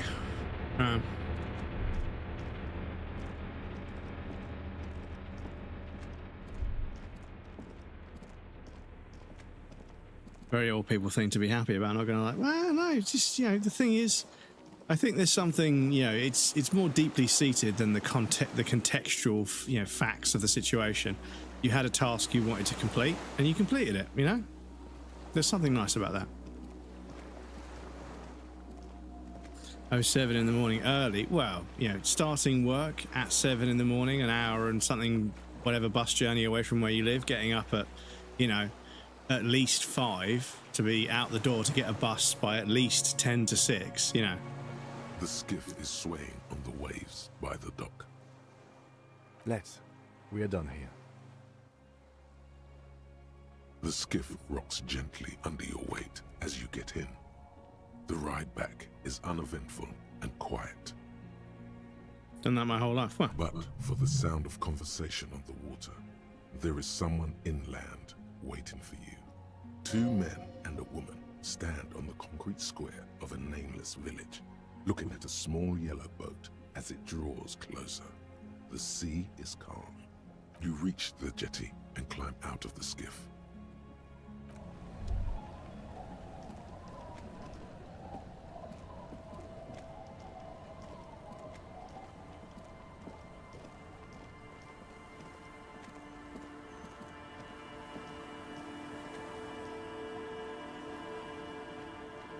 Look what the tide brought him.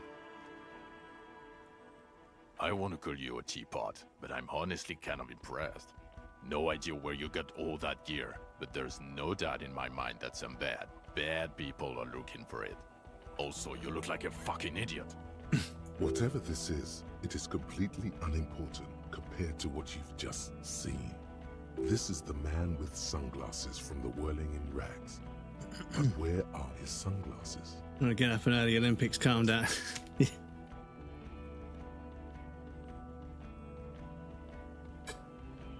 The thing is, if you do it every day, then that's your normal, right? If you normally go to work at 8, 9, 10, whatever, but then you have to get up at 5 in the morning to get to work for 7, it's a bit different, but yeah. This is it. It's a bit of a character trope. You've got like the dad of the family who's like boasting about waking up at like 4 in the morning, but then they're asleep by 2:30 on the sofa watching TV. And it's like, yeah, you get up really early, but you fall asleep in the middle of the afternoon. So, you know, is it really that good to get up that early? But there's always been early risers and night birds, you know, it's just always been the way. That's right. And you're some kind of murder machine. We're not forgetting about anything. Look at you. Oh, really? They don't seem bothered by it? That's because you're a cop in an exoskeleton. Actually, are you? Are you still a cop? There's so much disco going on, it's hard to tell. Vic, calm down. Hello, I'm Trent Heilerstein. I believe we've met on several occasions. I'm your goddamn partner, Jean-Vic Comar, and this is your special task force. Or what's left of it. Special Consultant Trent Heidelstein, Patrol Officer Judith Minot. Thank you for the backwards fart, Tiger. Hi. We've come to scrape what's left of you off the pavement. Lieutenant Kim Kisuragi, Precinct 57. We've just come from the island, where our investigation led us. We might need your help with something later. As if he recalled that he's in fact a decorated police lieutenant and not a naughty boy. But this is clearly a departmental matter, so I'm going to leave you to discuss it among yourselves. It's good to meet you, Lieutenant Kitsuhagi. Ari, we want to help you. Trent, I believe this is where you come in? I don't quite know what I'm doing here. I was asked to participate as an expert. I think I need to manage your expectations a little. I'm at best an enthusiast in cognitive science. My background is in something else entirely. I engage in neurology on a merely theoretical level. In fact, I should probably get going. No, Trent, it's too late. You're part of this shit now. What have you got to say for yourself, shit kid? What does he have to say for himself? He left you to catch the bullets. Shit kid. What an interesting moniker. You. Shit kid? That's you. Maybe you've deserved it. The cafeteria manager you fucked over told us where you went.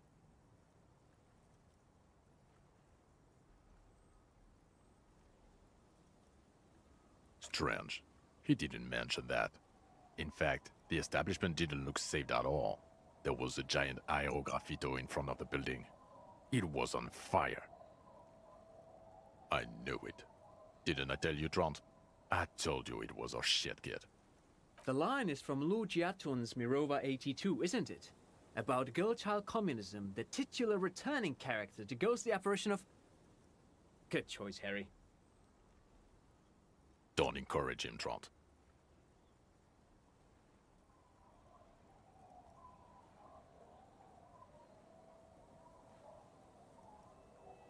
Is that actually where it's from? Okay, I'm going to make a clip there. Future breadcrumbs. Look up that book, maybe? Whatever it is. Okay. Guilty as charged. I heard you'd lost your mind and your memory. I wanted to see if it was true. And it was. Good work, Harry. You're insane now. There's one less person for me and everyone else to rely on. He was too sarcastic for you to realize who he was.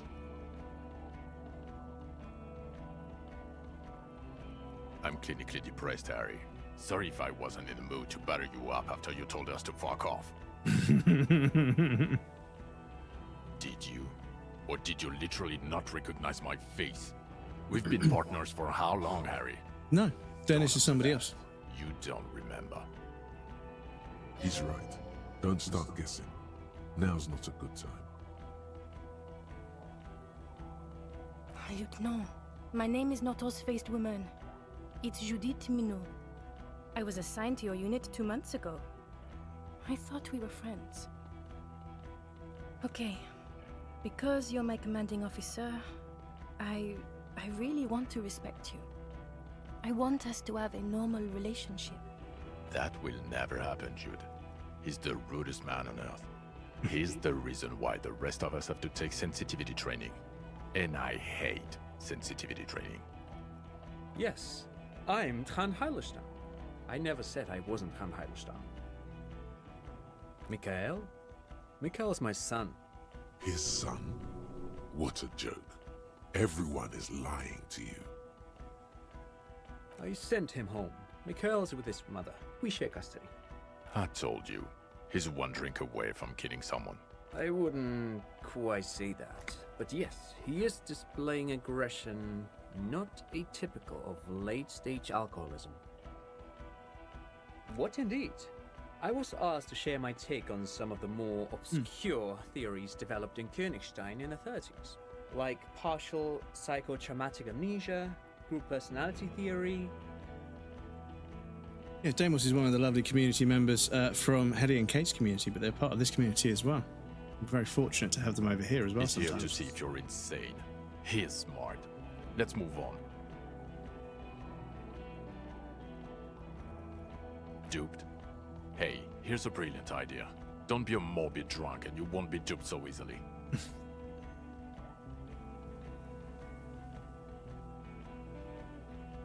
Yes, I'm still Kinki Solagi, still a lieutenant from Precinct 57.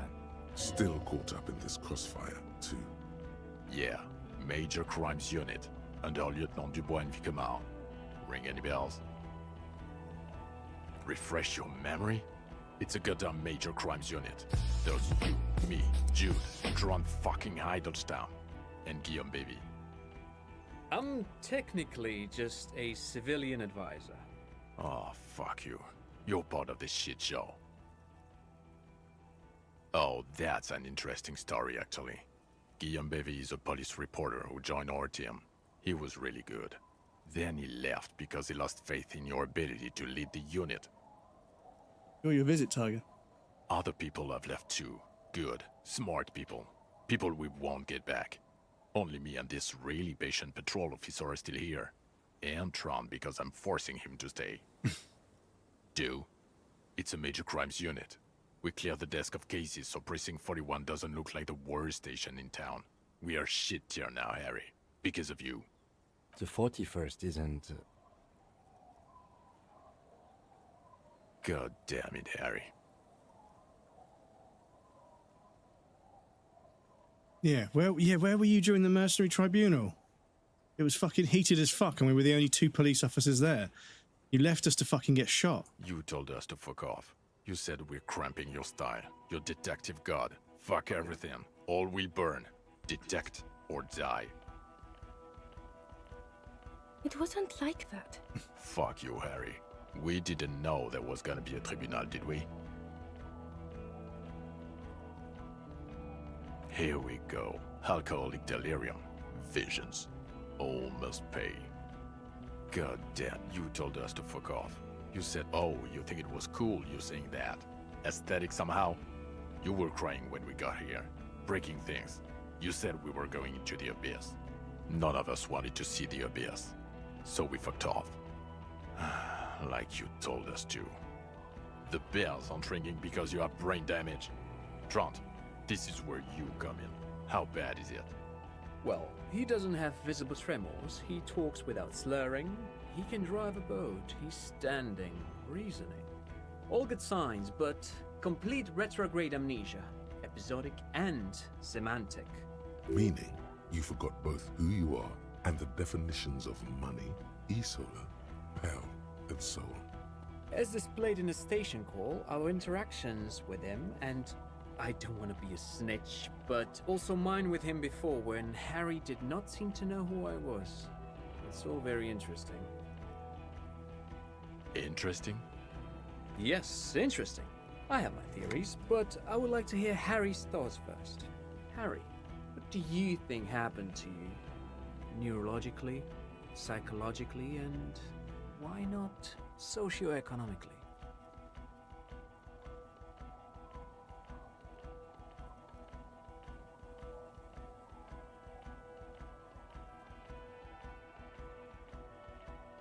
Not when you phrase it like that. But I don't think critical theory. I know everyone thinks this is far-fetched pink academia, but still, I don't think it should be off the table here. What? He lost his memory because of capitalism? No, not like that. I'm not talking Vrede for school here. But Harry, I asked you, what do you think happened? He is. He's getting better. And I can confirm that he drank a lot of alcohol prior to it happening. I believe he drank. People do that, especially this one. What they don't do is forget their whole life because of drinking. But Detective Vigmer, he has blanked out before. Yes, a couple of times. After some of the more serious benders. One was after the two drunks case, the other when we looked into that mural. The two cases in your ledger, the unsolvable case and the Next World mural, those were recent.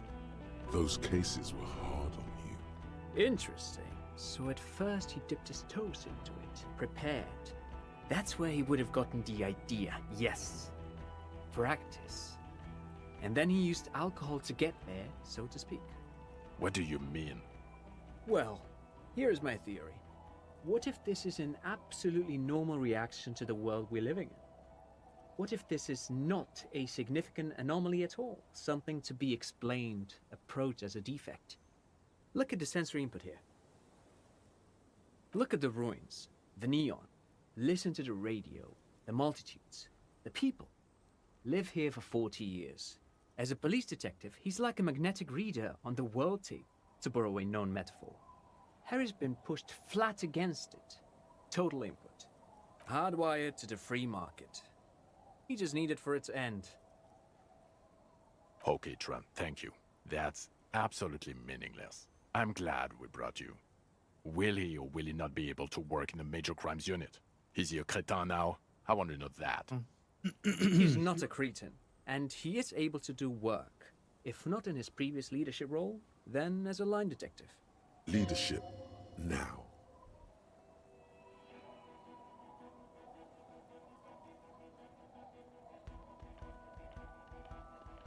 No one even mentioned that. I misphrased my question. It should have been, is he able to put his clothes on and use the body? Or do we need to get him on a disability pension? Now nothing. Now we're just going to stand here. No, now we discuss that. What the fuck did you do to our motor carriage? Why is it there, Harry? Yes, in the ocean, under the sea. Our work vehicle, with fish and clams and other sea shit. Oh well, if it wasn't you, then it's okay. You only let someone steal a 45,000 real police vehicle, drive it into the sea, and then just left it there. For the record, you pressured us into getting it. It'll be cool, Jean. We'll have wheels, rapid response. I was fine being an equestrian cop. I hope you're fine driving a bicycle. Don't answer that. Your badge, Harry. Show me your badge. The thing that tells people you're a police officer. In a rush to demonstrate your badge, your eager fingers can't sustain a grip on the smooth plastic, and the badge slips out of your hand.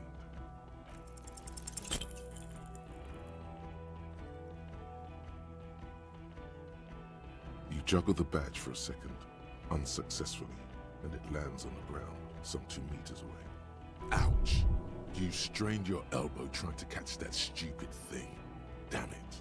He found it. He found it, Jean. It's his badge. And your gun?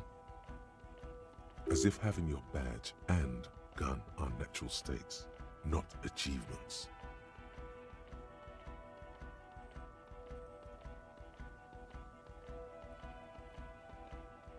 I don't care about your collection, you hoarding freak. Is one of them your service weapon? I only want to know about that one gun. He has it. And he didn't drop it. You're drunk like a bum, Harry. Put that thing away before you kill someone.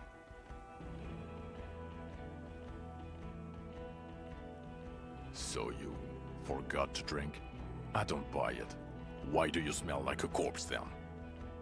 He's wounded. It's been a long week and he's handled an actual corpse. Do in fact.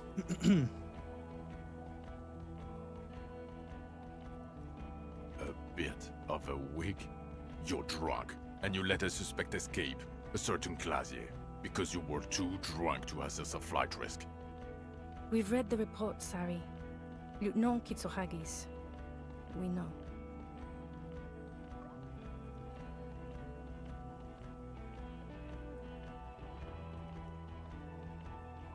Oh, well, if she was nice. I'm not even gonna get into the other suspect, the one who shot herself, in the head. Or the fact that you're Evra Claire's little peony now, doing I don't know what for him. That's small-time stuff. That's nothing. That's a humorous anecdote. Compared to the 8 people who were gunned down. The streets are literally red with blood, Harry. It was fucking mass murder. He did everything he could. We did everything we could. The company hired unvetted mercenaries. Lieutenant Dubois got between them and the locals. Here comes the cavalry. He did so at considerable risk to his person. Remember, he was shot. We stopped an execution, not a negotiation.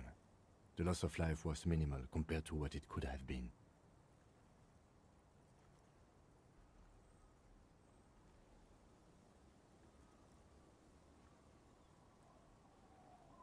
Detective, it's better if I do that.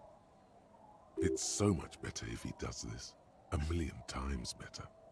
Thank you for the input, Lieutenant Kitsuragi. I didn't mean to suggest you didn't handle the situation. Yeah. How about you fucking pipe down, Jean? He thinks of apologizing, but decides against it. Yeah. You've spent the week with him on this case. What is your take? Okay, get ready for Kim to say some unbelievably heartwarming things about us and cement himself as like one of our favorite characters. The case? On Lieutenant Yefretor Dubois. Well, the drinking, the lost gun, also losing his badge, that's all true. And he's been drinking on the job. Okay, he is going to call us out for that because he should. The man sighs deeply. Then there's the superstardom. He likes to, from time to time, allude to being a superstar law official. At first I thought it was a joke, but now I'm not so sure. He says disco about 20 times a day. It's worrying, especially considering his political views. Detective Dubois is, as you may know, a Mazovian socio-economist. He's even gotten involved in a highly theoretical underground reading group, which, again, for a police officer, is unusual. To be fair, it's all quite disco. It is all quite disco. You should yell something. To Lieutenant Ifrata, double Ifrata, Harrier Dubois. It is all kind of disco. The RCM consists of policemen of the state that is, so a little discrepancy there. Other still, he is also a full-blown fascist, an ultra-nationalist, woman-hater, and more than a little racist. How he reconciles these 2 points of view? But he is vocal about both. And then there's the motor carriage in the sea, and the constant smoking everywhere, all the time. But despite all this, he is a great detective, one of the best I have seen, in fact. He can talk human beings into telling him everything, and he doesn't stop. In all the time I've spent with him, he has not once stopped pursuing leads, however far-fetched and tangential. He is tireless, madly driven. Well, except that one time when he stopped to sing karaoke, which, by the way, I have to disagree with you, Mr. Vicmar, was a valiant effort. He really sang his heart out. Okay, he did something. Other than that one time, he has tirelessly worked on the case, and he solved it. We have a confession, a murder weapon, and the perpetrator, locked on the island right now, awaiting transportation. He apprehended a straggler who stayed hidden for 50 years, ever since the revolution, who's probably committed other murders over those years. Oh, and he also discovered a new species. A new species? A colossal stick insect, 3 meters tall. It's on the island, camouflage as the reeds. It unfolded from them. I did not, unfortunately, get a photo, but I believe it may have been the Insulindian Phasmid. I know this sounds fantastic, but I'm a 4 times decorated lieutenant of the RCM. I do not make up encounters with cryptids to spice up my day. I am very, very sane. I don't doubt you, Lieutenant. If you say it was the Insulindian Phasmid, then it was the Insulindian Phasmid.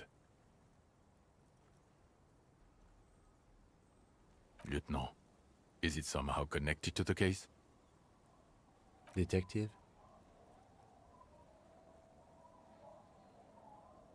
The old man was not aware of the Phasmid's presence. Exhibiting a strange, atypical dementia, he fell into a stupor after its appearance. He became near catatonic. So it is connected.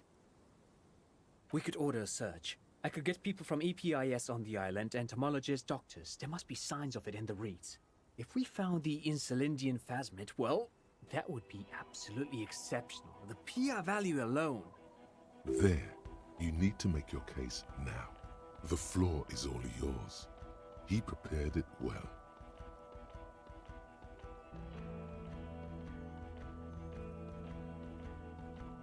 What was that? It sounded like you set up a nightclub in the church. 4 kids were living in a tent on the ice. They were going to drown when it melted. It's not optimal, but the building was abandoned, so he put them in there. It's okay. It's not that okay. Get off this subject. Female? What makes you think so? You had to see it. It had the subdued colors of a female. And the nesting behavior too, I think. Incredible. Were there eggs in the nest? Not as far as I could see. There were other things there, though. Actually, you know, this would indicate it was a male. This is far from anything in my field, but I think such nests are called bowers. They are for attracting mates. Must be robust if it can move a helmet with its limbs. As in cloning itself? What makes you think so? Well, then it wouldn't matter if it's a male or female. The bower would just be rudimentary behavior from before the parthenogenetic mutation. Very interesting. Such organisms are extremely vulnerable to disease. A single strain of bacteria could wipe out the whole species. We're probably looking at conservation efforts here.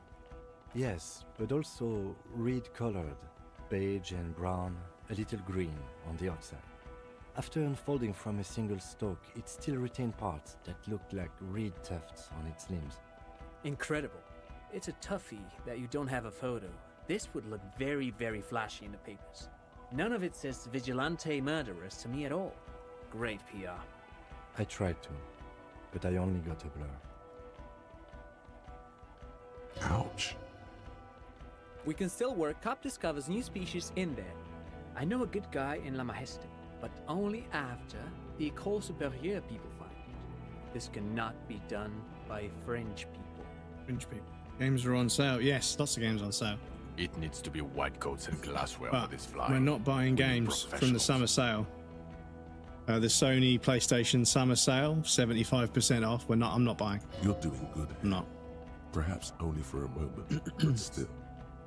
We need to send Sony a message. Cyberpunk is $17.99. Yeah, I mean, if on PlayStation, I wouldn't buy any games from PlayStation for a few months, or maybe the next year or so. Send them a message that they've made a statement that is very, very deeply saddening to the people that they're supposed to be, you know, like invested in as a group of people. That makes sense. If that makes sense, but yeah, no. they've come out and made a statement saying they're going to take away physical media, when what they should have done is said, as things move forward, we want to change the way that digital media is, sold and how your ownership works. We think it's important that you have access to games, and this is what we're going to do to make sure that digital becomes, a safe way for people to own games in the future. They could have spun it, because the fact is physical media is going away. It's not able to hold this amount of data that a video game is these days.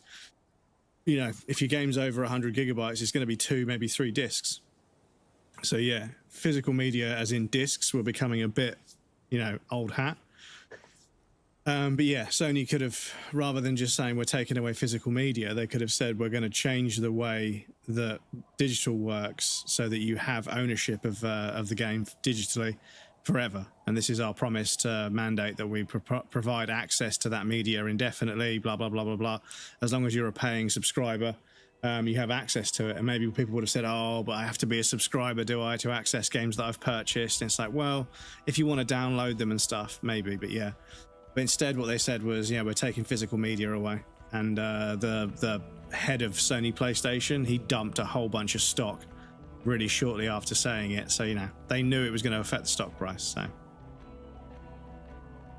on Xbox, okay, yeah, Xbox is fine. Microsoft have got problems as well, but Lilianovich, the revolutionary matronym. The custom started in Grad, where they have patronyms, Prasovich, Lasovich, etc.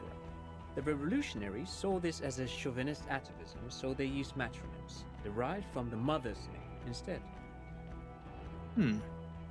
This man's mother was Lily, his Lilian's son, Lilianovich. The custom was overturned after the revolution failed, but not before it made it to Revachol. I wonder if Clausier used that, because they did something with their name to cover it up, but then they gave us a name that wasn't their actual name, so maybe we can deduct that. So, it is what a soldier of the ICM would be called. Thank you, Trant. Thank you for that piece of cultural theory. You said you Jake, welcome in. Enjoy your daily bread. Of course, excuse me, I just thought it was noteworthy.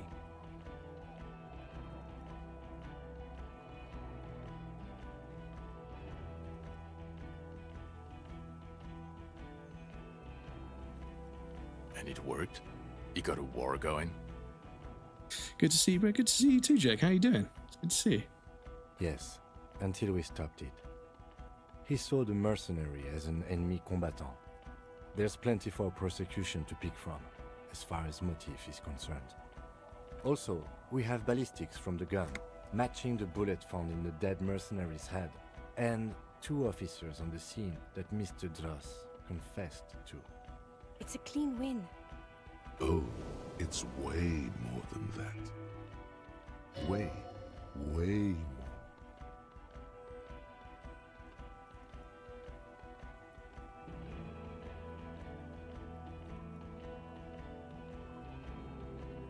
Perfect folding mechanism. Get over yourself, Harry. I can still smell the booze on the wind. God damn it. It is bad. Even you can smell it. Chin up. Keep focusing on the positives here. Lilianovich. Of course, excuse me, I just thought it was noteworthy. Possibly induced. But even without that, these men spent 50 It's been good, just busy with settling in my new place and navigating the new environment. Loathing what Revachol has become. There's plenty for prosecution to pick from in terms of motive. Yes, obviously getting comfy in a new space that's your home. Or it's a flat or a house that doesn't feel like a home yet. Whereas like I've lived here since 2012, so I've been here for quite a while. So yeah, it feels like my home because I've kind of wore down the things inside of it just being here, if that makes sense. It's weird. Like there's wear and tear, but I know that wear and tear came from me, and there's something significantly comforting about that. And it's a strange concept, but yeah, like me and my dad redecorated the place during lockdown because we weren't allowed to go out to work. And yeah, since then it's obviously worn away a little bit, but it was me. Obviously when I moved in, it was decorated before and it was okay. so we didn't bother. But since redecorating, the door handles and stuff have started to get a bit worn. The bathroom's been used a lot. There's sort of, you know, scale and stuff that I need to scrub off at some point. But yeah, it's me, this place.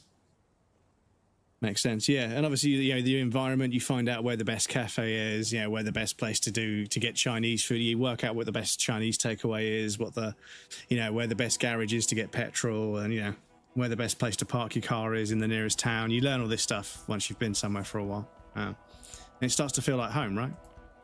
Also, we have a sniper's nest with full view of the room in which the mercenary died, right on the island, and 2 officers on the scene that Mr. Dross confessed to. Because yeah, it's obviously like a bit of a task, like navigating the new environment, but it's also kind of exciting that you're going to find things that you like that you didn't know existed. So yeah, It's a clean win. Oh, way.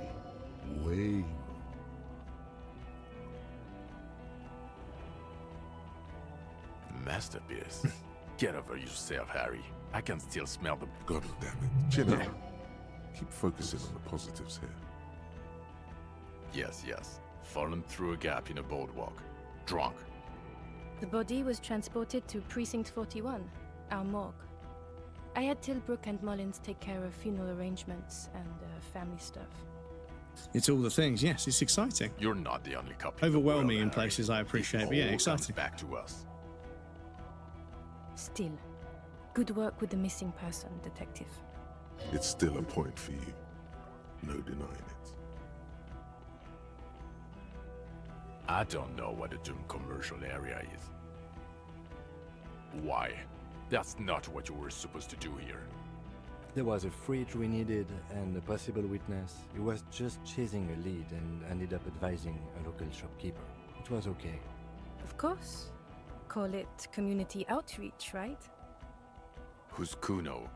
You don't want to know. You're right, Lieutenant. I don't. You snorted the drugs, I know you did. It's alright. I mean, at this point, anything is but the drink. I don't want to, but you discovered a new species and solved the murder. So I have to, Jude.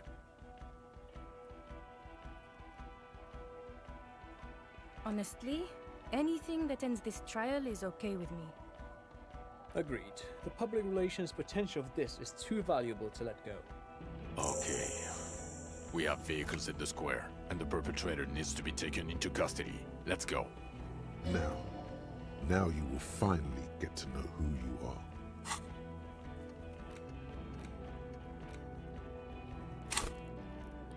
Fucking hell. 1, 2, 3, 4, 5, 6, 7, 8, 9, 10. We've got so many skill points, dudes.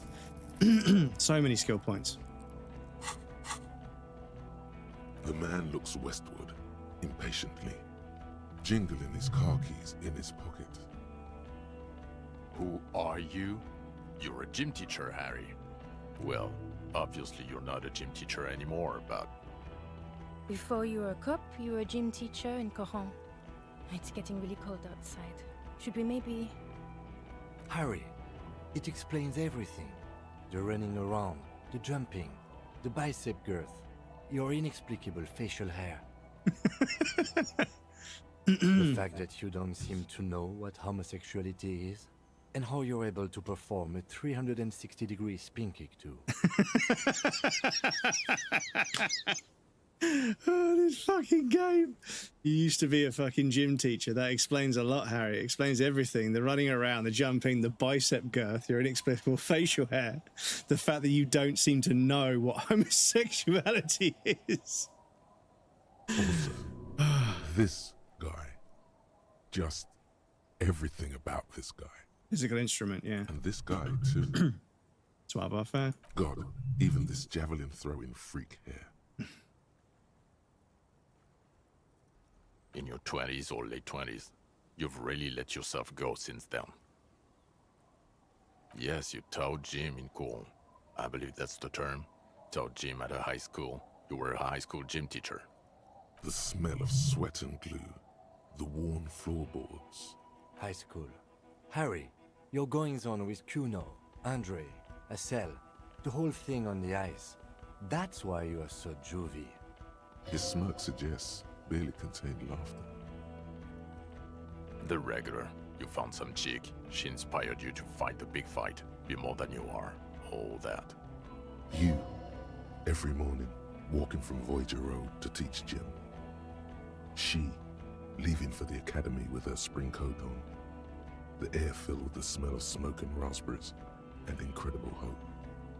An ocean full of hope. I knew it. I knew no normal human being can run like that. He's an honest-to-God gym teacher. It's not a mystery. Some chick fucked you over. Also, you were drunk. You really went with it too. Really maximized the damage. Dora something. Dora England. Yeah, you mentioned the name. Not Dora Dubois. Oh, yeah, that's pretty brutal. Something like that. Half Vazan. No one is married anymore. This is Revachol. God, I don't know. 6 years ago, she was way before my time. 6 years and you haven't gotten over it. What the hell is wrong with you? Yeah, or 7. You're not doing too good there. It's an old man thing. 2 old years equals 1 normal year. That and Dora England really tore you a new one. A big one. Incredibly bangable.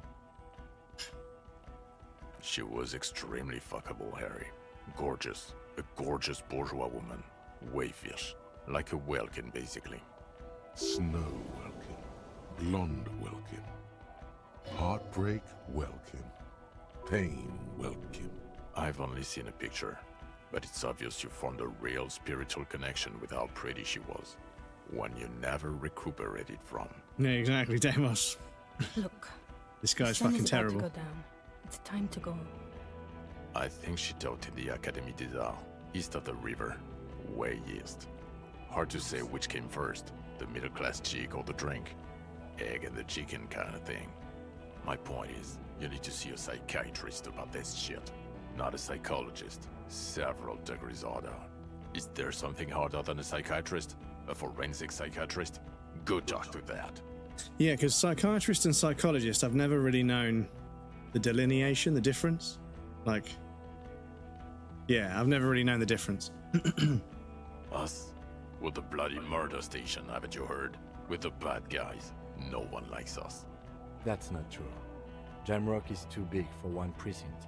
You are just understaffed, and everyone respects the 41st. You have Captain Price. Thank you, Lieutenant. You're being kind. It is an understaffed station and the district is too big, which is why we need to... Get back to it. We left Torsen and McLean to run the Sea Wing. It's not good. Mac the Torso Torsen and Chester McLean. They're not fit to run a wing. Believe me. Things are shaky as it is. Psychiatrist is a medical doctor who can prescribe medication. In contrast, a psychologist holds a doctoral master's degree and cannot prescribe medication like a therapist.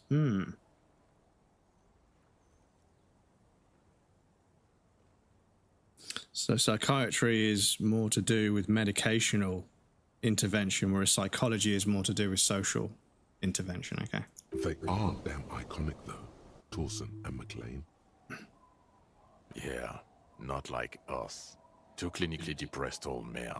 Where's the contrast here? We are garbage. God.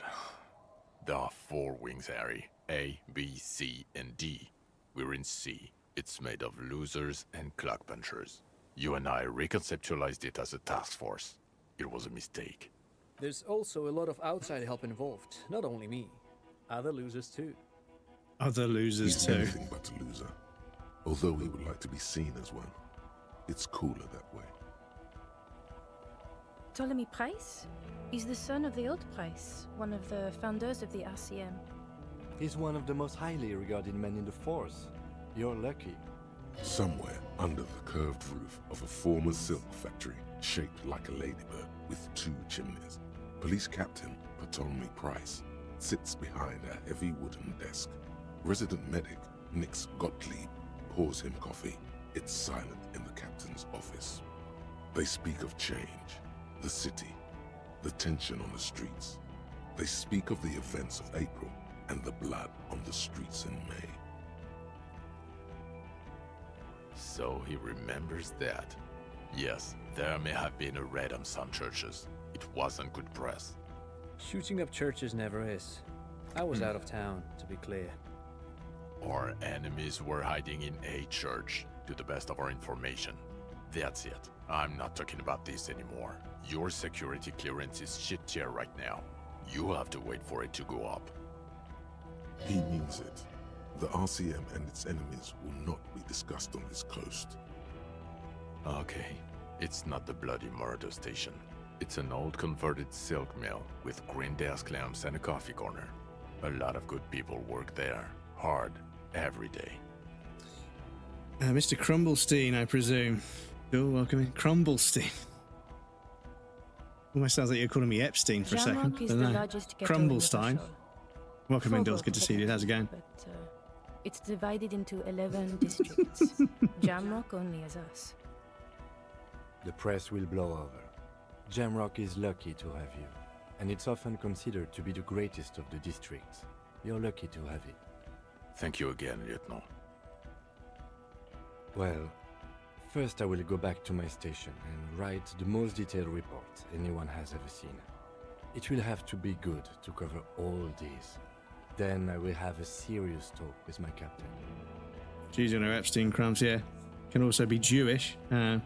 Hey, you went there, pal, not me. Well, yeah, I suppose. Detective. But yeah, just the word Steen. Something is happening to Revachol. We just stopped a small-scale war. Something is happening in Revachol. He pulls up his collar and looks around, the cold spring light reflected in the lenses of his glasses. Dialogue, dudes. I don't know what yet, but it's going to be a hard spring for the RCM. We need to get ready, infiltrate, investigate. Talk to Captain Price? I'd rather not ruffle the feathers of two captains with my doom-mongering. Work with Price? I'm flattered, but I don't know if I... Would fit in, and crazy enough, can take the stress. He doesn't know how to finish the sentence. Thank you for the bonk. Yeah, how you doing, Dill? It's good to see you, dude. Happy Saturday. This truly came Hope you had a as good week. Surprise to him. Not a bad one, but he's at a loss. Flattered? You're Lieutenant Kitsuragi. We would be flattered if you even considered.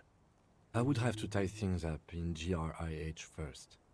But, I mean, whatever is coming, Jamrock will be more central to it than the harbor. And we also have a huge caseload, Lieutenant. Piles that we need to get back to. Mountains, even. I do like the sound of that. He's really considering it. Good. Fuck it, let's go. Trump brought his motor carriage. It's a 20-minute drive to Jamrock. Under the afternoon sky, the great district hums. A chessboard of wooden houses, 80,000 living souls, and chimney stacks. Fire traps as far as the eye can see. From Main Street to Precinct 41, to Boogie Street, forking into the snow-swept horizon. You close your eyes and hear the dogs bark. A lone woman sits by a factory window, dreaming of meteorite strikes. On Rue de Saint-Jérôme, a square bullet slides into a square-shaped chamber. In Old South, a man without eyelids smiles. Spring has come.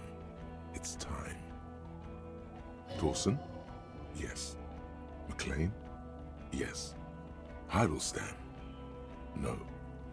Vicmere? Yes. Dubois? Of course. Really? Nix Gottlieb looks up from the list. I hear he's unstable. You say that like it's a bad thing. Captain Tommy Price gestures with a ballpoint pen. It's dim in his office. That's very loud. Excuse me. Harry's our man. He'll pull through. When he does, he'll side with the people. Understood. Gottlieb returns to the list. Minnow? Of course.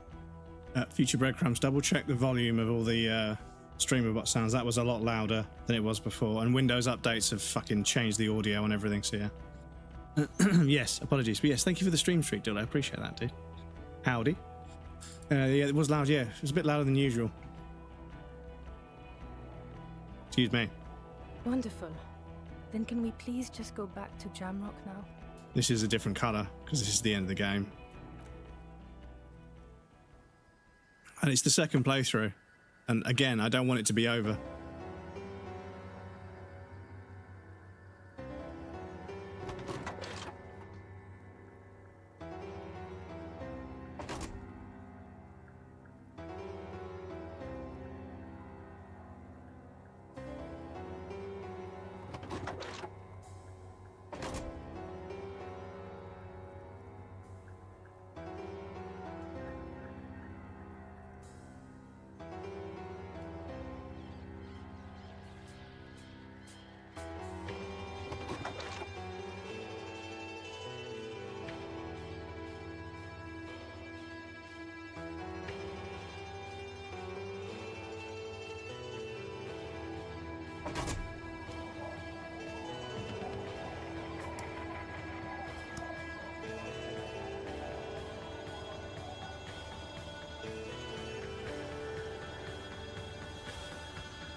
The writers, dudes.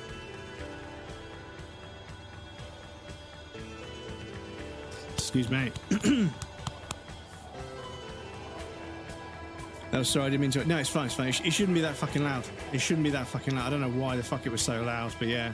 Fucking Windows updates have started breaking audio devices and it's fucking pissing me off so much. Like, there's so many things that I very carefully set up to be the right volume, the right kind of sound, the right EQ, and then fucking Windows update happens and fucking my headphones sound completely different and my microphone isn't fucking a source in OBS anymore. I'm like, why are you fucking with things? Why? I hate it so much.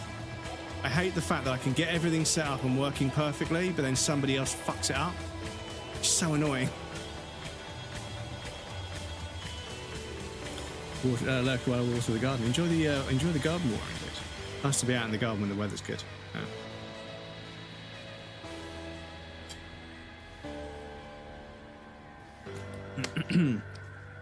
But yeah, easily one of the greatest works of fiction I've ever experienced.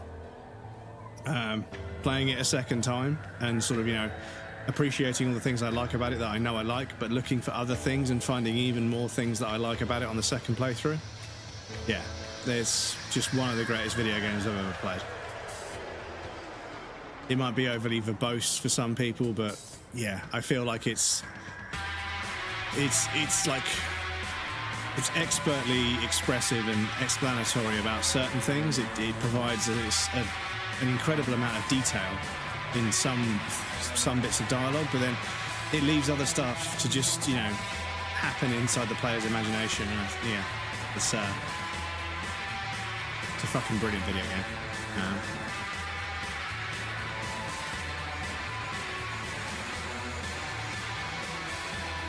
These are the voice actors from the Final Cut version. They deserve some credit as well. I think that the writing is so amazing, but also the voice acting is just unbelievably good. It brings so much of it to life. And like a lot of the characters were just one person. I mean, some people did multiple characters. You know, I mean, the Scab Leader and Cortana, that makes sense, right? But yeah, like a lot of these people were just like, you know, one set of dialogue. But there was a lot of dialogue, of course. And then yeah, some people fucking put in a shift.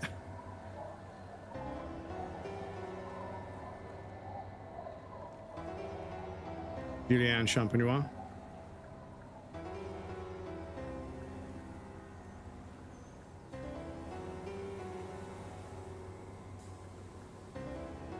The student communist.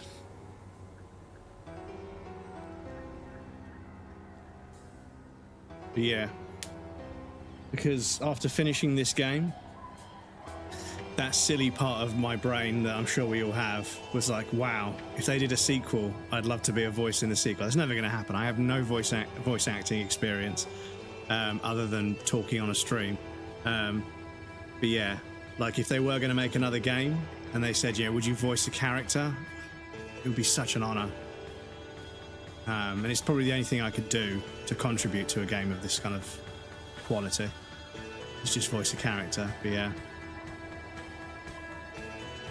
But yeah, I can say I enjoyed that just as much as the first playthrough, which happened with Bloodborne. This is why I've played Bloodborne like 7 times. Completed Bloodborne and the DLC like 7 times because that game is so fucking good. But yeah, this one, I'm not saying we're going to play this 7 times. Like, I don't know how many trophies I got, but I feel as if we should have got the communist trophy because we literally get described as a communist a few times towards the end. So yeah.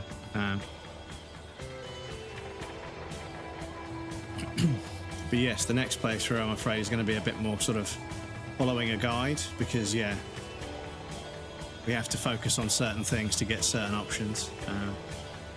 But I think, I can't remember, I mean, I do have a trophy guide.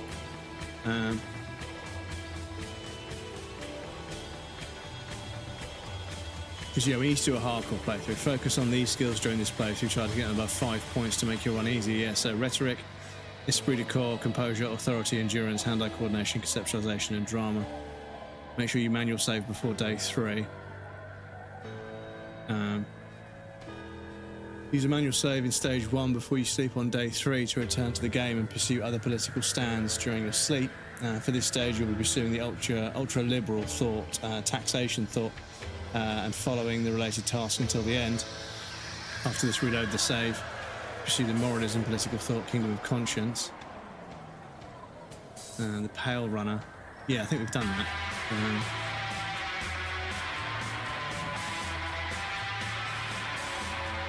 Skill levels low, just do more tasks before attempting political side tasks, which is quite another time. Right, apologies chat, we do have an ad break coming up, and I need to figure out if we start another playthrough or do something else for the rest of the day and then start a new playthrough fresh. That might be the best thing to do for the YouTube. But yeah, I mean, I could end the YouTube video there and start a new YouTube stream, I suppose. But yeah, I've only got an hour or so left, so anyway, I'll go on a break, I'll figure it out and I'll come back. Nice Grams, hope to play the game soon.